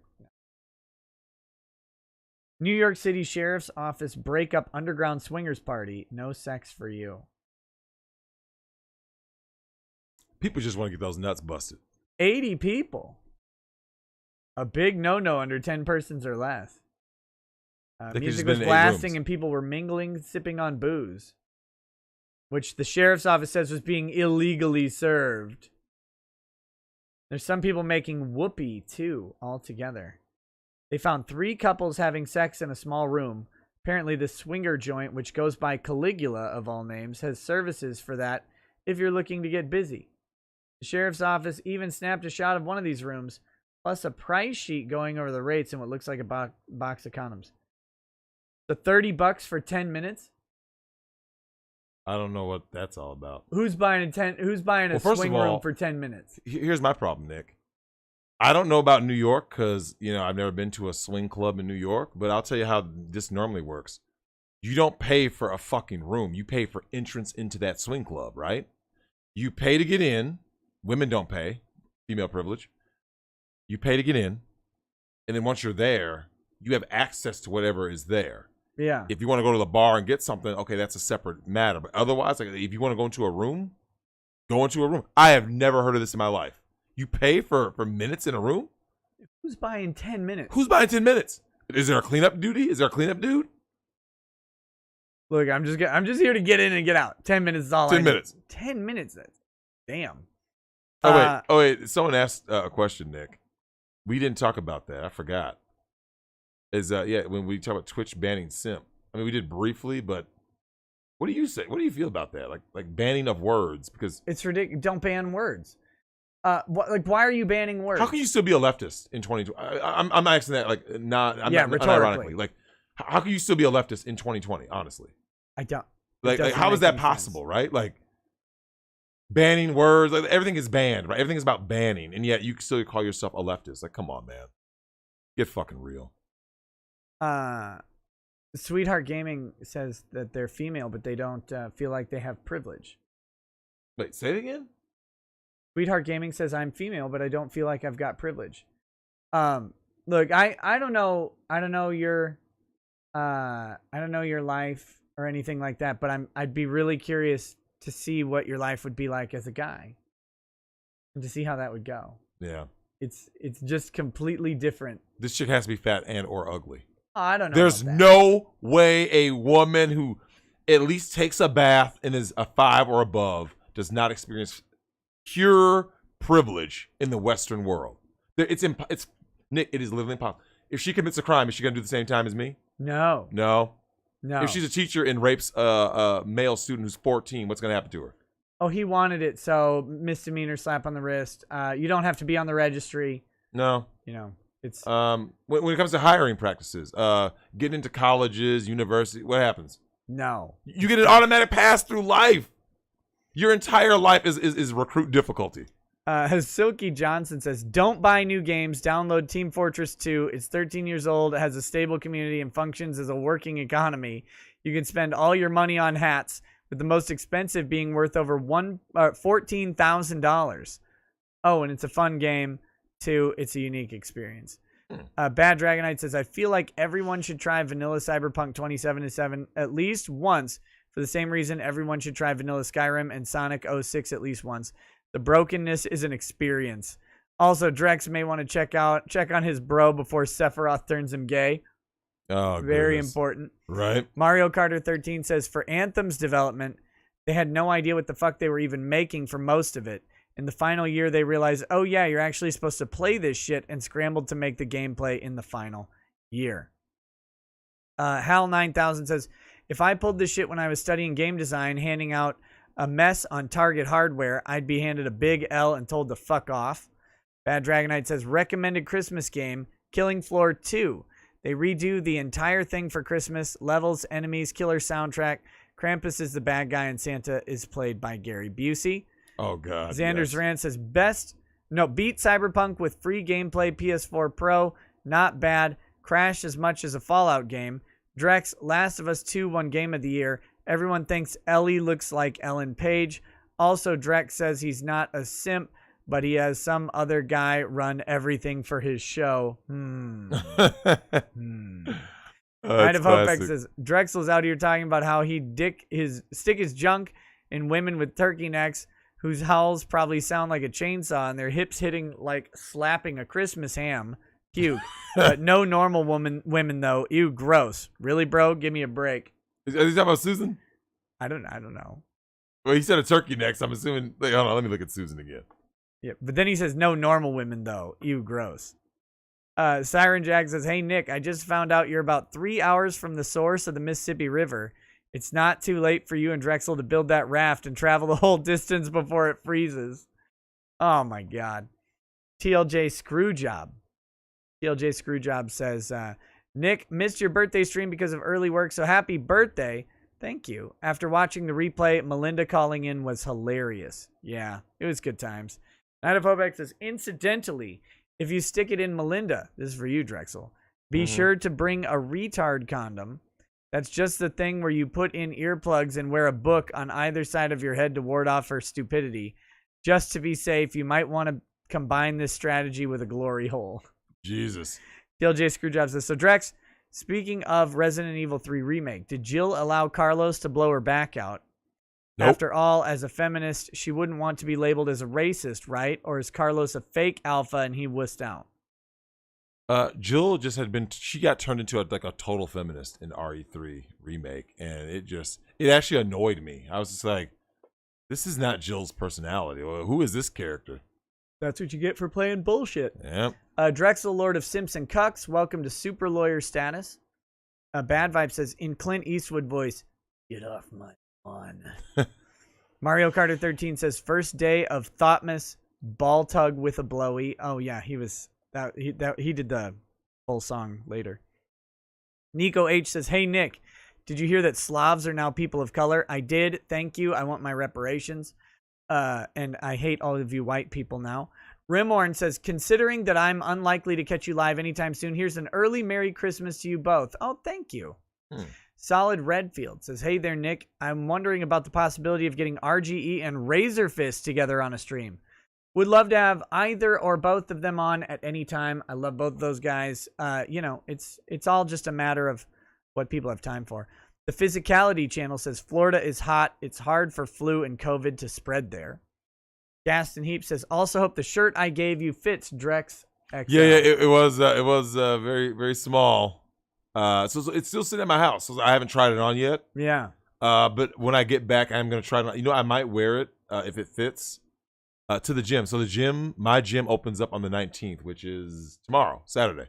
So when I go back home on Sunday, I will see if I can squeeze into that tight-ass shirt and go from there. Gigoku says, got the Pfizer beer bug vaccine today. So far, no zombie symptoms. Nice. Keep us posted, Gigoku. Right. I want to know if you live. Arrogant Australian Socialist of Victoria says, I found out that China is getting rolling blackouts due to barring Oz Cole made my day. We are their largest exporter. They get what they deserve. Yeah. Yeah. Macca Jr.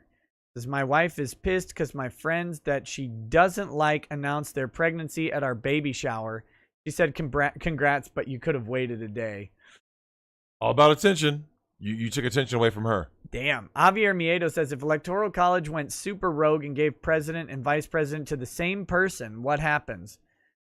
They can't. They actually cast first and second votes. So if somehow that were to happen, they would get, it wouldn't work. Similar to how Warren and Sanders both got a vote in 2016. Johan Gosimus says, off current topic, but as healthcare worker, I outright refuse to get that COVID vaccination without the side effects listed and proof that it works. Preach. Smart move. I'm waiting for everybody else to die Do you first. think that she might get railroaded? And they're like, oh, you have to, or you can't, like, because legally I don't think you can do that, but they've gotten away with everything, right? Oh, yeah. They definitely, your employer, any employer, by the way, can say, sorry, you got to have a vaccine before you come back to work. Any employer can do that. And your option is to go, okay, no, I'm not coming. But what? But so they can legally do that? Most likely. Most states, anyway. Unions, maybe not. That seems odd because can't they start saying a lot of other stuff that you have to do this or you have to? You see what I'm saying? They have been able to do that forever. Like in states where weed is legal, they can still say no weed. Like no weed in your system, not no weed at work. Mm-hmm. That's different. No weed in your system.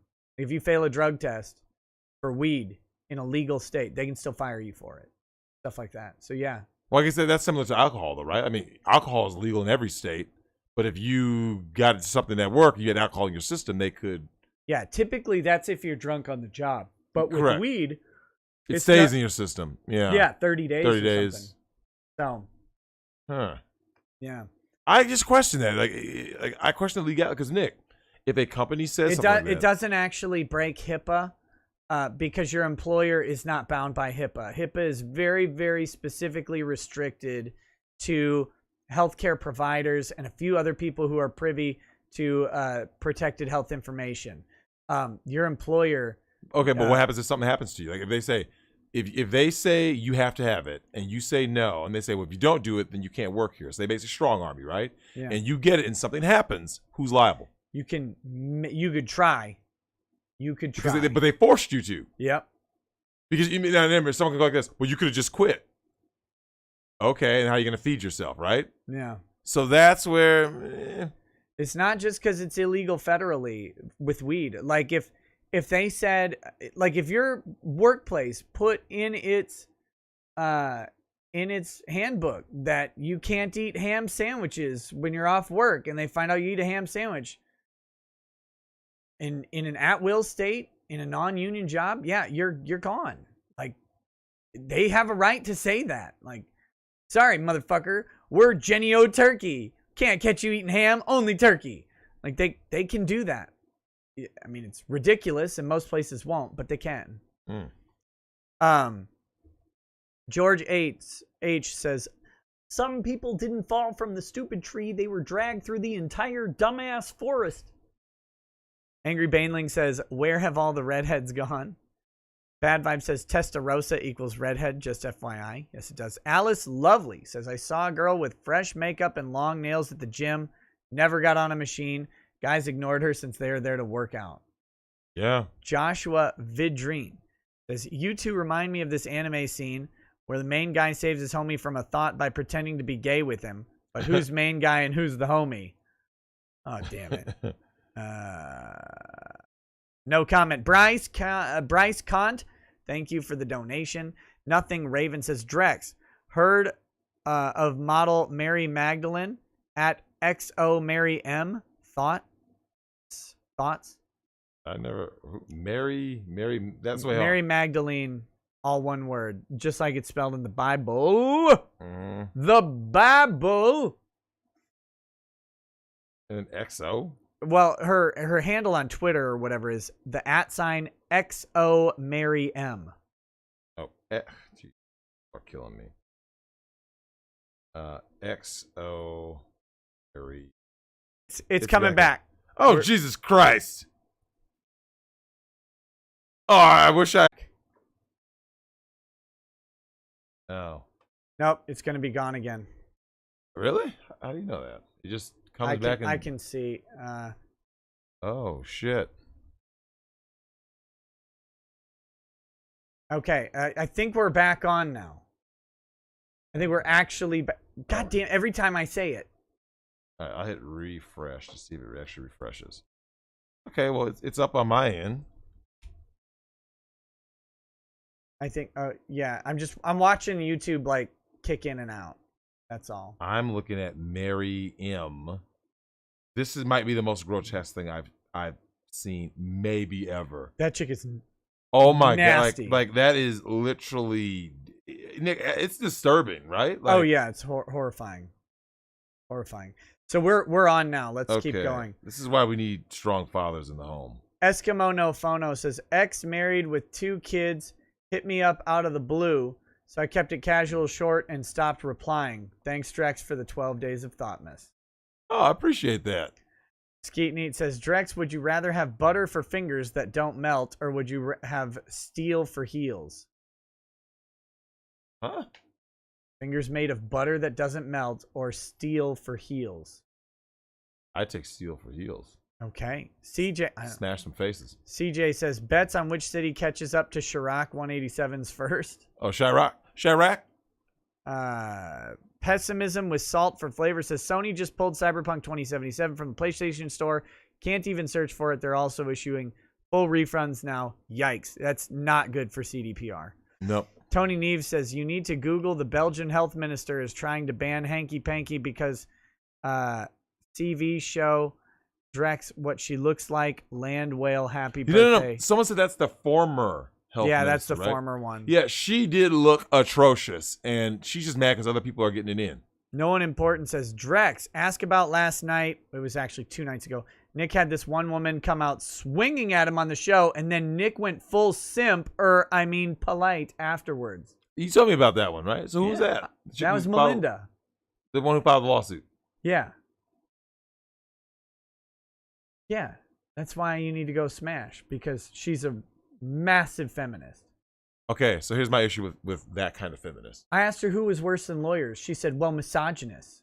I said, aren't lawyers primarily men? So that's like I said it's a Venn diagram overlap. So I stand by my there's one issue I have with this chick now. Yeah, what's that? Okay, now it's very well established about my long history with feminists, right? Yeah. Guess what's the one kind of feminist I'm not okay with? Jewish ones? No, I don't mind Jewish. Oh, okay. I don't have an ethnicity barrier. It's the ones who sue. Oh, yeah. Because these are the kind of bras that you'll go and smash. You think everything's cool, and then what's going to happen? Your Honor? That just means you didn't put it down hard enough. Man, fuck That's that. what I'm saying. No, will I send Smash Bros to smash? Well, I can't even do that because she could still say I coerced her. Yeah, see, and let me just go ahead and take this time to say this to all these bitches out here. Stop using the state to go after dudes. I'm so strong and independent. Daddy government, this bad man is after me. And dudes are spending $1,000 in court. Man, fuck these bitches. Angry Baneling says Star Wars prequels greater than Warhammer. And don't at me, bro. You're about to get banned. Nothing Raven says Drex favorite Arnold Schwarzenegger movie. Ooh. Arnold. Ooh, shit. You know what? Honestly, Nick, I'm going to go T2 because he had more to do in T2 than T1. T2's really good. Kindergarten Cop is up there, though. Kindergarten Cop is up there. I love Commando, man. Commando, Total Recall. Circular saws and his frisbeeing dudes his scalps off. God, I love it. Yeah, but Nick, do you notice? Okay, different Arnold movies represent like a different part of his persona, right? Yeah. Like, Kindergarten Cop fits a certain What about Around niche. the World in 80 Days? You better stop. That was fattest Arnold. That was world's fattest Arnold. He was getting a little hefty. But don't forget about when Predator came out, right? That was do you know what Predator actually felt like? Predator, if you think about it, Nick, is more of a Stallone movie, right? Stallone was always the quiet one. But he's not. Oh yeah. You But see he's what I'm not saying? in it. Bruce Willis is talkative. Arnold is the one-liners. Someone did bring out Total Recall, man. Total Recall is I mean, It is top of shelves. Hey man, Total Recall is. But that's the thing. Like some put Red Sonja. Who could forget about Red Sonja? But do you notice how all of them fit like a different? As long as you get the right era of Arnold movies, because I mean, later, of course, he's just in there for whatever, and it's crap. Correct. But that era, I would say from Hercules in New York. From Hercules in New York, I think that was 82. You've lived in Hercules in your chariot. You've been immortalized. What? He says you've been immortalized. Immortalized, that guy. So that's what I'm saying. It's but Jingle All the Way. Okay, let's say if you took away Hercules, how about Terminator 1, which was like his big entrance into Hollywood, right? T1's great. T1 into, okay, what would you say was like the end of peak Arnold? Like when did peak Arnold end? Before T3, I guess. True. Oh, how about this? T1 is the start of peak Arnold, right? Yeah. And the end is True Lies. 95. Is True Lies after Last Action Hero? After.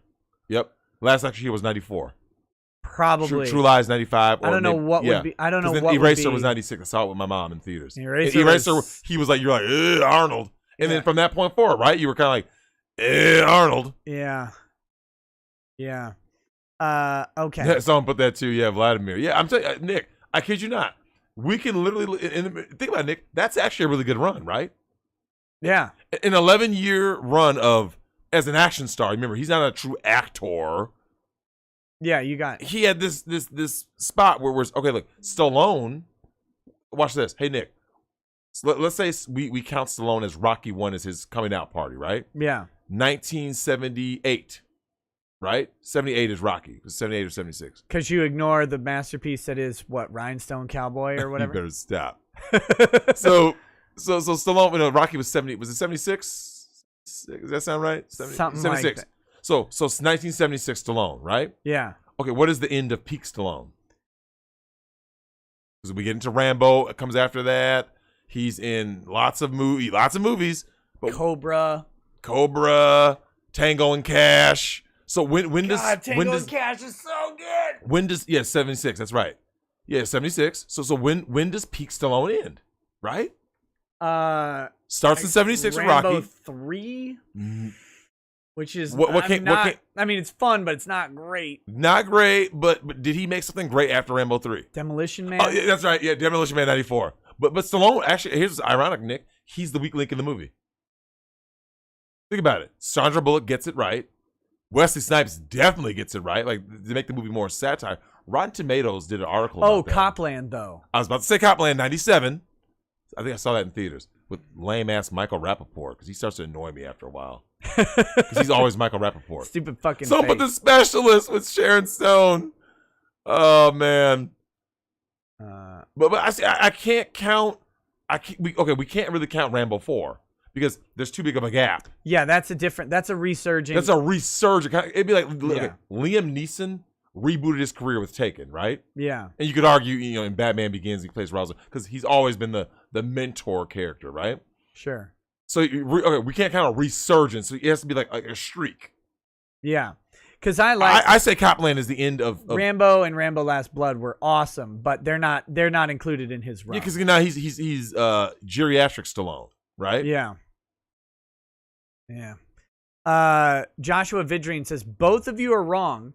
Revenge of the Sith and Revenge of the Jedi are amazing. Or Return of the Jedi are amazing. Mm-hmm. Prequels are definitely an acquired taste, so I sort of get Nick's take. Stop. Enter the Cube. He says, speaking of creators, Nick and Drex, check out Vivzy Pop's Hell of a Boss. It's a pretty funny adult cartoon that I'm sure you guys would love to watch.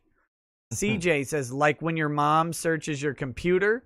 Dang. Yeah, that wasn't good. Leo Breaker 49 says, evening, guys. Nick, I'm confused. Do you not find women with booty or thick curves, or do you mean nightmares of plastic surgery, aka the Kardashians? No, like Kim is too curvy for me. But she got the fake assets. You see what I'm saying? So okay. So but I don't care if they're fake or real. Like she's too curvy for me. I like thinner, smaller framed women. That's my thing. It's your taste. Yeah. Like like myself and most black dudes prefer the curvy look, right? Yeah. And a lot of Latinos prefer the curvy look. Here's the problem I have, man. That's why you guys are wrong. What kills me is 7.6 billion people on Earth, more women than men, and yet there's still dudes out here trying to be like, no, this is what the perfect body is. Like, there's no such thing as perfect, because your version, Nick, so you and I prove it. What you are most attracted to is different than what I'm most attracted to. So it's like, whether it be height, body type, et cetera, et cetera. There's more than enough because there's more women than men. So if you're a dude out there, you remember, if anything, Nick, it'd be the women who complain because they're like this. There's no men. There's always gonna be more women than men on Earth, and yet there's dudes out here. I can't find. Come on, man. Yeah. Let's see. Master Blaster says, Drex, you were wrong. Elliot can make $250K on feet alone. It might be true. I don't, dude. Come on, man. Accept it. CJ says, Drex, just like you had to school Nikki on the Bulls lifestyle, you are getting now being schooled on internet lifestyle. Yes, out of curiosity alone. The $250K. Angry Baneling says, I'd rather be waterboarded 24/7 than get aroused by looking at Elliot Page or Ellen DeGeneres, and that's a fact. I'm with Drex on this one. Yeah, no, just because you don't like it doesn't mean there wouldn't be a bunch of dudes running to pay. Here's the part of that was my projection, and part of it was like I started thinking about like guys in general. Like okay, I would never pay to see Kim Kardashian naked, but a bunch of dudes would absolutely. But here's the difference though. You could more easily say you could see why dudes would pay to see Kim cakes, right? I mean, I guess, yeah. You see what I'm saying? Like prime example. Anna Nicole Smith, when she was alive and popular, right? Look, she died. You How'd that happen? Anna Nicole Smith is no longer with us, but when she was alive and she was a Playboy playmate, Nick, even if she was not your type, you go like this. I could see why. Oh yeah. She's popular, right? With Ellen Page, it's I like think Anna other Nicole than was hotter than Kim Kardashian is. You mean prime Anna Nicole? Yeah. Okay, do you mean in general or just for the era? Because tastes have changed, right? I don't know. I'm just like no girl with doing zero present day research on it. Like I'm not pulling up pictures of them. I'm just trying to think. I'm like, what do I remember Anna Nicole looking like? I think I'd go with her. That might be because I'm like, I don't know, racist towards blondes or something. Maybe. Too. But here's the thing, though, Nick. More women now trying to look like the Kim Kardashian look, right? Yeah, which I find to be. I find there's more women trying to do the Kimmy Cakes look than there were women trying to do the Anna Nicole look. Yeah. For better and for worse. Mario Carter 13 says Ethan Ralph collaborated with Hunter Biden. Not good. Vienticus Prime says CDPR put out a release to get refunds through Sony. Yep. Oscar Loon says, no, they can't really sue because Sony also certified it for release. Florian Aishatten says, unpopular opinion, if you buy EA Sports games, you're part of the problem. The Emperor protects. Yep. Yep. Last sports game anybody ever should have bought was Tecmo Super Bowl. Or Mutant League. Of course. Mutant League. Heinrich Berndowski says, played it on PC. People praising this heap of crap are insane. Compare the 2018 48-minute gameplay walkthrough with the actual game. Never trust polls. That is racist. Heinrich. CJ says, Star Wars A New Hope. Don't worry, we'll patch in the lightsaber and blaster effects a couple months after the theatrical release. No big deal. Eugene Ford says, I didn't mean to blow up your comment, Drex, but anyways, can't wait for your next show to drop. Enjoy listening to you. Thanks. Dovin Death says, I knew Cyberpunk was going to be a train wreck when they replaced the original devs with a bunch of blue hairs. Uh-oh. Tony Neve says, was that interruption one of the ones that you need to get on your hands and knees and apologize profusely for? Oh, no. I think my daughter woke up crying because she's young, and when she wakes up crying, she needs to go to the bathroom. She needs to be told to go to the bathroom. And then she will. She'll get up and go. But until someone goes out and tells her, that's what happens.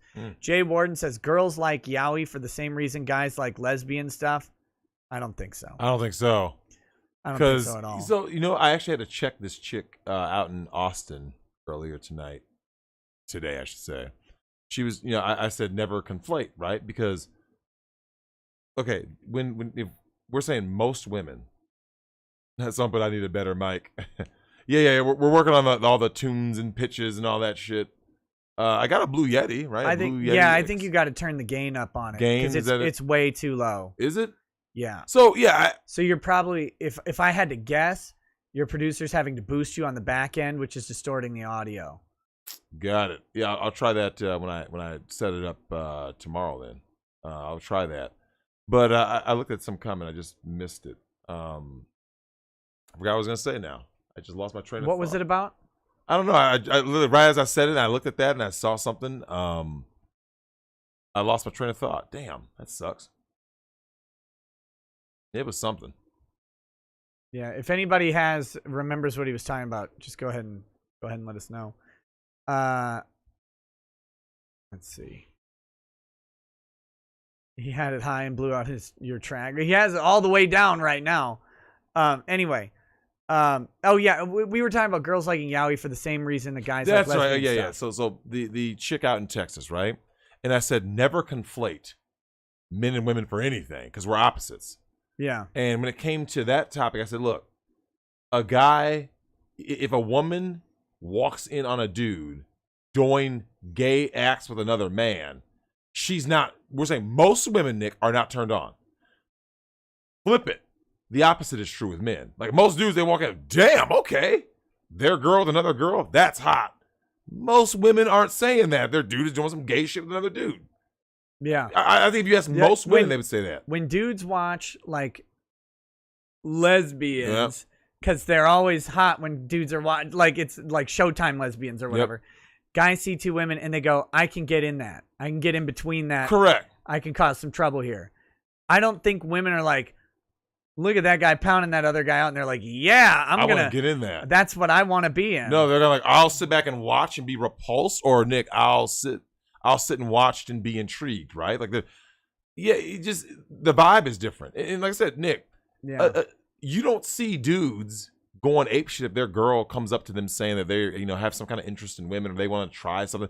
I don't think dudes would flip out as much if a dude came up to his woman like, yeah, I want to go ahead and do something with another dude.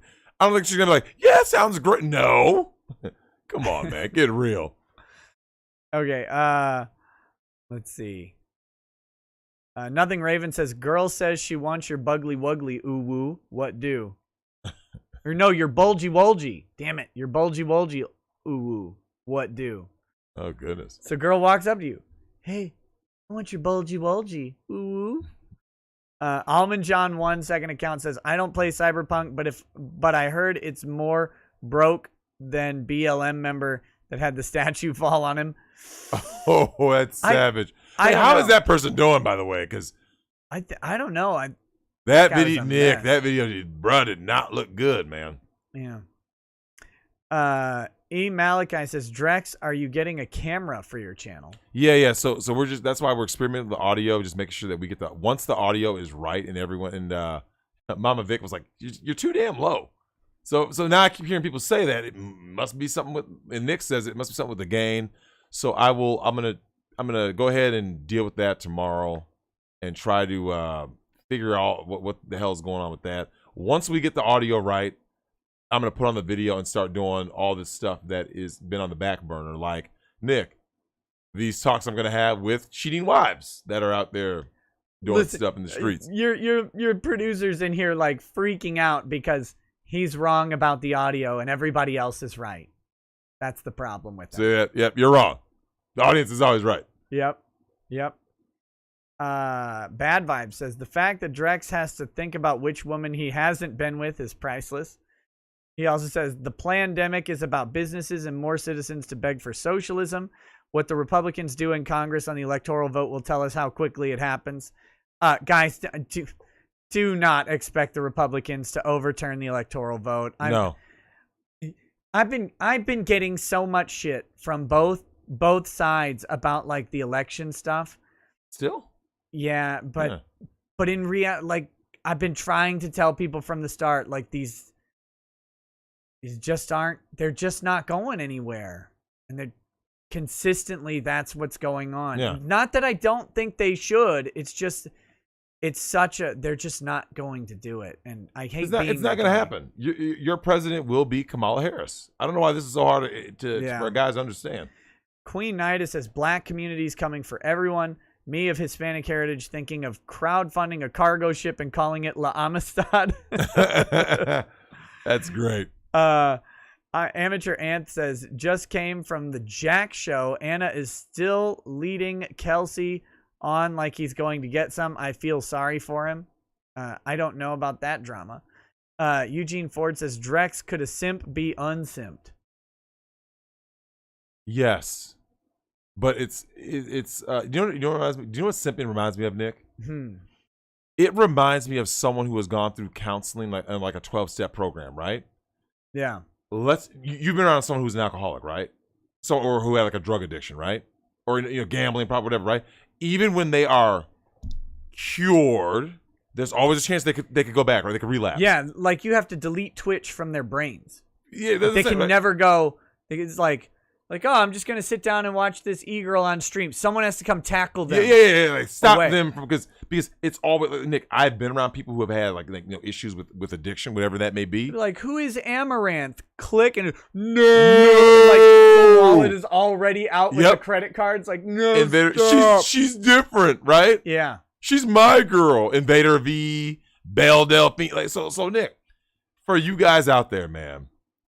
If you see someone who has a problem with addiction, that's what a clownfish vid. Someone has a problem with addiction, Nick. Yeah. Addiction is addiction. It doesn't matter what. If you're addicted to being ethot simp, if your addiction is, name it, right? Weed, this, Nick. People who have been off drugs for years can wind up relapsing with one drink, one smoke, one line, one hit into the arm or whatever, right? Like. That's what a simp is. I kid you not. I've seen dudes. That's the reason why. I will say this though, Nick. A lot of these so-called red pill dudes. There have been women out there, Nick, who have called these guys out. Ironically enough, they're like, yeah, these same guys who are in these comment sections, like, oh, I'm red pill. Come in, slide in their DMs, right? You see what I'm saying? Like, oh, you're a queen. Oh, we need more like you. When you hear that shit, a lot of dudes are just simps, whether they're undercover or not, right? And a lot of these dudes, Nick, it's true. Just like you said, given the chance, if they sat down, like you said, they sat down, yeah, I'm just having a good day, Nick. Nothing big going on. And then all of a sudden, a Twitch stop pops up, Nick. They can't help it. Like simping is in your blood. You gotta have a wallet net over the pocket. Yeah. Their hand just can't get into it. It can't get in. Yeah. Man, I gotta get this wallet out. No. It's sad, man. Let's see. CJ says, Neil can get you Abby Drex. Jorel Navarro says, hey, Drex, have you heard of CCB? She's kind of like the female version of you when it comes to men. CCB? CICIB. CCB. Let me see what this is. Versi says, she doesn't feel like she has privilege, whereas we know we don't have privilege. Lol. Rhinosaurus Rex says, the Game Awards were rigged when Final Fantasy VII Remake only won one award when it was more hyped and well received than Last of Us 2. Damn near criminal. I don't know. I didn't have any much interest in Final Fantasy VII Remake. Bad Vibe says, I have heard an MP state females cannot force a male to insert into them. Talk about privilege. They absolutely can. Women can rape men. That is a thing that can happen. Correct. Amateur Ant says, we have no laws. The Supreme Court already decided the war is coming if they don't let constitutional states leave the garbage. Amateur Ant also says, I can pay a doctor like these elites and not take the vax. Kulfe 2A wannabe Hunam Muhammad says, I'll get the vaccine. I'm hoping it's actually the FEV drone fallout. Kulfi is smartest super mutant. 1 + 1 = 11. Super mutant genius. Damn. Nothing Raven says, sorry I killed the stream with the first question. Yeah, no kidding. Mujin1 says, did you see the faked vaccination on live video? Yeah, the one where they didn't have any vaccine in the syringe and they put the needle in the guy's arm and just pretended to push it. That was brilliant. Good job. Was that CNN? I don't know. I don't know who it was. I just watched it. Timothy Reaper says, what is best in life? To crush your enemies, see them driven before you, and hear the lamentations of their women. Amateur Ant says, never marry, guys. It's not in your best interest. Amateur Ant also says, does Drex go to South America and bang trans? Lamau. No. So I'm gonna be in South. I actually got invited to go to the DR, but it's during Christmas. My daughter will be back with me. Yeah, the whole tranny thing is not my thing. But the trans community, as I've said time and again, Nick, is the key to winning the gender war. And guys who are into that, you will never hear me shame them. I'll be like, slay king, because Nick, that's how you win the gender war. The people on the top of the intersexual feminist oppression Olympics. Are you cheering yourself on in the mirror there, buddy? You're a funny guy. But no, I'll be down in yeah. So remember I talked about the nerd girl. Yeah, that's why I'll be in Colombia. Definitely. I hope she ships Yowie for you. Alex Ghost says, I was arguing to someone who said sleeping with a trap is straight if you ignore the guy's package. So want your opinion and why Drexel agrees with him. Catch you guys on the replay. My opinion, of course, is that no, if you bang a trap, it's gay. Yeah, because you're still with somebody who is. No, you believe it's fine. Well, I didn't say it's fine. That's what he said. I don't know. No, I said to win the gender war, you have to like count it as just take the L. Be like, look, man, this isn't really my thing. This isn't what I agree. But can the balls not touch? Like, is that even physically possible? What, man. I can't imagine any scenario where you're banging somebody who has balls and they're not touching. I mean, what doggy style? Balls are gonna slap. Cowgirl or cowboy, dogs are gonna missionary. Missionary. Well, I mean, now you're looking at a fucking. It's like, I mean, if balls are slapping to your missionary, you're putting in work. I mean, bro, you're going hard though. Someone put, he's not gay, you are. I mean, Nick, what, are you looking in his eyes? Like literally, like. Well, where else you looking? Because if you look down, if you're not looking deeply into those beautiful blue eyes or whatever, yeah, get it. Oh, bro, get it, Zed, get it. Yeah. Morty J says, Nick, did you hear about CNN's president thinking about leaving? Doom pills or not, this tomfoolery is hilarious, and seeing them struggle with what they wanted. Yeah, well, no, I didn't hear about that. But yeah, it's a mess. So many people and institutions sold their credibility that it's insane. They're all done. People are finally seeing it. That's the good part of this election. Is it though? I don't think anything's going to change in the next election, to be honest with you. I think we'll have to see. Do you know my take is away from all this, Nick? Let me ask you this. Are things getting more woke or less woke? Well, generally more, yeah. Okay, so if there's more wokeness, voting age peoples, who are they? Think about the schools and all this stuff. But I don't know if this is true, but I've heard the younger generations are actually less woke. I heard that on Tim Pool, but let me ask you this. Observable reality. It's on Tim Pool? No, I'm just kidding. It's on Tim Pool. But you see what I'm saying, though? Nick, observable reality. Have you heard, okay, when you ask dudes, are the chicks just suddenly not thoughts anymore? Are they trad cons? What are they going to say, Nick? No. Girls are still promiscuous, right? Okay, so if they're promiscuous, usually, Nick, not always, usually the promiscuous women, especially when younger and unmarried, lean left, right? Mm-hmm. Every study has proven that. So if they lean left, where are they going to vote? Left. So when Tim Pool does this thing, they're becoming they're the most conservative generation. I'm looking around, Nick. I'm not seeing it. I'm still seeing the blue hair. I'm still seeing the feminist mantra. I haven't seen women suddenly. Let me ask you this. In general, Nick, you and I can go out. We hit Walmart. We need to pick up some. Are women, are they dressed up now? Are they buttoned up? No. So how do they dress? Hopefully I didn't say hopefully. How do they dress? I was just saying hopefully in yoga pants. Because yoga pants are God's gift to man. They are. Well, not always, because some of these broads. Touche. We saw some things in Walmart today. You need a yoga pants pass. You do. We saw some things in Walmart. Dude, I'm tired of this false narrative. They're becoming less liberal. Stop. I'm just saying what I've heard. That's all. Okay, but go on. No, okay, watch this. Who talks to these people? Okay, look. Do you remember when they do all these like these polls and oh yeah, the election this way? Nick, observable reality. Go on a college campus, right? Okay, is college becoming more women in college or more men in college? I don't want to go on a college campus.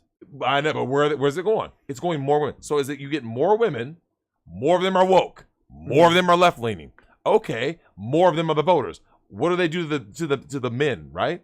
They turn them into woke idiots because these guys are so desperate for vagina, right? Yeah. They're thirsty simp. Okay, so you got more thirsty simps. Where are they gonna vote, Nick? Left.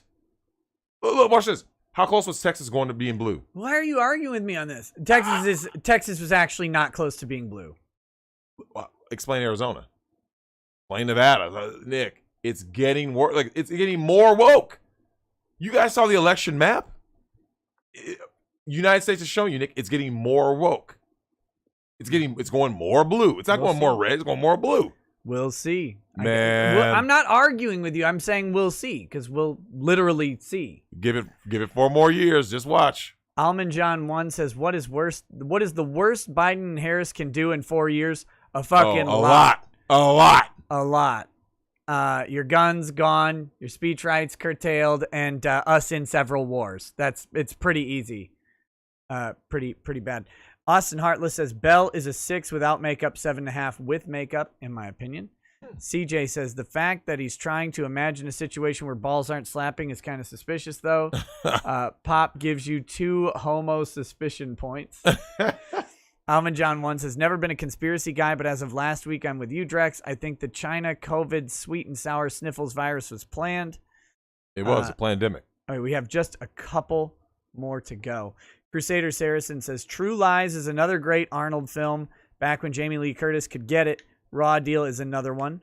Crusader Saracen says, Captain General Drex, my friend says if lesbians don't exist, then straight men don't exist because men will turn gay in prison.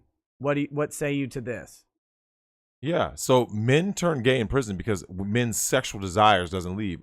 This is coming straight out of the mouth of Fleece Johnson, a.k.a. the Booty Warrior, right? There's all horn and they all got desires, sexual desires. So dudes, this is the reason why, Nick, dudes, remember that old saying, dudes will fuck anything, right? Remember that's been around since forever, right? Yeah. So guys will go, this is how male sexuality works. First, he wants, men have this ability, Nick, this amazing ability, and sometimes it's not amazing, to constantly lower their standard, right? We want the beautiful woman. Look, I can't get that. So as they start going down the attraction ladder, they go like this. I'll settle for a fat bitch. Damn, I can't get that. I'll settle for a fat, ugly prison guard. Can't get that. It's time to turn, Juan into Juanita. And dudes be like, but that ass, though. You know what I'm saying? Hope Juanita's wearing makeup. TLJ Screwjob says, Hard Candy from 2005 starred Elliot Page. The movie's about a female, though. Elliot is, I can't. Satanic Potato says, while I was never a simp, I was a leftist who flirted with socialism. The way leftists reacted to Trump opened my eyes, and ever since I've been working hard to untrain myself from old behaviors that led me to being that way in the first place. All right, man. That's a wrap on the show. I think we can safely end it here. Thank you guys for hanging out with us tonight. That was a great job. For a long show. We haven't done a long show in a while, but this is a pretty long one. 4.5 hours. When I come, that BBC, that British Broadcasting Company, the shows go longer. Yeah, I guess. I'm not saying there's a correlation, Nick, but let's see. Malik Foxon says Drex dodged that Texas point so hard it was hilarious. Austin just got its votes in first. That's it. And then red votes started coming in when the suburbs got their votes in. Texas ain't blue yet, but I'll grant you it's bluer than it should be. California Exodus. No, I was about to say, Nick. The locusts, right? Watch this. No Twitch tonight, guys. It's way late. Besides, you can't say simp. To start Twitch. So they definitely can't have Twitch. But Nick, I think I sent some articles about these businesses that move, right? Yeah. Tesla's moving. Oracle moving to Texas. So Nick, listen to what I'm telling you guys. As these businesses leave the West Coast, California, right? What do most people vote in California, Nick? We've proven this. I think you're overestimating how many people a business will import into Texas.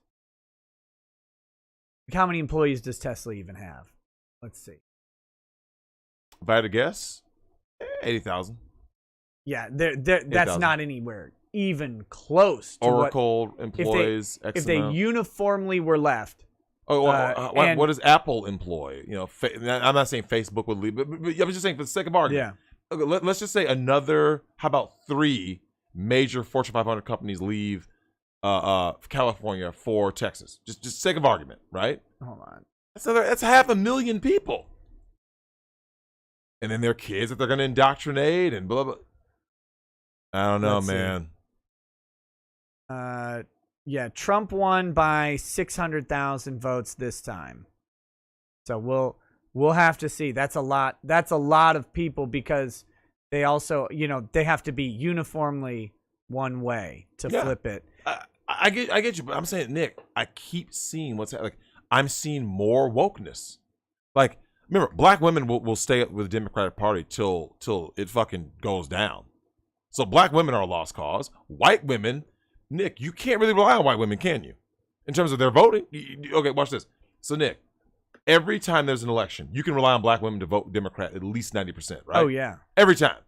Can you say that about some other group of people? Drex out here talking about how reliable black women are.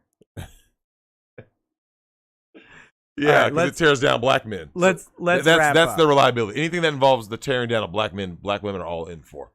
So Nick, can you say that is there another group that has that fits that? No one else, right? No. Not white men do not vote Republican at a 90% clip. Barack Obama was it 93% of the black vote? It was way higher. Like 96, 98. 98? Yeah. Okay. So Nick, when a white guy is running, or a white gal or whoever, so you're saying basically, Nick, 90% is kind of like your threshold, right? You can say whether you say black men and black women, but at the end of the day, Nick, 90 fucking %. There's no other group that you can say that about. None. Not white men, not white women, not Indian women or Latinos. The only group that you can say, we know we're going to get these votes from this particular group. The only people who can say that are Democrats with black women. Yeah. Even Trump stole black male votes, Latino male votes, but the one vote that is guaranteed is the black female vote. I'm not arguing with you. I don't know why you're arguing with me. I'm not arguing with you. I'm just saying. You sound like you're arguing with me. I'm just saying. Let's start arguing right now. Let's do it. Man, I don't got any energy to argue, but fuck it. Yeah, no, we need to end this show. We'll be back, tomorrow? Yeah. Yeah. Same bat time, same bat channel. We'll see if maybe I'll find a guest to join us tomorrow. We'll see. We'll find something to talk about. All right, guys, thanks for hanging out with us. The outro is going to play. We will catch y'all tomorrow. Have a good night. Have a good night, everybody. Peace. Play the fucking outro. Play the outro. Is it actually playing? No. Or did I unplug it? No, you didn't. I think the internet messed it up. Hold on just a second. We'll get this running again. There it is. All right. Let's catch. It stopped. No, there we go. Catch you guys later. Peace.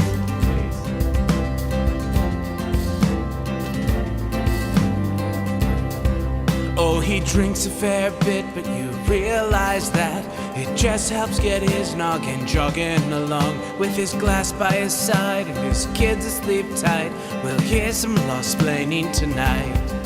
With his microphone muted, we'll laugh at this boomer until he explains it's all part of the plan. Watch his face become redder as he becomes madder, raging at idiots from Twitterland. From the white shores of Maine to the hills of Glenlivet, there's no one who explains the law better than Nick. So pour out a glass for the ones who have passed to make the law what we have now. Oh, his lady is fair, and she handles herself with the grace of one who has borne many children. As the wife of a lawman, she makes sure that he has the time and the place to provide for them there. So pour out an Ardbeg, a bow, more of Lafroig. The spirits flow as the ones who get unemployed. So pour out a glass for the tea post on Twitter as we hear lost plaining tonight. From the white shores of Nairn to the hills of Glenlivet, there's no one who explains the law better than Nick. So pour out a glass for the ones who have passed to make the law what we are now. Oh, the guests are all plentiful, from Doug T to Drex. They bring their perspective and spice to the mix. But the reason we're here and the one that we cheer is the one who is showcasing us his career.